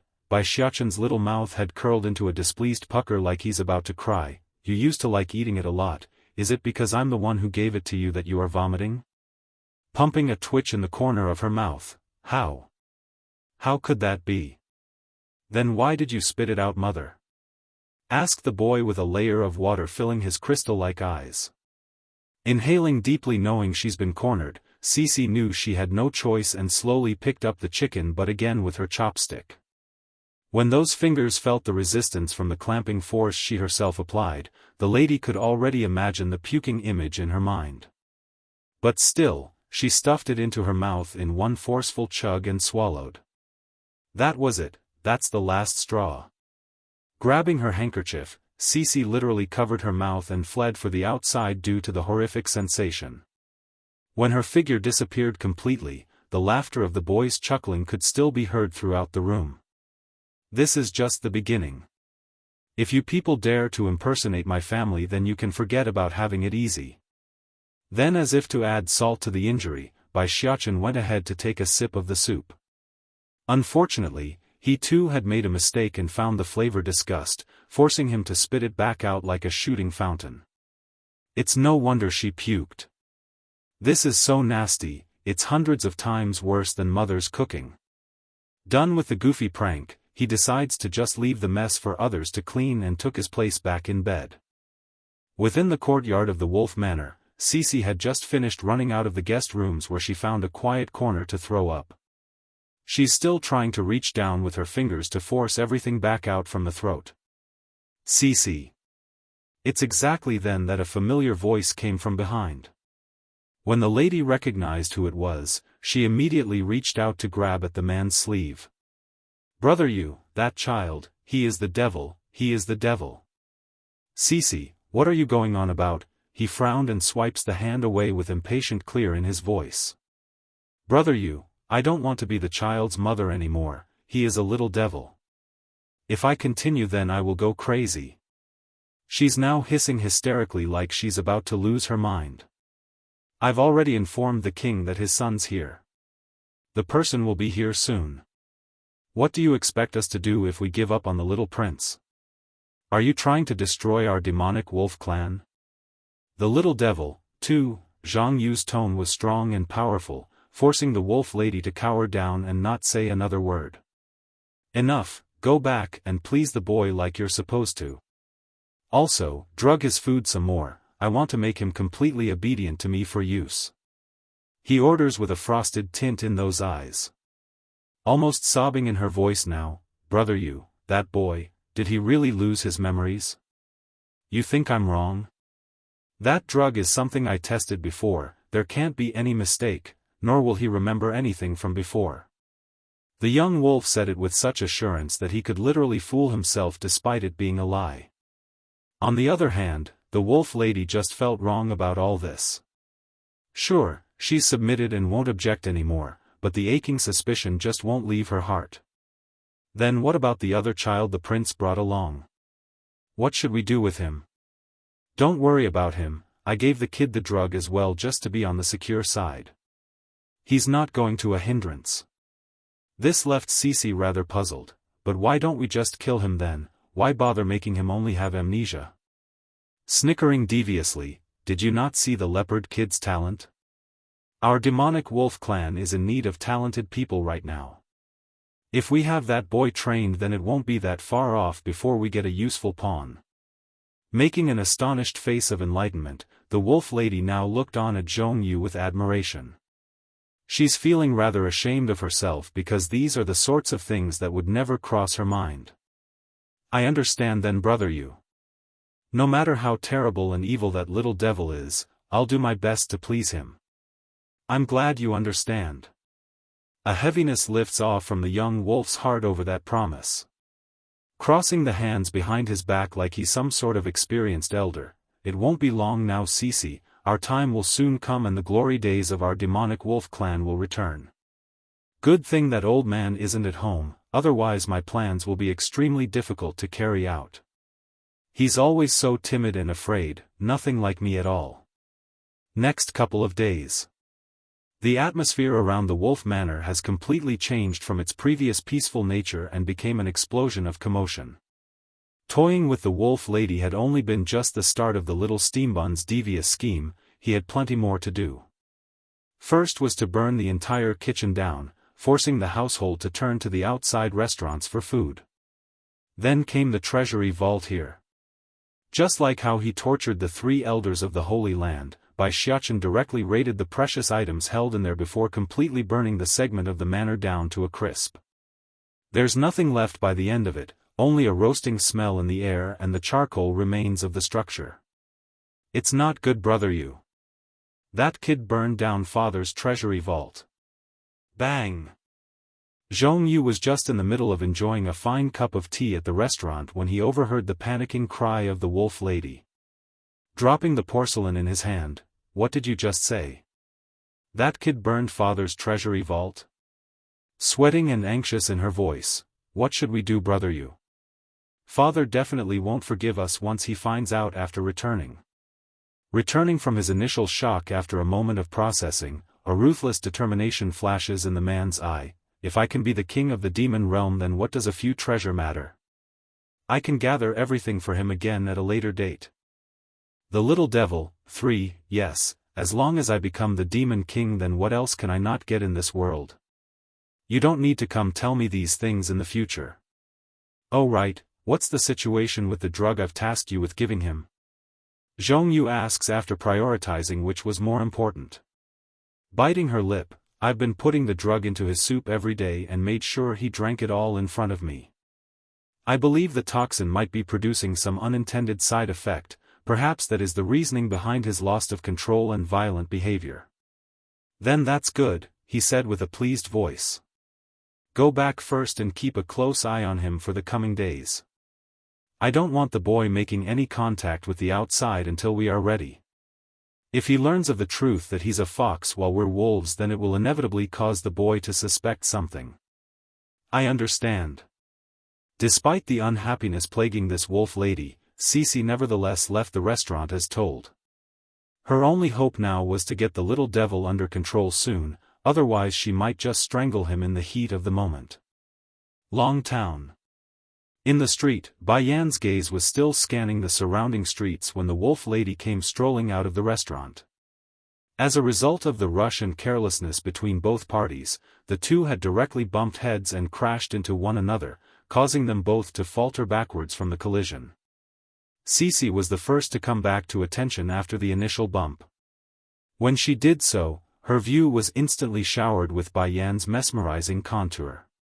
It's left her speechless and at a loss of breath. Bai Yan also came back to her senses by then, and just like the astonishment portrayed by the other side, she too made a surprised face after checking out Cece's figure. Demonic Wolf Clan? Cece's body quivered at being pointed out.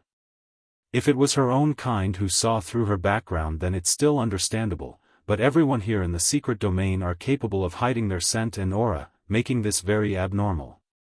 You are, she asks with a furrowed frown. Controlling her expression, Bai Yan speaks, before I came here First Elder had told me about your clan. He said there are those who've been exiled to the secret domain as punishment and made to guard the place, and your clan is one of those guilty groups, is it not? Giving a pause to think before continuing, is your clan chief called Zhang Chongqing? The demonic wolf clan has always been ambitious even before their banishment, the only exception was this Zhang Chongqing. As a result, the person who was still a young lad back then was made the clan chief due to his timid nature. Yes, Zhang Chongqing is the clan's chief and my father. Showing a smile now, Cece felt more at ease since she didn't feel any hostility from the other woman. May I know who you are, miss? I only want to ask you one question, have you seen Ditsang? Ditsang? Showing surprise on her face, Cece almost questioned her own ears for a second there. Who exactly is this woman to address the Demon King by name? And your relationship to the king? Oh, I'm his wife. Oh, I'm his wife. This sentence was like a heavyweight smash hitter, causing the wolf lady to become disorientated due to this overwhelming piece of information. Is this woman the king's wife, the mother of the prince? What am I supposed to do? The prince is still at home and I'm impersonating the queen. The little devil, casting her eyes downwards in order to avoid eye contact, my apology, but the king is not at this place. Your Highness should go look elsewhere if you wish to find him. Even if the panic in her eyes were only a glimmer of a flash, it's still not quick enough to escape Bai Yan's sharp attentive gaze. Giving a quiet nod of suspicion, okay, I won't trouble you then. If there's a message from Ditsang though, remember to let me know. When her words fell, she immediately made a turn to walk the opposite way. However, if one paid closer attention, they would easily recognize how slow her footsteps were, unlike before where it's at a pacing speed. Sure enough, when Cece made a run back to inform her accomplice, Bai Yan's head had come around to watch where she went. This demonic wolf clan, something is not right with them. Suddenly, a small hand reaches out and tugs at Bai Yan's sleeve from the side. Looking down, she could see it was a young boy, but that face was as beautiful as any little girl and more. Is what you said all true? You are the Demon Realm's queen? Blinking that eyelash, the young boy asks with carefulness in his tone. She nods. Do you know something, little boy? Based on the kid's gaze alone, she could already tell he has something to say. Nodding desperately, Little Leopard went right into the important bit. If you are the Demon Realm's queen, then you are Xiaofan's mother, right? Clenching up in her heart, Bai Yan instantly grasps onto the child's shoulder because she knew her chance was here. Have you seen Xiaofan? Where is he? Giving a glance towards the direction of where the wolf lady departed, those people tricked Xiaofan and I into coming here, then they gave him the drug to lose his memories. Thankfully he didn't fall for their plan. Now they're shamelessly claiming to be his parents. The last bit of that explanation made Bai Yan's fist clench even harder. You say those people, are you referring to the demonic wolf clan's member? Yes, it is them. Those wolves not only pretended to be Xiaofan's parents, they also said the Demon Realm's king is his worst enemy after believing he's lost his memory. Biting his little lip, the boy tightens his grasp around Bai Yan's sleeve like he's afraid she might not believe him. Xiaofan said he wants to see the king, that's why he stayed at the Wolf Manor. Auntie, can you help get him out of there? I can't just leave him behind. A surge of anger erupts from the woman's chest as Cece and her accomplice came quickly out of the establishment during this timing.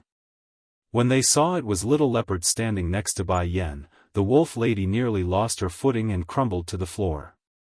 Zhang Yu didn't do so well either, but unlike the lady, he's more composed and hurried to drag the leopard boy back to his side before making a greeting. Your Highness has traveled far today, please forgive this boy's lack of manners. He's my son's playmate, so he might have done something he didn't mean to. Allow me to bring him back for further education if he's offended you in any way. As much as Bai Yan would love to tear these two scheming wolves apart right then and there, she nevertheless suppressed her inner anger to take the safe route. I disagree there. I find this boy very much to my liking, in fact. Zhang Yu was truly startled by that answer. First giving the teary boy in his hand a stare, then he furrowed his brow into a frown of confusion. This boy also lost his memory because of the drug, there's no way he could have anything to the Demon Queen. Perhaps it's really just that, they're compatible. Bai Yan's fury, 1, since your Highness likes it, then I'll take him to visit you in person on another date. He hasn't completely taken control of that brat yet, so it's imperative that he not allow the two to meet.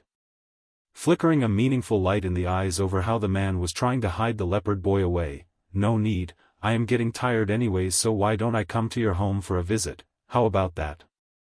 Dramatically changing in his complexion over that suggestion, Zhong Yu nearly gasped from the huge breath he took in. Queen, my father is not home right now, you coming? That doesn't seem to be right. Why don't we wait until he returns to receive you? Just give him a few more days and he would be able to completely control that little brat. By then not even this the king would be able to do anything, let alone this human woman. And if, narrowing her eyes in, a frosty curve forms around Bai Yan's lip, I must come? All white in the face, Zhang Yu gnashes his teeth and stands firm. Queen, I respect you because of your position, do you really think the demon realm is controlled by you? Nothing but a human. Do you think your status will be there if it wasn't for the fact that you gave birth to the prince? Due to the demonic wolf clan's inability to leave this secret domain, their members have no way of knowing the true circumstances regarding the outside world, nor do they know of Di Zhang's edict from before. So you're implying that you're not allowing me to enter the wolf manor? Bai Yan sneered as she approached the two wolves with that dangerous figure of hers. Under that pressuring aura, Zhang Yu instinctively cowered and stepped back as well to keep distance. He may not understand why he's feeling so stressed, but that body of his doesn't lie, it's fear he's sensing and it's telling him to back off. Queen, please go back, he says after much difficulty. That was the last straw for the leopard boy. Breaking free from the hold, little leopard quickly ran to Bai Yan's side and stared viciously at the two wolves. You two are bad people and kidnapped Xiaofan. Auntie, they are the ones who locked away Xiaofan, you must save him. That outcry from the boy completely scared the daylights out of the two across from them. Practically screaming now, Zhang Yu loses his act and snaps back. What nonsense are you talking about? I am not talking nonsense. A pang of anger erupts from the kid's face. Auntie, let's go find Xiaofan, we can save him together. Pulling at Bai Yan's hand, he had wanted to lead her to the wolf manor when Zhang Yu suddenly attacked. The fist from the treacherous wolf was aiming straight for the boy's face, a spot where it would kill based on the level of power infused in that punch. Fortunately there's a guardian angel around. Bai Yan's fury, 2, Cici, you go back first. He coughed dryly as he gave that command. Despite her own worry still, the wolf lady didn't argue with Zhong Yu's order and ran for the manor. Towards this maneuver, Bai Yan didn't fret, only picking up the leopard boy in pursuit from behind. The wolf man saw this, of course. He knew he had to do something despite his own injuries, hence the swinging punch he made at her. Sadly, this was a huge mistake on his part because Bai Yan's reaction was just as fast and in the form of a counter kick. This sent the bastard flying over 10 meters away this time around and made that stomach vomit blood like a fountain. Scram! After leaving that remark, Bai Yan immediately continued her chase for Cici, leaving only the unconscious wolf man in the background. Wolf Manor. Within the courtyard, Bai Xiaofan was currently snickering with cunning as one of his fingers illuminated itself with a spark of blue flame. Where should I set fire to this time? He mutters carelessly as his free hand rubbed that little chin of his.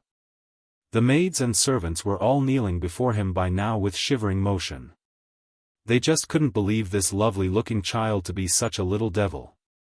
Master Xiaofan, please don't set fire anymore, otherwise you will burn the whole manor down at this rate. Curving that smile into a cunning smirk, Bai Xiaofan deliberately makes a disapproving face. You will not let me go out to play, and now you won't let me set fire. What am I supposed to do here then? I'm bored and have nothing to do. Master Xiaofan, the one who won't let you go out is your father. Master Yu's decision. It's dangerous outside. If we let you run around, then those people who injured you will inevitably find you again. The maid quivered and attempts to persuade him with that point. Huffing a snort, if you won't let me go out to play, then don't get in my way. If you do, then I'll burn you along with whatever I want to burn. The maids and servants quivered once again over that threat and exchanged various glances of fear between themselves. In the end, they stepped back and left the boy to his own bidding. Xiaofan. Suddenly, a panicked voice came from rear side door right as the devilish kid was about to set another fire, causing that little face to collapse from disappointment. What do you want this time? These days he's been really annoyed whenever this wolf lady came over. It's like she's a heckling bat, constantly bothering him during his pranks. Xiaofan, come with me. Cici reaches out and wanted to pull the boy along despite not asking for permission or giving reason. This angered the little steam bun, of course, which he avoided by sliding to one side using a quick step. Normally the lady would question why the supposed amnesia kid would react this way, but time was urgent and she didn't have time to dwell on the matter. Not knowing what to do, Cici did what came to mind and tried again to no avail. Listen to me, Xiaofan, those people who harmed you is coming, we must go into hiding to keep you safe. Now hurry and come with me. I am your mother, so I won't hurt you. She explains with panic showing all over that urgent face. Now that news wasn't bad at all, in fact it made Bai Xiaofan light up with Li in the eyes, for he knew what's coming. Is Baddie father here? Pretending to be puzzled, you said those people harmed me, but there's no hatred between me and them, so why would they hurt me? Stumped by the logic, Cici began to ramble on the only idea that could sprout from that airhead brain of hers. That's because they found you cute and cuddly. They wanted to steal you away from me and your father, but we refused. How can we abandon you, Xiaofan? That's when they got furious and attacked. They wanted to destroy you because they couldn't have you. Bai Yan's fury, 3, is it?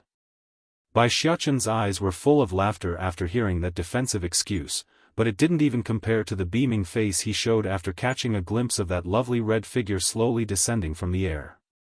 Mother.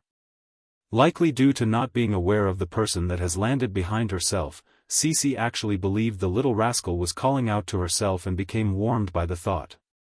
It couldn't be helped, after this little devil came to their home things haven't been the same. It's downright chaotic and a mess. It looks like my efforts have paid off. This little guy now knows what's best for him and accepted me in his heart. Just when Cici was getting jubilant over that idea, Bai Xiaofan had already shirked off her hands to run past towards the doorway. This left the wolf lady completely frozen there. Stiffly turning around with those fingers still hanging in the air, what came into her view was Bai Yan's gorgeous contour. Before either of the girls could say another word though, Bai Xiaofan had already thrown himself into those arms. Mother, I miss you so much, how come you didn't come find me earlier? Is it because Baddie father won't let you come? Compared to his previous cunning appearance, the little steam bun was now portraying a pitiful and sad face, like he's been greatly wronged. It couldn't be helped. In the little guy's mind, it's always Deet Song who's the bad person and the one trying to fight him for Bai Yan's attention. In retrospect, the doting mother here on the other hand was flabbergasted by the first comment coming out of her son's mouth. What did Deet Song ever do to make our boy think like this? Am I not here now, sweetie? Tightly embracing the little guy, her face dons a warm smile. It's so nice having a son around. Back over at Cici's side, the wolf lady was frozen all over as an uncontrollable panic shook her entire existence due to the dismay growing from within. How can it be? Didn't he have amnesia? Why would this little thing remember his own mother? As reluctant as Xiaofan was about letting go, he did after a long hug. Turning around to face the deceitful witch, his lips had turned into a sarcastic snarl. "Oh yeah, I forgot to tell you people. Mother's been feeding me various herbs and drugs since I was little, so I'm immune to most poison. The little drug you gave me have no effect." Faltering backwards over that bombshell of a truth, Cece kept shaking her head like this was some kind of lie. "No, this can't be. Is he saying that everything is a lie? The amnesia is a lie? No. Why are you doing this, why?" She finally understood why the kid's behavior was so abominably horrible. "It's because it's all a act." Puckering his lip to one side like it's something obvious, "Didn't you want to use me to deal with my baddie father? If so, then why wouldn't I use you to my advantage? Instead of me going to look for him, it's easier to just sit around and wait." With her finger pointed at the rascal, Cece found her tongue tied there. She couldn't utter a word against him as tear and despair slowly filled those eyes. "Son, be good and wait here for me." Leaning downward, Bai Yan gives her boy a peck on the forehead to seal the deal.